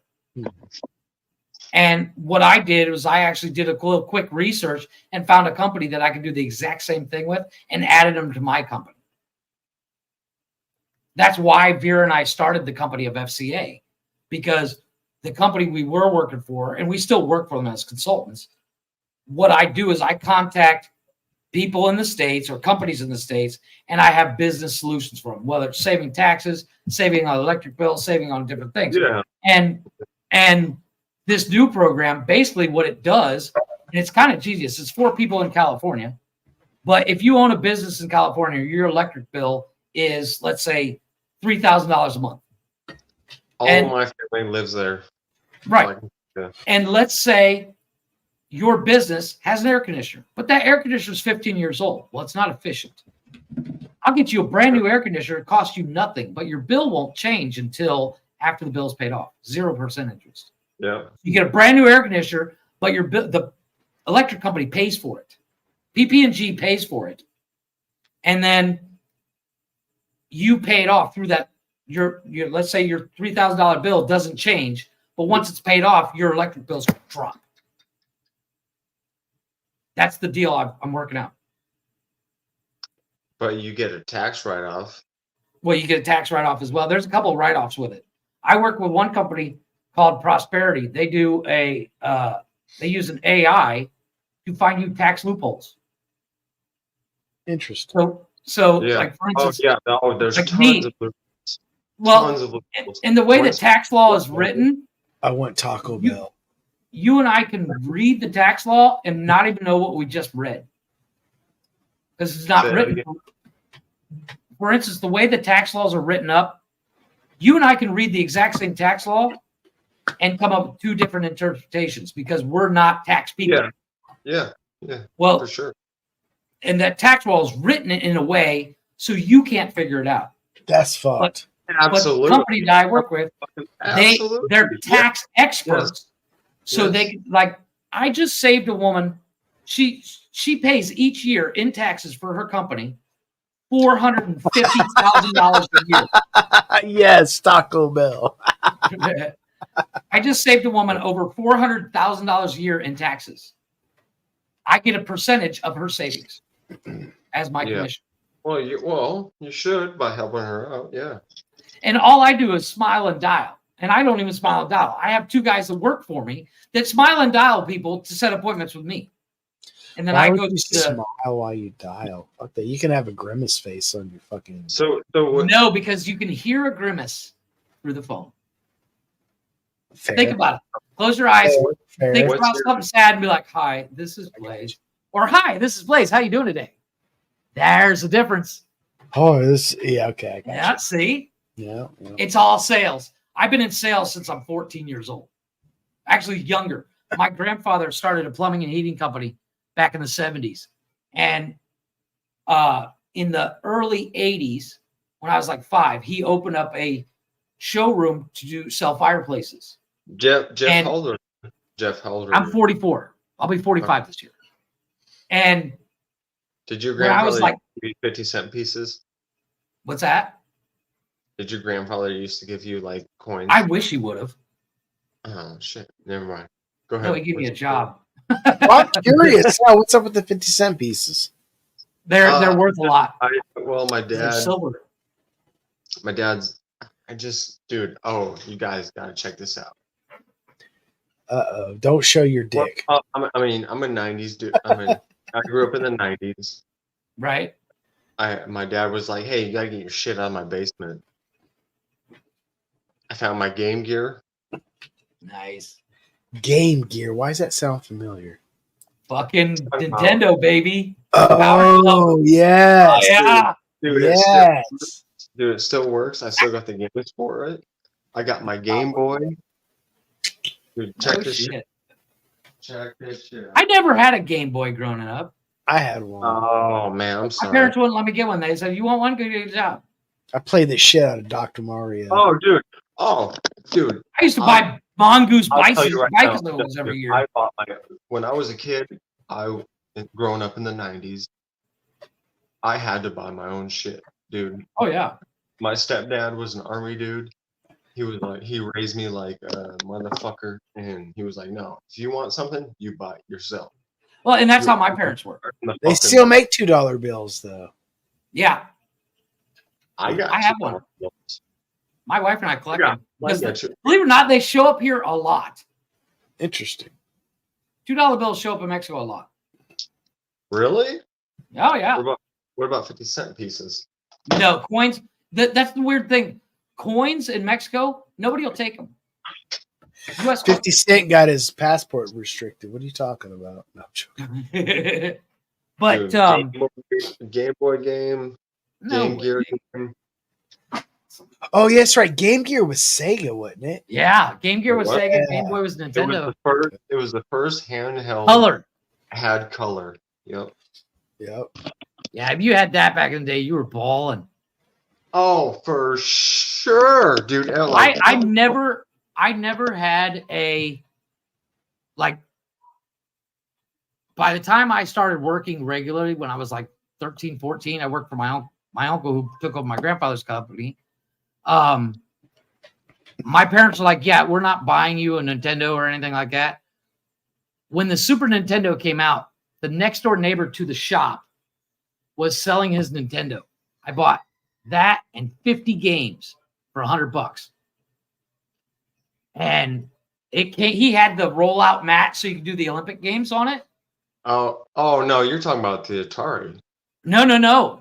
Nintendo had it was a plastic mat. Early '90s. Yeah, it had a plastic mat with buttons on it. You're muted, Blaze. You're talking about Atari, dude. No. You're muted, Blaze. Yeah, Blaze, you're muted. The NES came out with the mat, and it was part of their Dance Dance Revolution game. No. This came out with an Olympics game. Well, yeah. No. You're right. You guys are right. That was here it is. 91 or 92. 91. Maybe. It was called the Power Pad.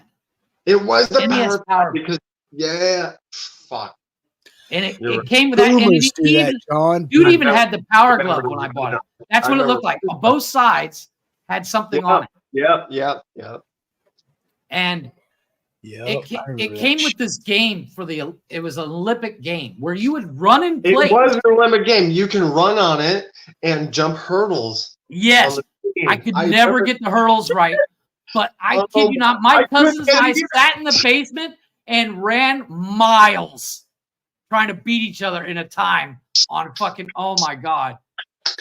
That's interesting. We're sitting here talking about that, and you look at like their Wii and shit. Like Nintendo's always try to like put in like some sort of like physical activity into video games. Yeah. But none of them really took off. Oh no. Like the Wii did. My ex-girlfriend and I bought a Wii, and it came with the Wii board. Mm-hmm. But the only thing we used the Wii board with was a game that came. I don't even think it came with it, but it was like an exercise game she bought. And I played it. Are you talking about the step thing where you step? Yeah, it was like a little step on it. Yep. And it was called the Wii board, and it supposedly worked for a surfing game or a skateboarding game too. But I never found that game. Yeah. Oh. I loved the Wii. I thought it was cool. I loved the bowling. I like the tennis. Dude, I like the tennis as well, but I played. Yes, it's awesome. I played Tiger Woods golf on the Wii. Dude, that was one of the biggest games ever. Dude, everyone was playing that. Everyone was phenomenal. I bought the Tiger Woods golf for my PlayStation, and I played. It was called PGA. Yeah, I have it here somewhere. dude, I can- everyone played that. And I love playing golf, but if I can sit down and do it, going outside, it's too fucking hot here.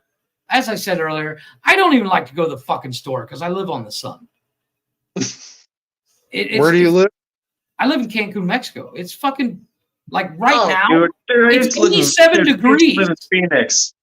It is 11 o'clock at night, and it's still 87 degrees outside. Yeah, that's like I am like, I can touch the equator from here. And I'm literally on the ocean. I have to walk to the store with a knife in front of me to cut the humidity.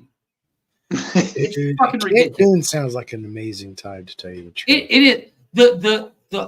However, the water by the beach, fucking crystal clear, Blue. It is fucking. That's what I love. That's what I love about. I go out, yeah. swim with the dolphins or swim with the fucking whale sharks, and you are in 400 feet of water, and you can see the bottom. That's like some Guam shit right there. Yeah, it's insane. The only thing I can compare to that is when I went to the Dominican Republic. Yeah, Dominican's the same way. Phoenix gets hot. Crystal clear water. That's so awesome, dude. All right, Blazing, when we go. Oh, fuck it. I don't know. Let's see. I don't have school. I don't recommend it to August because this is death. That's the Cancun beaches. I am off from school in the winter. I take winter breaks. That's about it. That's the perfect time to come, too. Yeah. I can go anytime. I'm officially a Sun Devil. Oh, you're in Phoenix, huh? I'm not in Phoenix, but I'm taking the. Oh, you're on the University of Phoenix. No, Arizona State University. Oh, okay. Because you can go. There's a university. It's 100% online. Yeah. Yes, for University of Phoenix. Yeah. Yeah, and there's a funny story. The reason why I heard about it, man, fucking Brad. The reason why I heard about it, it came from a weirdest source for me, because as we know, I'm not the sports guy.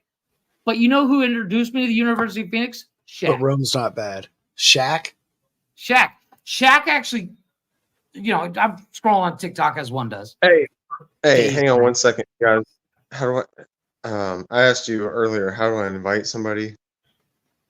Copy and paste the link, man. That's the best. Here, I'll throw it in the chat. If they have the chat, they can. The whiskey has made brain. The whiskey has made words are hard. Yeah. The whiskey has slowed my brain down. But the University of Phoenix, Shaq. Where'd Sean go? I think he jumped off to copy that. He might be on his phone.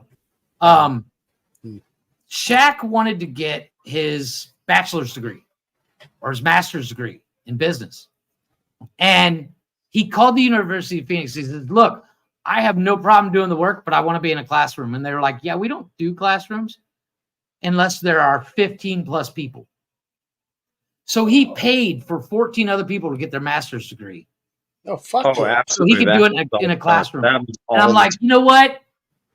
That Shaq's my dude for that. That's fucking genius. I loved it. But it's because I actually took a couple of business classes on the University of Phoenix website when I started this job. Okay. And I might take a couple more. I might take a couple in broadcasting for obvious reasons. But it's one of those things. It was just a really cool thing. And that's where I found out about it. And then when I started taking those business classes, and my buddy, one of my coworkers or one of my clientele, he was like, you know what, dude? Everything you need is in the books I have from when I went to business class. You want mine? So he's sending me his business classes books. He's like, just read all these. You'll be fine. For where you are and what you do. I found out last week that the VA is going to pay for my books too. They're going to pay for my books, my laptop, my camera, the software. Fuck yes. Yeah. I've never messed with the VA once. When I got out, I was out, gone. Yeah. Disappeared. I don't like wearing my vet status on my sleeve, but I mean, for my own personal growth and what I can get to make me better, I'm going to take advantage of it. Oh, I agree. Well, it's not like I don't see it as a handout. It's just like there's a lot of fucking paperwork. I don't. There is a lot of paperwork, but I don't see it as a handout either. Like, so I wish everybody we put in the work. We put in the work. We get the benefit. I get that. Yeah. There is that. I mean, though, a part of me feels like we should all, as citizens, have that opportunity. But I agree. Yeah, I don't like. I kind of like bragging about it because I'm excited about going back to college. Oh, but at the same time, I don't like bragging about it because not everybody has that same opportunity. Right, but on that same coin, you're like, this Oh, is yeah, what John. I'm proud of myself, for and like we said, going through the VA is hell on earth. It can be, yeah. You know. Dude, so for like almost a month, so when I started the process, it got up to a point where I was sitting there sending my VRE rep like some information and trying to get some information from him and yada yada yada. And then like it went for a month. I didn't get no email responses. And then like the other week, this woman calls me. She's like, "Hey, I'm your new VRE rep." And I'm like, "Well, what happened to Tim?" "Oh, he got promoted, so he's no longer doing that kind of shit." I was like, "You guys took like a month to get back a hold of me." And I was worried for a while. Well, once again, it's military, so it's hurry up and wait. Exactly. But First thing you learn in the military is hurry up and wait. Hurry up and wait. I talked to my ASU rep earlier last week. It's Sunday, duh. Actually, now, yeah, it is Sunday now. Sunday now. And he's like, "Dude, you're like way ahead of schedule. Like you got all your shit done that you need to. You got some extra shit it's due like a month out or blah blah blah." I was like, "Oh, dude," it was just like this huge relief out of my shoulder or off my shoulders. Right. So, and after going through so like ASU, they have this Pat Tillman Center. It's they work well with the veterans and etc. Right. So we have to do this military college orientation thing I did last week. And there's some writing. You got to introduce yourself. You got to answer questions. And like, you got to like fucking write some paragraphs. And I'm sitting there writing my shit. Where I'm out. Yeah. And I'm sitting there scrolling. I'm sitting there scrolling through my fucking, my grades and shit. And I'm seeing the instructor's comments. I'm like, very, very good response, questions asked. And I'm like, fuck yeah. So. Well, you're a very loquacious guy, though. I am. I can be very loquacious. You can be wordy in a good way, and that there is, of course, the bad way and good way. But there are times where I do ramble senselessly. But that's part of the process too. Yeah. Like me, I have this weird thing. I actually started writing a book. In 2002. I'm 3 chapters in. It is 2024. I'm still 3 chapters in. I started writing a book a horror novel like a couple months ago, and I was writing it on a free trial thing, not realizing that I have access to Google Documents. Everybody kiss my ass. And for some reason my computer had a restart. I was like, all right, cool, I'll restart. And I lost all that shit. And because I got involved in other shit, I haven't been back to that, which is fine because I'm still able, like the project I'm taking on now on Thursdays, I'm actually able to like focus release that creativity. Yeah. So I'm sitting there writing. And you've read the shit that I've written so far. So. Well, see, like me, every time I write something, I have to spell check it 400 times because I won't be able to read it. Yeah. I am a terrible speller, but I have dyslexia. And it's not an excuse, but it's one of those things. Writing with a pencil, I could write for days. Typing, fuck me. Like when I text you, it's talk to text. There he is. Oh, Brian. Yeah, it's just the man we were talking about the other day. The man I'd like to talk to. Yeah. Hey, what's going on? Oh, not much. Not Went much, to man. How you shirtless doing? in a pool somewhere. Hold on, He's got his daughter's graduation party coming up, so he's got family in. So it's Blaze night tonight, and okay. Connor has surgery coming up, so he's taking a couple days off.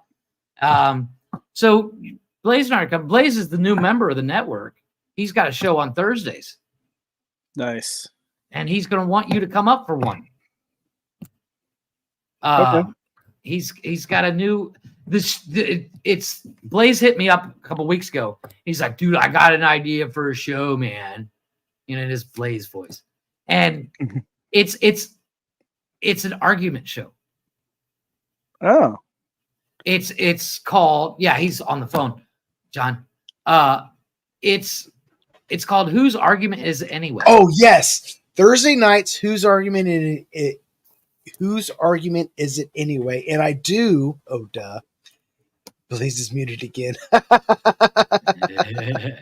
Oh, so John, the bins behind me, that's my dildo collection. Yeah. So yeah, I didn't want to Saturday, we're gonna have some fun, boy. Thursday I night, didn't want to ask. I'm like, that's his thing? All right, fine. so Thursday night, it's Saturday night, man. So Thursday nights is Whose Argument Is It Anyway? And it's debates, but they're not typical, they're nonsensical. So the first episode on Thursday, so it's going to be 3 topics that 2 people are going to argue for or against, and I get to pick who has what position. But these are the 3 topics. Topic number 1 on Thursday is going to be cartoon. Who would give a better bill job, Donald Duck or Daffy Duck? And then I'll sit there and I'll assign the position. Like, so Jeff and K-Mag is going to be up there on Thursday, and I'm going to be like, okay, you're going to argue that Daffy Duck gives a better blowjob, and you're going to argue that Donald Duck does. Or I might say you argue as to why Donald Duck would be worse or Daffy would be worse. It's just going to be like the topic. We got like 15 minutes to go through it. But you have to it's some wit, some improv. And then topic number 2 is pickup lines. You walk into a bar, you see Jessica Rabbit standing at the bar. Who has the better pickup line? And you sit there and you compete. Who has the bigger pickup line? See, I had a feeling this was gonna be like Roger Rabbit related because, like when you said Daffy Duck versus Donald Duck, I'm automatically thinking that Jessica Rabbit. Let's say I know. But when he said Daffy Duck and Donald Duck, like who does better? I'm automatically thinking the dueling pianos and Who Framed Roger Rabbit. There you go. And then like a third topic, which is probably the actual first one that we do, because it's not as raunchy or whatnot. But it's going to be like, if Bigfoots were real, what music would they listen to and why? And you just like shit like that, like not your. It's not nothing serious. It's not politics. It's none of that bullshit. It's Still just got the answer. great. It's just crazy fucking topics to sit there and argue about. Oh, trust me, I'm building a skit around that and some questions. Don't get me wrong. Oh man! And during the episode, each episode is going to be 2 different people arguing. Yes. So each episode is also going to have there's like a break after each argument. It's like, they get a minute or 2 to give their opening argument, and then they have about 10 to 15 minutes to banter back and forth. And then it's going to be a break, and each break has like a trivia question, wrong answers only. For it's like you go to the movies and they're like, in this movie, Yes. who did this? But you give the wrong answer, and people can throw them in Yeah. the comments. And it's for like audience engagement, and the audience gets to vote on who wins the debate pretty much. And then the following Wednesday, which is What the Fuck News, the winner gets announced as the master debater for the week. Yes, master debater. And then I'm also going to do some skits.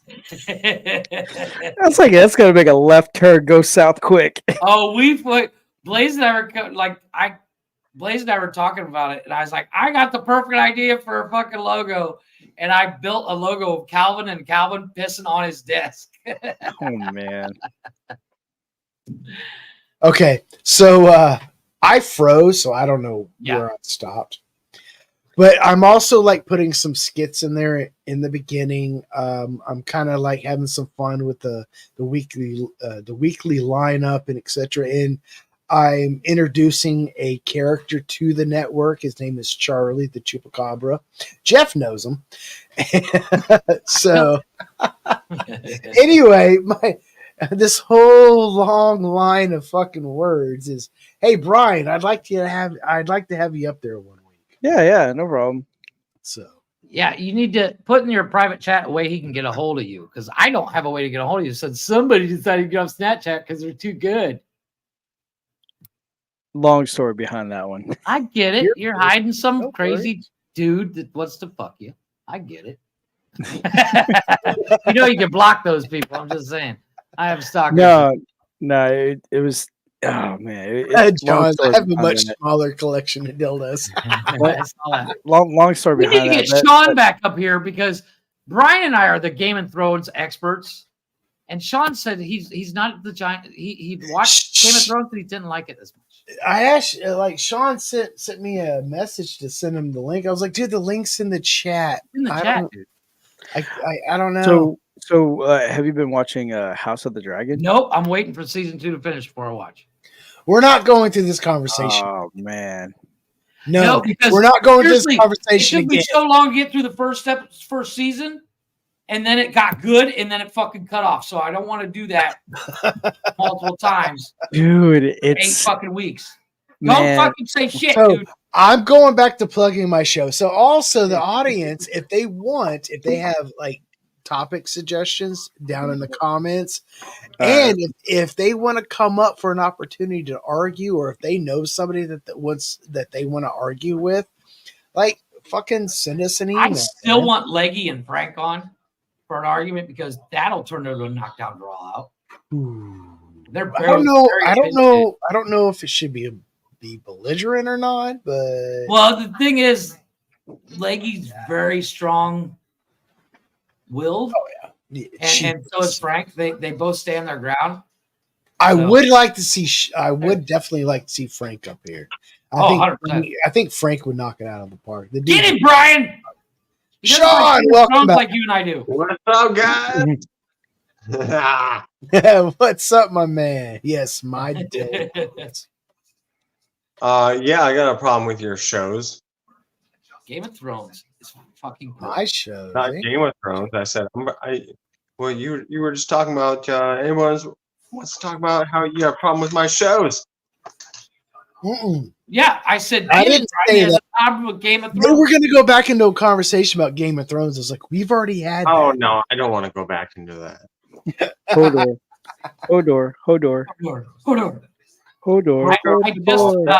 Ryan, to kind of let you know where I am again, Arya's on her way to Bravos. I'm on my like 15th watch. The girl has no name. Yes, she's about to be.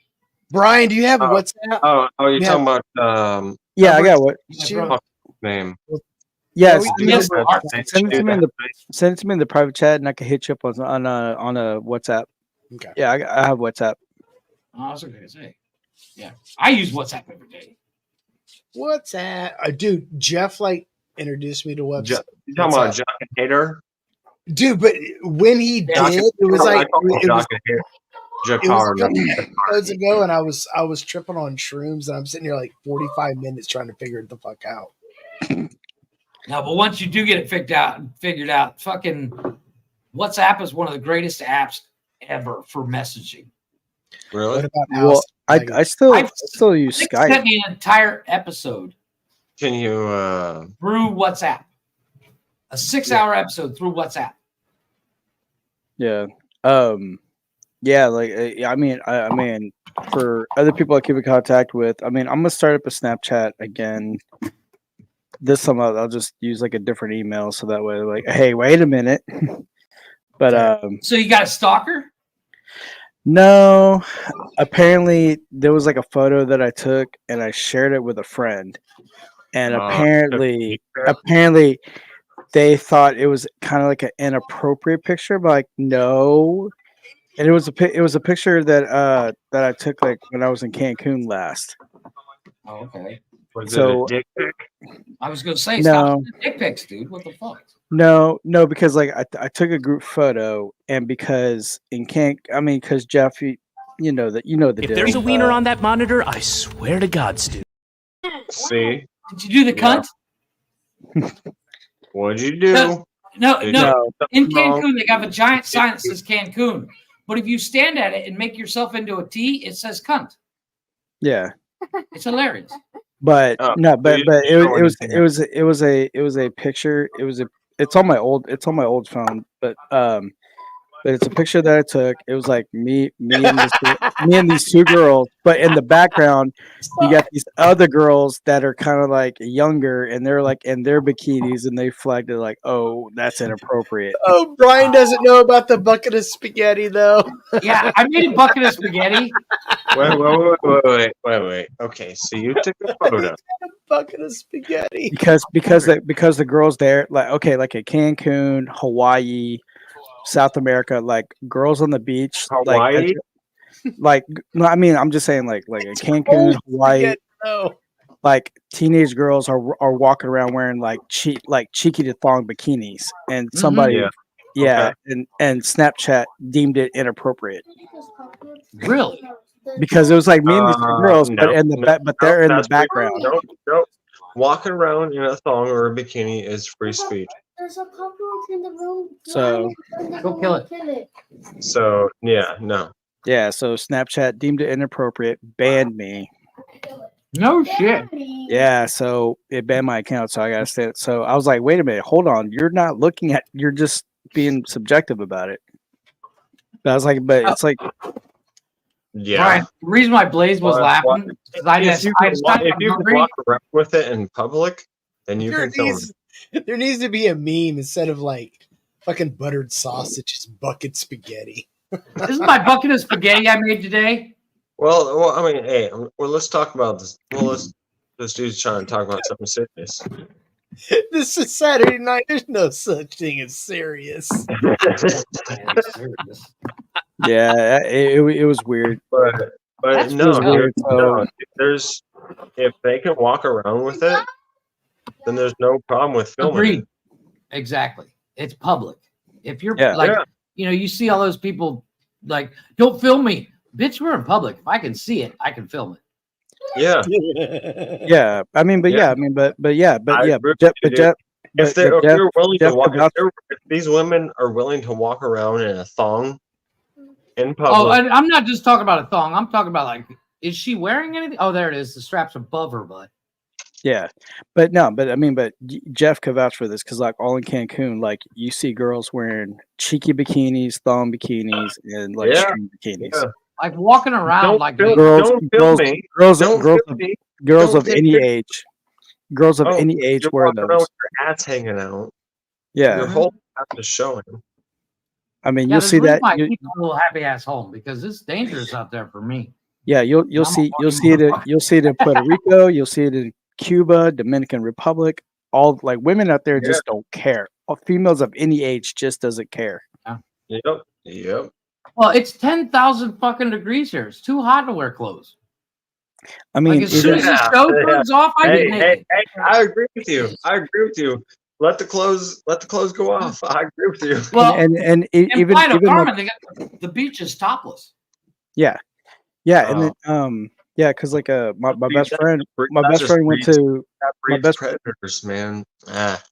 My best friend was in when he met up with his girlfriend. They were up in Dominican Republic. He said they were checking in the hotel, and right behind you could see like the pool.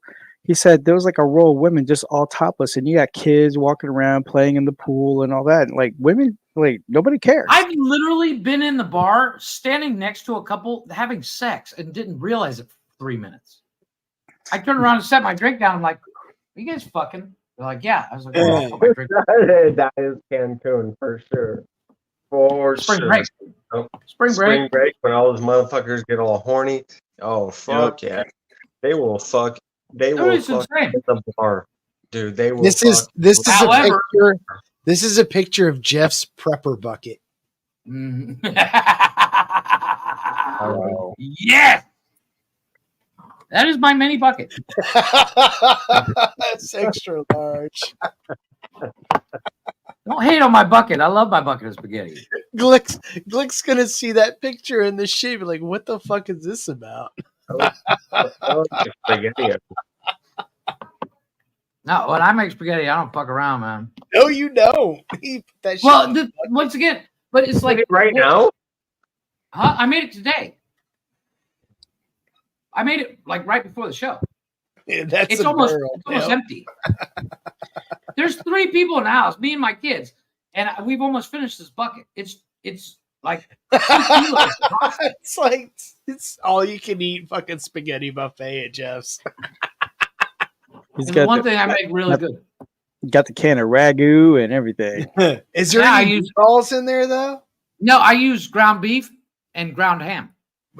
Well, yeah. I mean, I use ground beef and ground pork, but is there any meatballs? No, this time I got chunks of ham. And Ham and this is Oh, what it's good. this is what I Like- this is what I learned. I That fried it up like bacon. apparently spaghetti and meatballs is an American thing, because if you actually go to Italy and ask for spaghetti and you ask for meatballs, they look at you crazy like, what the hell? They'll laugh at you. Yeah, they'll laugh. They're like, They're all gonna laugh at you. They're all gonna laugh at you. Go to Italy and put ice cubes in your wine. I don't even do that shit in We're in Europe. America. What? Well, ice in anything. I do that. You put ice in your wine? Yeah. Yeah, You you must must be be chilled rosé. Winer. Cold liquor is the best. Any kind of alcohol, the colder it is, the Hey, better. the last time I had wine, I ended up sleeping next to the car. Ooh, that bourbon hit wrong. Yes, I use ground pig too. Yeah. Yeah, I bought ham that's cut up in chunks, and then what I did is I fry it all in a pan, and I put sausage in there. I put ham. I put ground beef. And fry that up with some mushrooms, quartered tomatoes, and then I put in a sauce, and I also put it in a jar of ragu. And then he puts it in a bucket. And I put it in the bucket. I And want to replicate Chef Boyardee's recipe. right. Yeah, the original Chef Boyardee pasta recipe. I want that. From what I understand, the original tastes a lot better than the can. It does. Yeah. I mean, because what you had resourceful and what wasn't. And then I can't even show it because of the background. Yeah. Buffalo Trace. I'll just say it. Nice. But and yeah, then I make 2 kilos of pasta. I still and- want Taco Bell. I'm not gonna lie. Yeah. So my wife, being Mexican, growing up in Mexico and all that stuff, when she went to Europe the first time, she's in Germany and she's like, they got a Taco Bell here. I said, you should totally go eat it. Fucking Taco Bell rocks. And Glick likes to pick on her, saying that real Mexican food is Taco Bell. Just to It's piss her not. off. It's not. It's He not. just does it just to piss her and me off. But I mean, but that was like the story I said. Like when I grew up as a kid, because I grew up in the hood, and the only thing I thought that was real Mexican food was a Taco Well, Bell. hey, dude, It when wa- I it- moved to it wasn't Mexico, I Taco thought Bell. it was going to look like the movie Three Amigos. But then later, like in the early '90s, Oh, like my 90, wife. So wait, so who would you and be? then Of like one in of the three then the '90s hit, and then we have Steve Taco Martin or Cabana. Martin Short? I'd be Mark. We have a Taco Cabana, and it was like Tex-Mex, and I'm like Tex-Mex, but that's what I got introduced to, like enchiladas, and then flautas and all that shit. I'm like, oh, okay, so then this is Mexican food. So then when my parents split, I stayed with my dad, and the neighborhood we moved into was like Little Mexico, and one of my other best friends, while we were in high school, like on a weekend, he was just like, "Yeah, man, let's go get some Mexican food." And I'm like, "Oh, we're going," and I was like, "Oh, we're going to Taco Cabana," and he looked at me. He just goes, he just goes, he's like, "Come on, white boy, let's go, white boy." And I'm like, 100%. Fucking gringos, man. So he No, goes, the funny thing is, Brian, when you go get tacos in Mexico, what do they ask you? well, When it I comes mean, to I know, sauce, what do they ask you? yeah, the green sauce or the red sauce. Well, they'll ask you if you want it spicy. Yeah, And the funny thing is like my wife, she doesn't mind spicy, but she's not like I'm chasing after the spice. She's like, Yeah. no, a plain is fine, you know. Or she'll do green sauce, which doesn't have any spice in it. dude.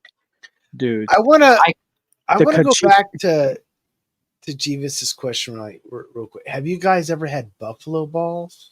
No. Oh. So I haven't had buffalo balls. I've never heard of that, but I have heard of like Rocky Mountain oysters, like sheep balls. And that's what I'm kind of wondering. Is that bull ball? Rocky Mountain oyster style? I'm thinking that's what he's talking about. Yeah. Yeah, I'm good. I have never had it, but I am not opposed to trying. I've had Rocky Mountain oysters. They're not terrible until you that's find out what what they are. You ever seen the I movie heard they're Funny pretty Farm? good. That's what it is. You eat them and you're like, these are good. That's sheep balls. I'm good. Done. No, but like we go to little outdoor food joints, on the street, and my wife will order for us because as soon as I order, the price goes up because accent white guy, and they'll ask what you want spice, and I'm always like, the more the merrier, make it burn both ways. Yeah.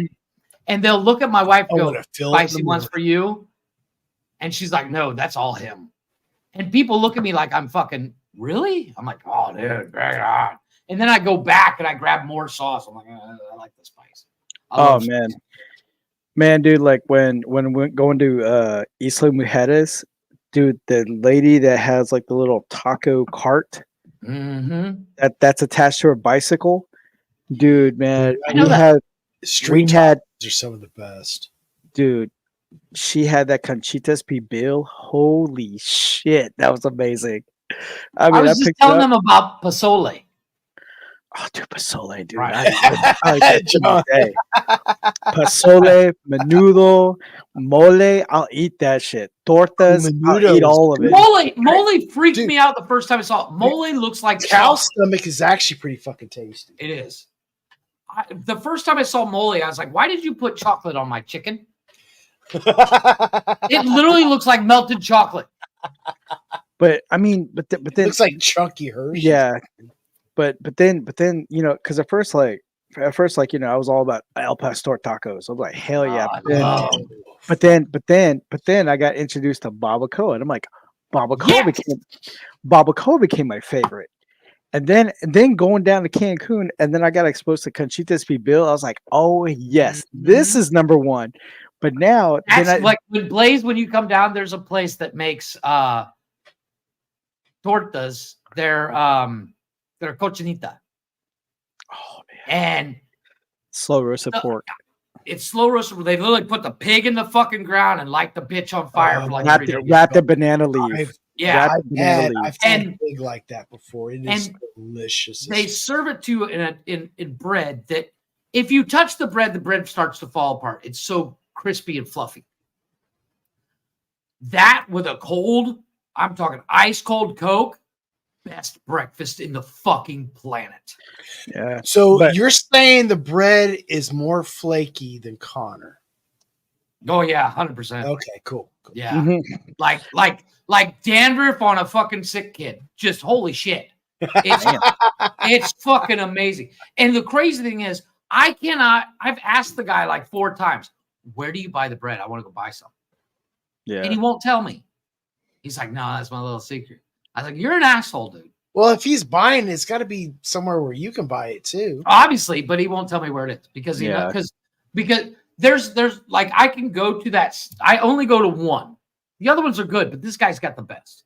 Well, then and I you go need there. to like get in your car and start a stakeout and follow that motherfucker. I'm- Figure out where the fuck.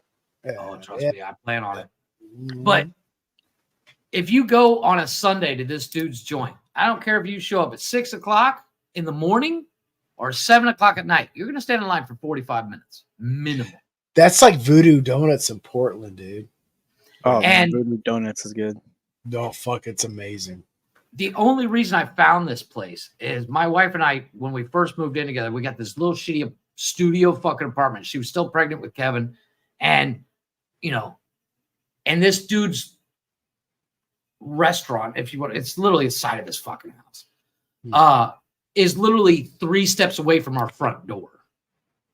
And I think I would spend 100 pesos for the two of us. And they're 6-inch sub, basically. And I ate it every day for like 6 months. Every morning for breakfast, I'd go buy it for breakfast.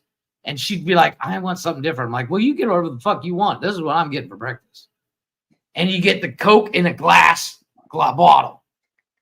Yeah. This guy would literally give me the glass bottle and just make sure you bring it back. All right, yeah, because they're returnable bottles. And I would literally go. And then the other thing you do, you can just buy a kilo of the meat and then take it home. And oh my God, it's amazing. John gets it. John fucking gets it slow and low. Yeah. But yeah, but I mean, but yeah, after I thought like Conchitas with Bill was like my top dog, the second time I went to Cancun, we were roaming the hotel strip, and we came across this one place that was like annexed to a souvenir shop. But the place I was there, that's when I got introduced to birria tacos. My God. I need to go to Mexico because dude, I don't know. But Dude, Brian, I need to take you to Mexico City where they make tortas the size of your fucking head. For $5. Dude, I do want to go to Mexico City. I do want to go to Merida. Merida is cool. The only problem I have in Merida is there's no fucking sidewalks. Like, there is, but like the sidewalk. I want to rent a scooter and just go cruising.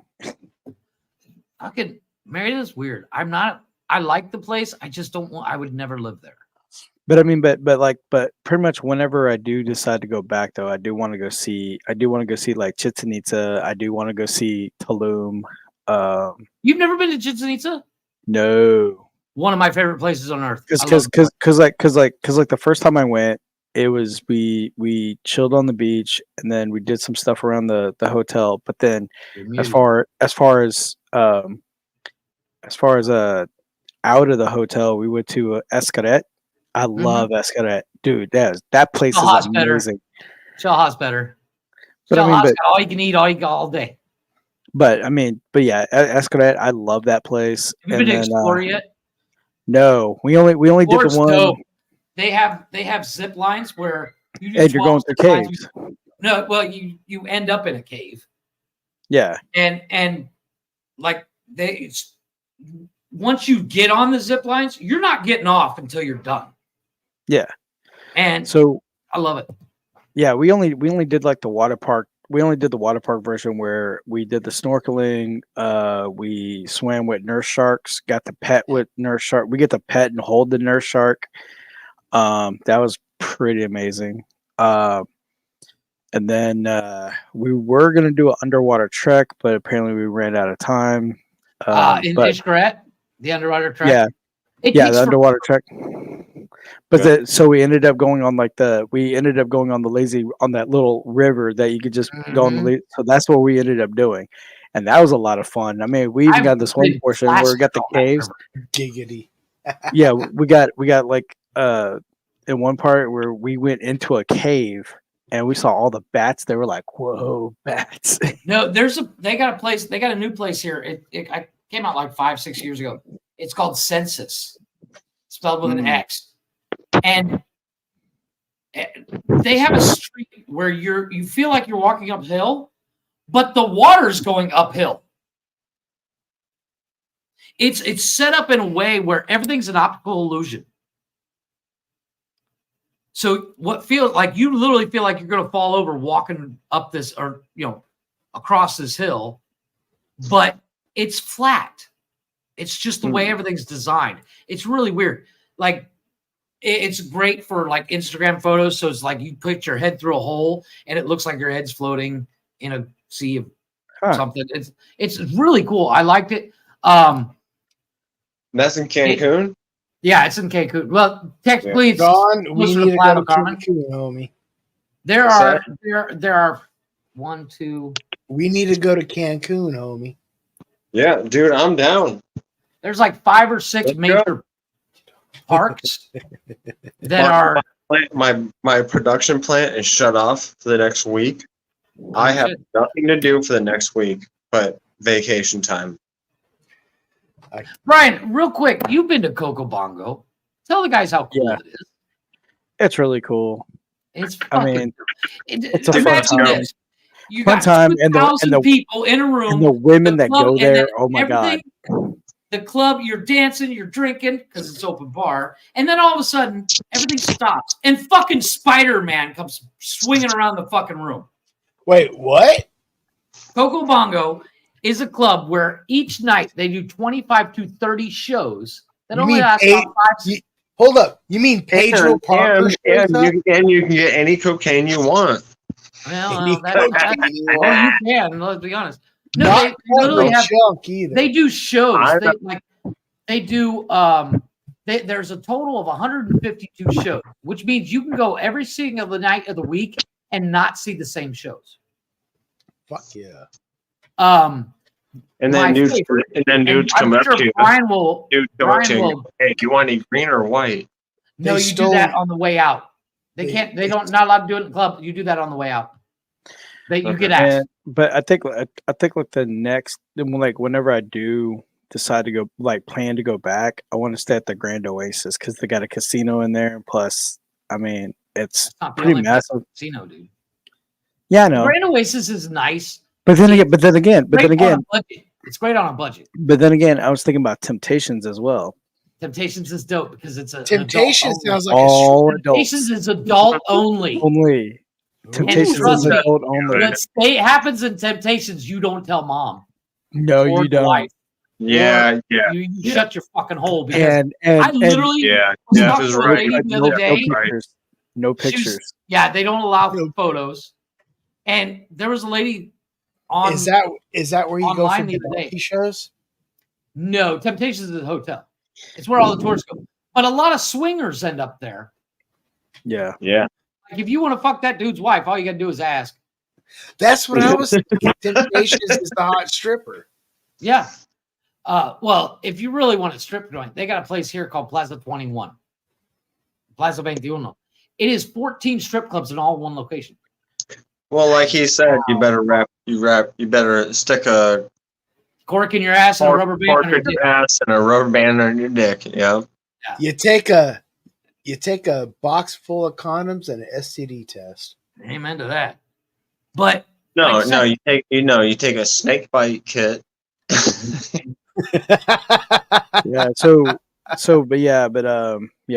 Whenever I do decide or whenever I do plan to go back, like Jeff, I'll hit you up. That way we're like, oh, dude.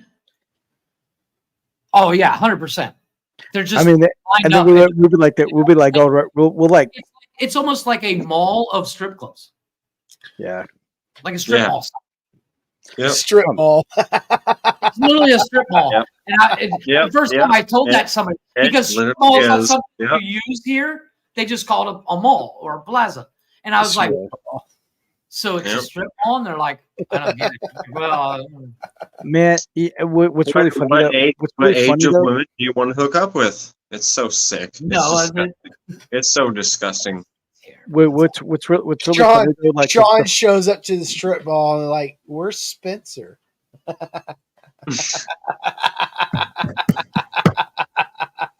It's one of those weird places where, JC Jennings. I was telling you, Blaze, how I've been around the world multiple times when I was Navy, and then biblically, I've been around the world like 9 times. What do you mean by biblically? I don't know what you mean by that. You did say that earlier, Jeff. You did say that earlier. I didn't know what you meant by that. You fuck. So what I'm saying is, I've had sex with different people I've from never around the world. used I've never used biblically. That's what biblically is. When you, What- so wait, when you wait, say, wait, wait, so what is like if it? you say, Wait, say it you again. know, like your ex-wife. Do you when know I your say ex-wife fuck, I in mean the fuck. biblical term? In the biblical term, it says, "Have you ever fucked her?" I've never heard that expression. I'm new. Really, to they that. do it in movies all the time. So when you say, "I know that guy," or "I know that girl," and they're like, and somebody will ask you, "Do you know them in the biblical sense?" Oh, okay. I have. Okay. So what does that mean? That means you've had sex with them.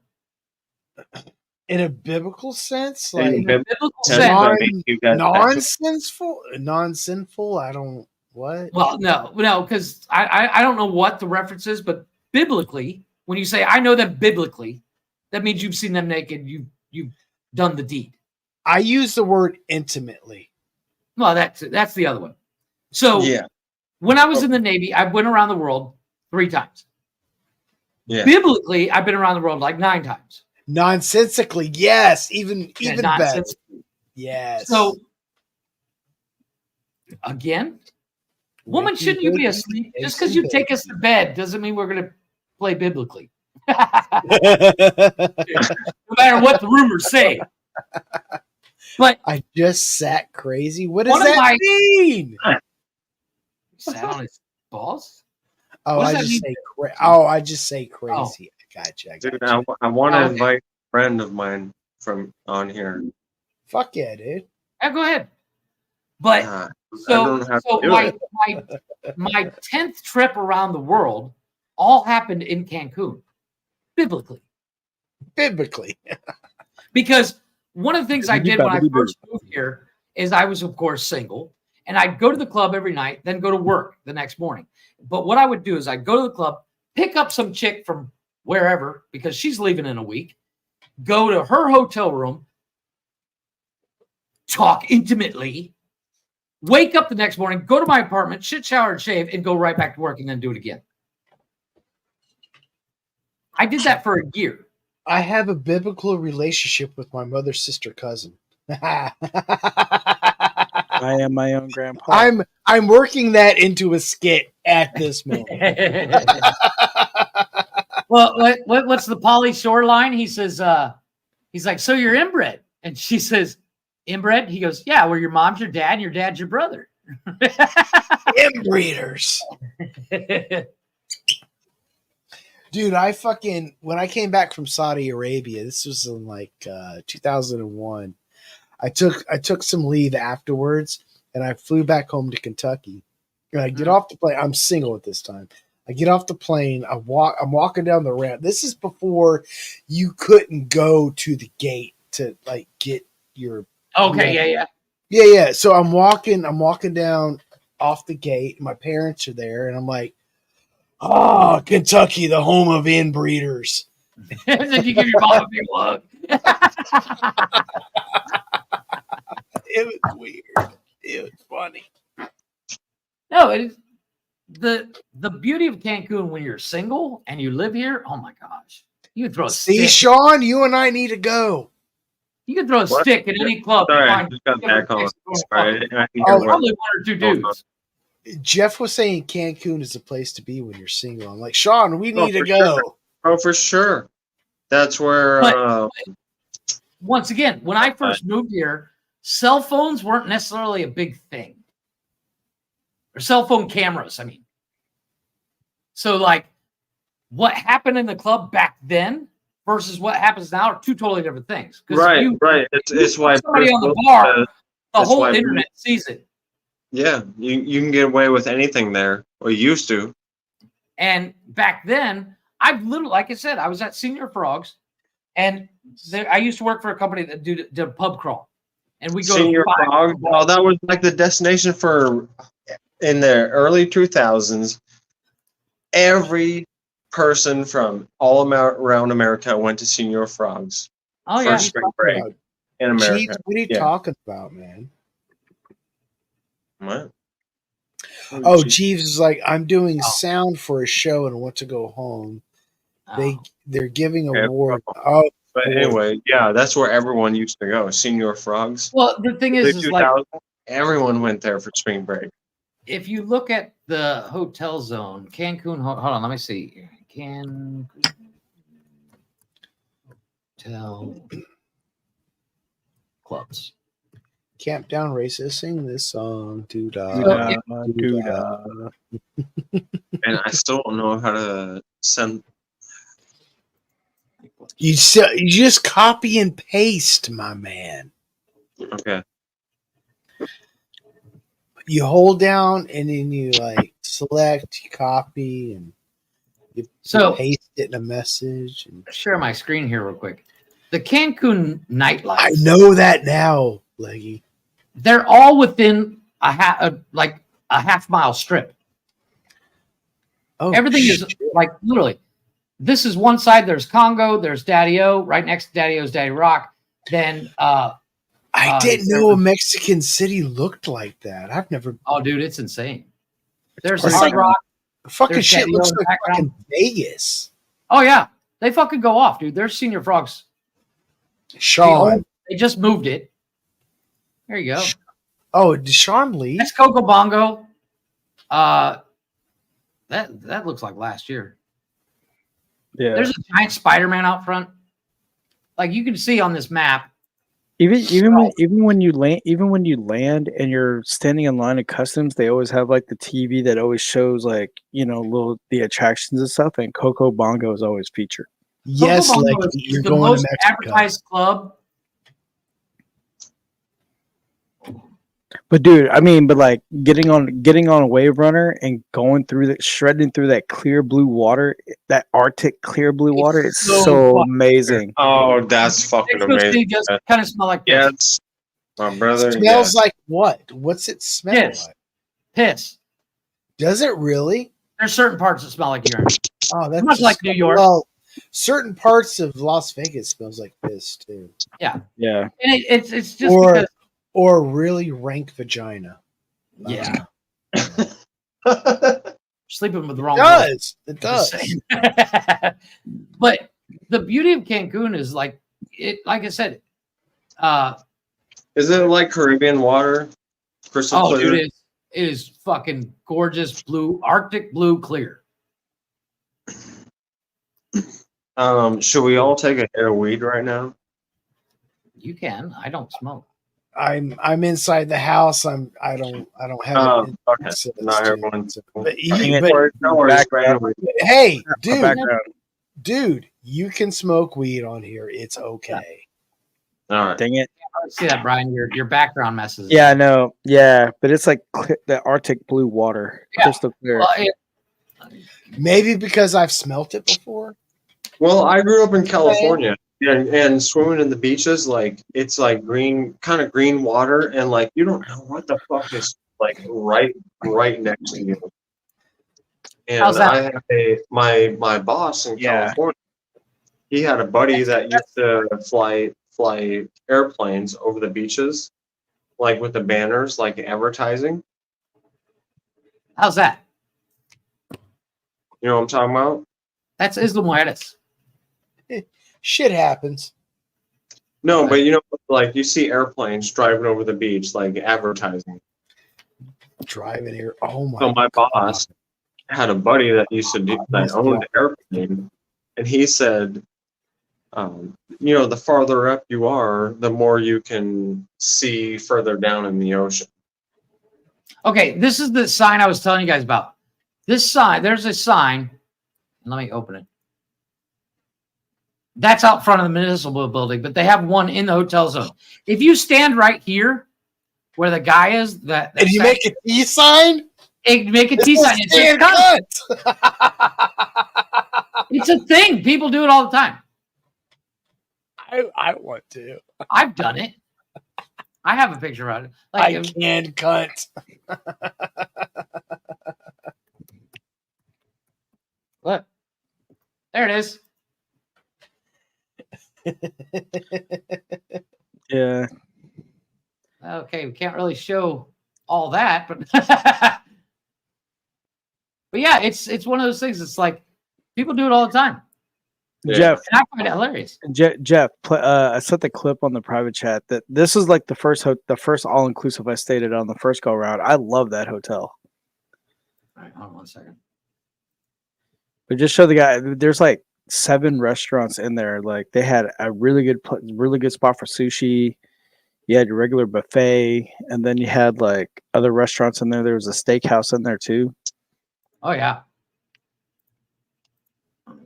Yes, Going it to was Mexico. vagina, not an asshole. I understand the difference. The All right, so you need to go to Cancun with in the us. bustling hotel zone along Mexico's sparkling.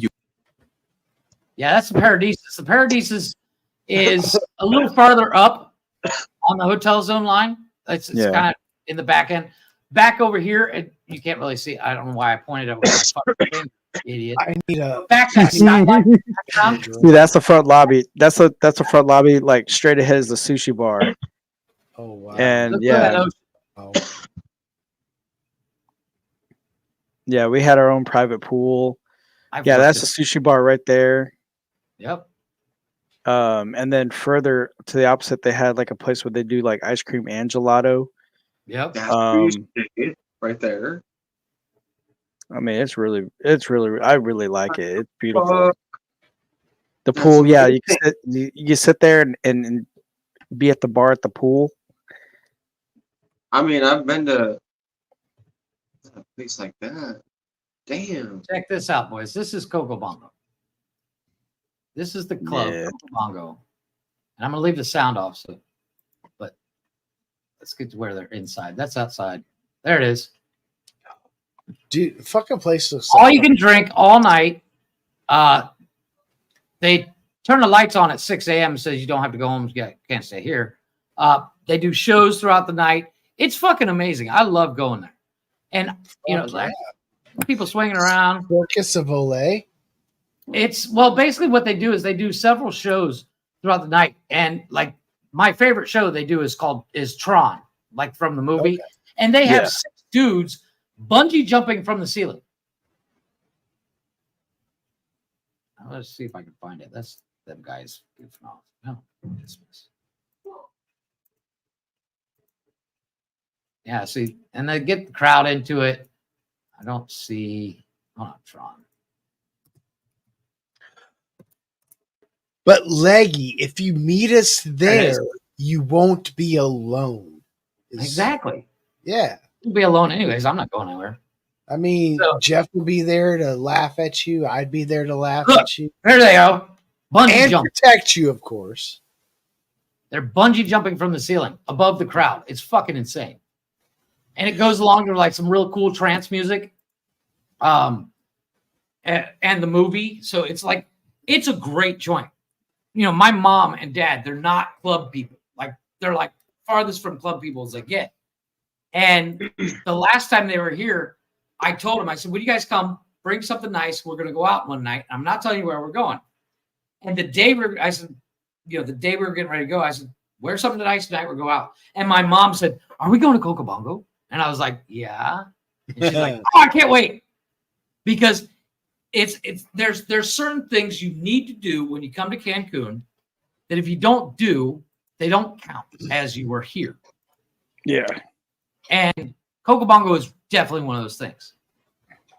Oh, here is the Moedas Beach Walk. Here it is. This is Brian. Yeah, here's the beach walk. Yeah. I miss Guam. But yeah, I mean, that's Isla Mujeres, which is the island that is about a mile. It takes About like a mile and a half. Yeah. mile and a half to get there. It's not that bad. And they have ferries. And then the way I like to do it is I go out on the catamaran where you do snorkeling and you have open bar the whole way there and back. Oh yeah, we just rode on the ferry. The ferry is like a big, like it feels like you're on a big ass yacht. Yeah. No, not to laugh at you. Wouldn't laugh at you. Well, maybe they would. I mean, y'all I'll laugh when you fall down the stairs because you're drunk. It'll be funny. I mean that's part of having fun in Mexico is laughing at each other, right? But yeah, like I said, my biggest problem about living here is I don't have anybody I can hang out with. I don't leave my house. So if anybody comes down, I'm ready. Let's go. You know, Yeah. I would let you know, like, hey, I'm going down to Cancun. Let's go. Yeah, because here's the funny thing. For me to get from my house to your hotel, well, just outside your hotel room, cost me $1. I can get there on the bus. It takes me a little bit to get there, but I can take a bus. I walk for 10 minutes and I'm at the bus stop. And I catch the bus and I can be there in like an hour and a half. Leggy, you didn't mishear me. I did say that, but I said it in a like a endearing kind of way. Like, Yeah. I mean, because we just all laugh at each other because we're having fun and shit happens. But I also hold on. I also did say we would protect you. Agreed. Well, if you were to come to Cancun, Lee, all you got to do is text me 20 minutes before you leave, 30 minutes before you land, and I can meet you at the airport. I can get to the airport from my house in 30 minutes. Like, it would be a group thing. You wouldn't be there alone. Yeah. TD won't be there, though. I'm sorry. Oh, God. Sorry, not sorry. Damn. No, like for a place to live, as long as you can make an income decent where you don't have to, like I do, and don't have to do anything, it's great. How far are you from Tulum? Tulum's about a little over an hour drive. So whenever I do plan to go down, what would be like a good midway point? Playa. Oh, Playa. Okay, Playa del Carmen. All right. Playa del Carmen's 45 minutes from here.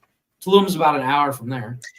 Yeah. So if I took the bus, I don't know what you're talking about now, Leggy. I'm sorry. So if I took the bus and I met that would take like what, about a 30-minute bus ride? TD, you don't know who TD is? Oh, come on, you can figure that out. Apply some brain cells, Leggy. Come on, you know who TD is. So you can actually take the Playa Express. Yeah. Which it's one of those Mercedes Sprinter vans. Yeah. 15 people. And you can get from Playa del Carmen to Cancun in about 45 minutes. Okay. So, and then also too, yeah, I've never been to Playa and I've seen a lot of stuff for Playa. So we could probably like. Yeah, I could meet you guys in Playa. That's no problem. Yeah. Fair enough. I'm not a fan of Playa, but I'd go. Yeah. So yeah, I've never been, but yeah, I just want to go check it out. Check out Tulum. And Blaze would love Playa because I kid you not, every time I step in Playa, I'm like, I smell weed. Dude, yes, that's right. Weed is legal in Mexico. Yes and no. I thought it was. You gotta be secretive about it. Well, you have to be secretive about it. Really? I thought it was fucking legal. I'm sorry about that, Leggy. I thought it was legal there in Mexico. I thought it's like recreationally legal. Well, it's recently become legal, but I don't think it's trickled down to the cops. Like, you can carry so much on you, but if you're walking around with a pound, they're like, "Yeah, calm down, dude." Well, I mean, a pound. I mean, that even in the States, that's legal. Even in legal states. I mean, it's like you can't walk around and smoke. Oh, that's fine. You know, my wife does occasionally. I mean, as long as there's places to smoke. Well, you can always smoke in your house, but like my wife and I and the kids, we were going to the movies, and before we went in the mall, my wife walked over by the parking area and just lit up a joint, or just outside the gym or something like that. So it's you want to keep your eyes peeled, but if especially if you're in the hotel zone, it's less likely to get caught. Fair. But when you're here, buddy, I'll keep you with some good stuff. Like, if I go down there, I can buy some weed and smoke and get high, right? Yes, If you were gonna get some, get it through me. For the simple fact, because I have a guy. And they don't have stores. They don't have like a store. No. Hasn't trickled down yet. That's ridiculous. It's only been legal for like 6 or 8 months. Jeff, I found the Carmen. I found a walking through Playa del Carmen. Oh, okay, cool. Yeah. With that, this is. I'm going to show this clip. Let me get through the ad here first. What did Brian just say? What's that? So this is downtown Playa del Carmen, which is, like I said, it's 45 minutes from Cancun. It's the next city on the Riviera Maya. Hey, Leggy, I would say come to Kentucky, but Kentucky kind of down that road right there is the beach. But that's what it is. It's literally just the main part of Playa del Carmen and hotel zone area is literally just a long, like 15-block street. Okay. Yeah. That's 4 kilometers. But it's literally just a bunch of shops and, there's clubs and stuff. And the thing is, see how that guy just put out his hand for the menu? Everybody tries to, quote unquote, pull you in to their restaurant or their place of business. That's how, that's how they solicit it. And then, of course, there's the beach. That beach is topless. Just past that archway, that's a topless area. It's not mandatory, but you can be. Ooh. Yeah, most of the people that go topless on that beach, you don't want to see. Take Glick. Yeah, watching Glick. But yeah, that's going down. Oh shit. Yeah, because I know you could like get on a ferry Nipples. to go. You know what it is? You know what it reminds me of, Brian? The best way to explain it is, the Coral Negro down here, the flea market. It's like walking down that all the time. Yeah, what's real funny though, like at the flea market, they're like, "Oh, that guy, he'll try to rip you off or whatever." But then you're like, "Okay, well, you go to his shop, and then when it comes to form payment, he goes, wait, let me go ahead. Hey, hang on, let me go ask him if I can use this card reader." I'm like, you just told me this guy sucks. I could have just went to him.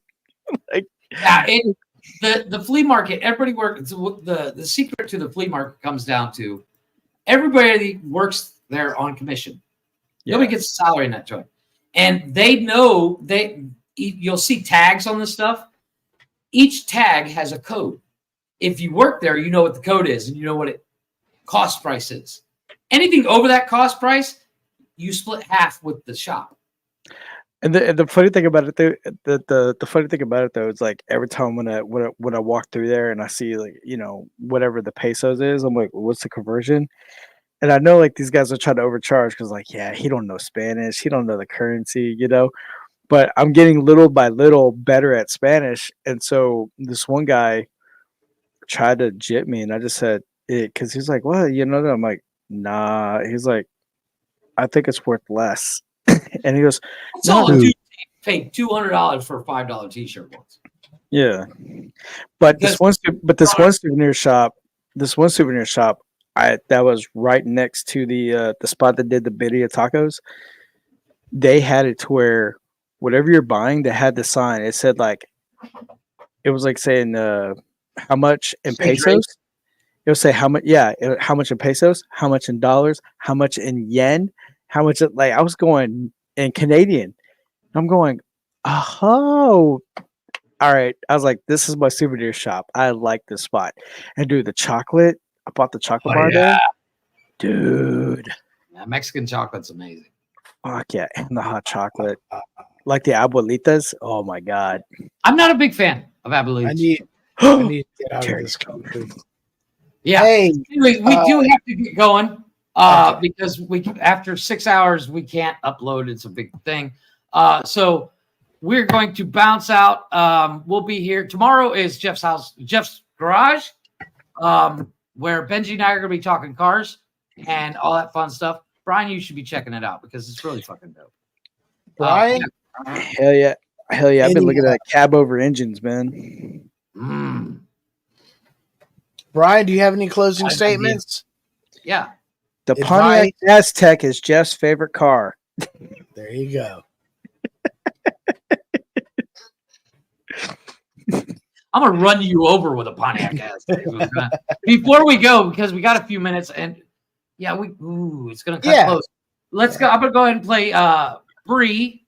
The Monsters in My it's called Monsters in My Head. This is Bree, one of the girls that Click interviewed. We're gonna play this real quick and then we're gonna give our closing bites.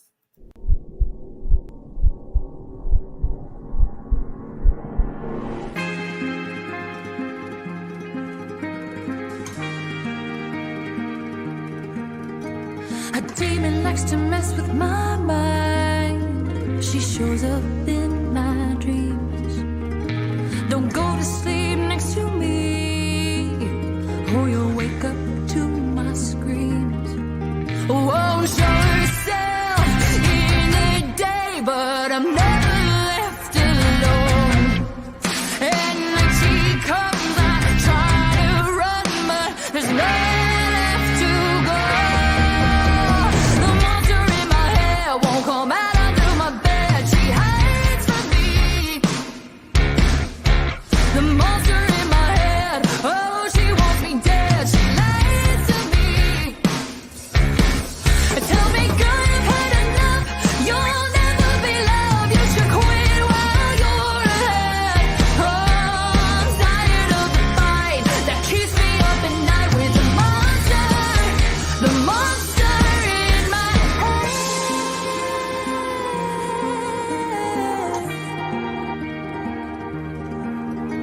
It's been like this since I was young.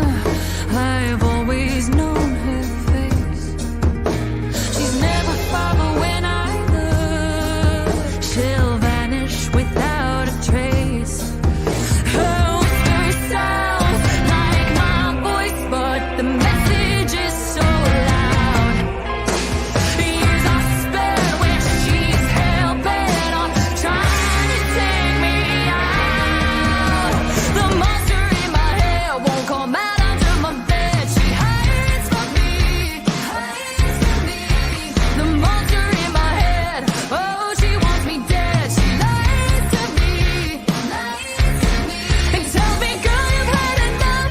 You'll never be loved. You should quit while you're ahead. Oh, I'm tired of the fight that keeps me up at night with the monster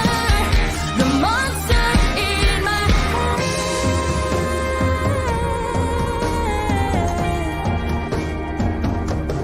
You can wail, you can scream, but you'll never take mine. The monster in my head won't come out under my bed. She's scared of me. The monster in my head, oh, she wants me dead. I don't care, 'cause I've been through enough. I'm never giving up. I will win while I'm ahead. Hey, I'm strong enough to fight. The dark will face the light. Kill the monster in my head. That's Bree with Monsters in My Head. I like that song. It's really good. Beautiful, That chick's like beautiful 12 girl. feet tall. She's like 12 feet tall. She is tall, but Yeah. she's like a tall glass of MILF. I'm glad you said it because I would have gotten shit for saying it. Because apparently I I'm won't a lie. pervert. But thanks everybody for watching. Thanks everybody for listening. We are Nonsensical Nonsense. Tomorrow is Jeff's Garage. Monday is Men's Caring for Men. Tuesday, Flick's House of Music, although it's technically Friday because until August 1st, everything goes normal. Wednesdays is What the Fuck News, where we're going to tell you some weird news stories to make say what the fuck. And then, of course, Thursday is Whose Argument Is It Anyways with Blaze.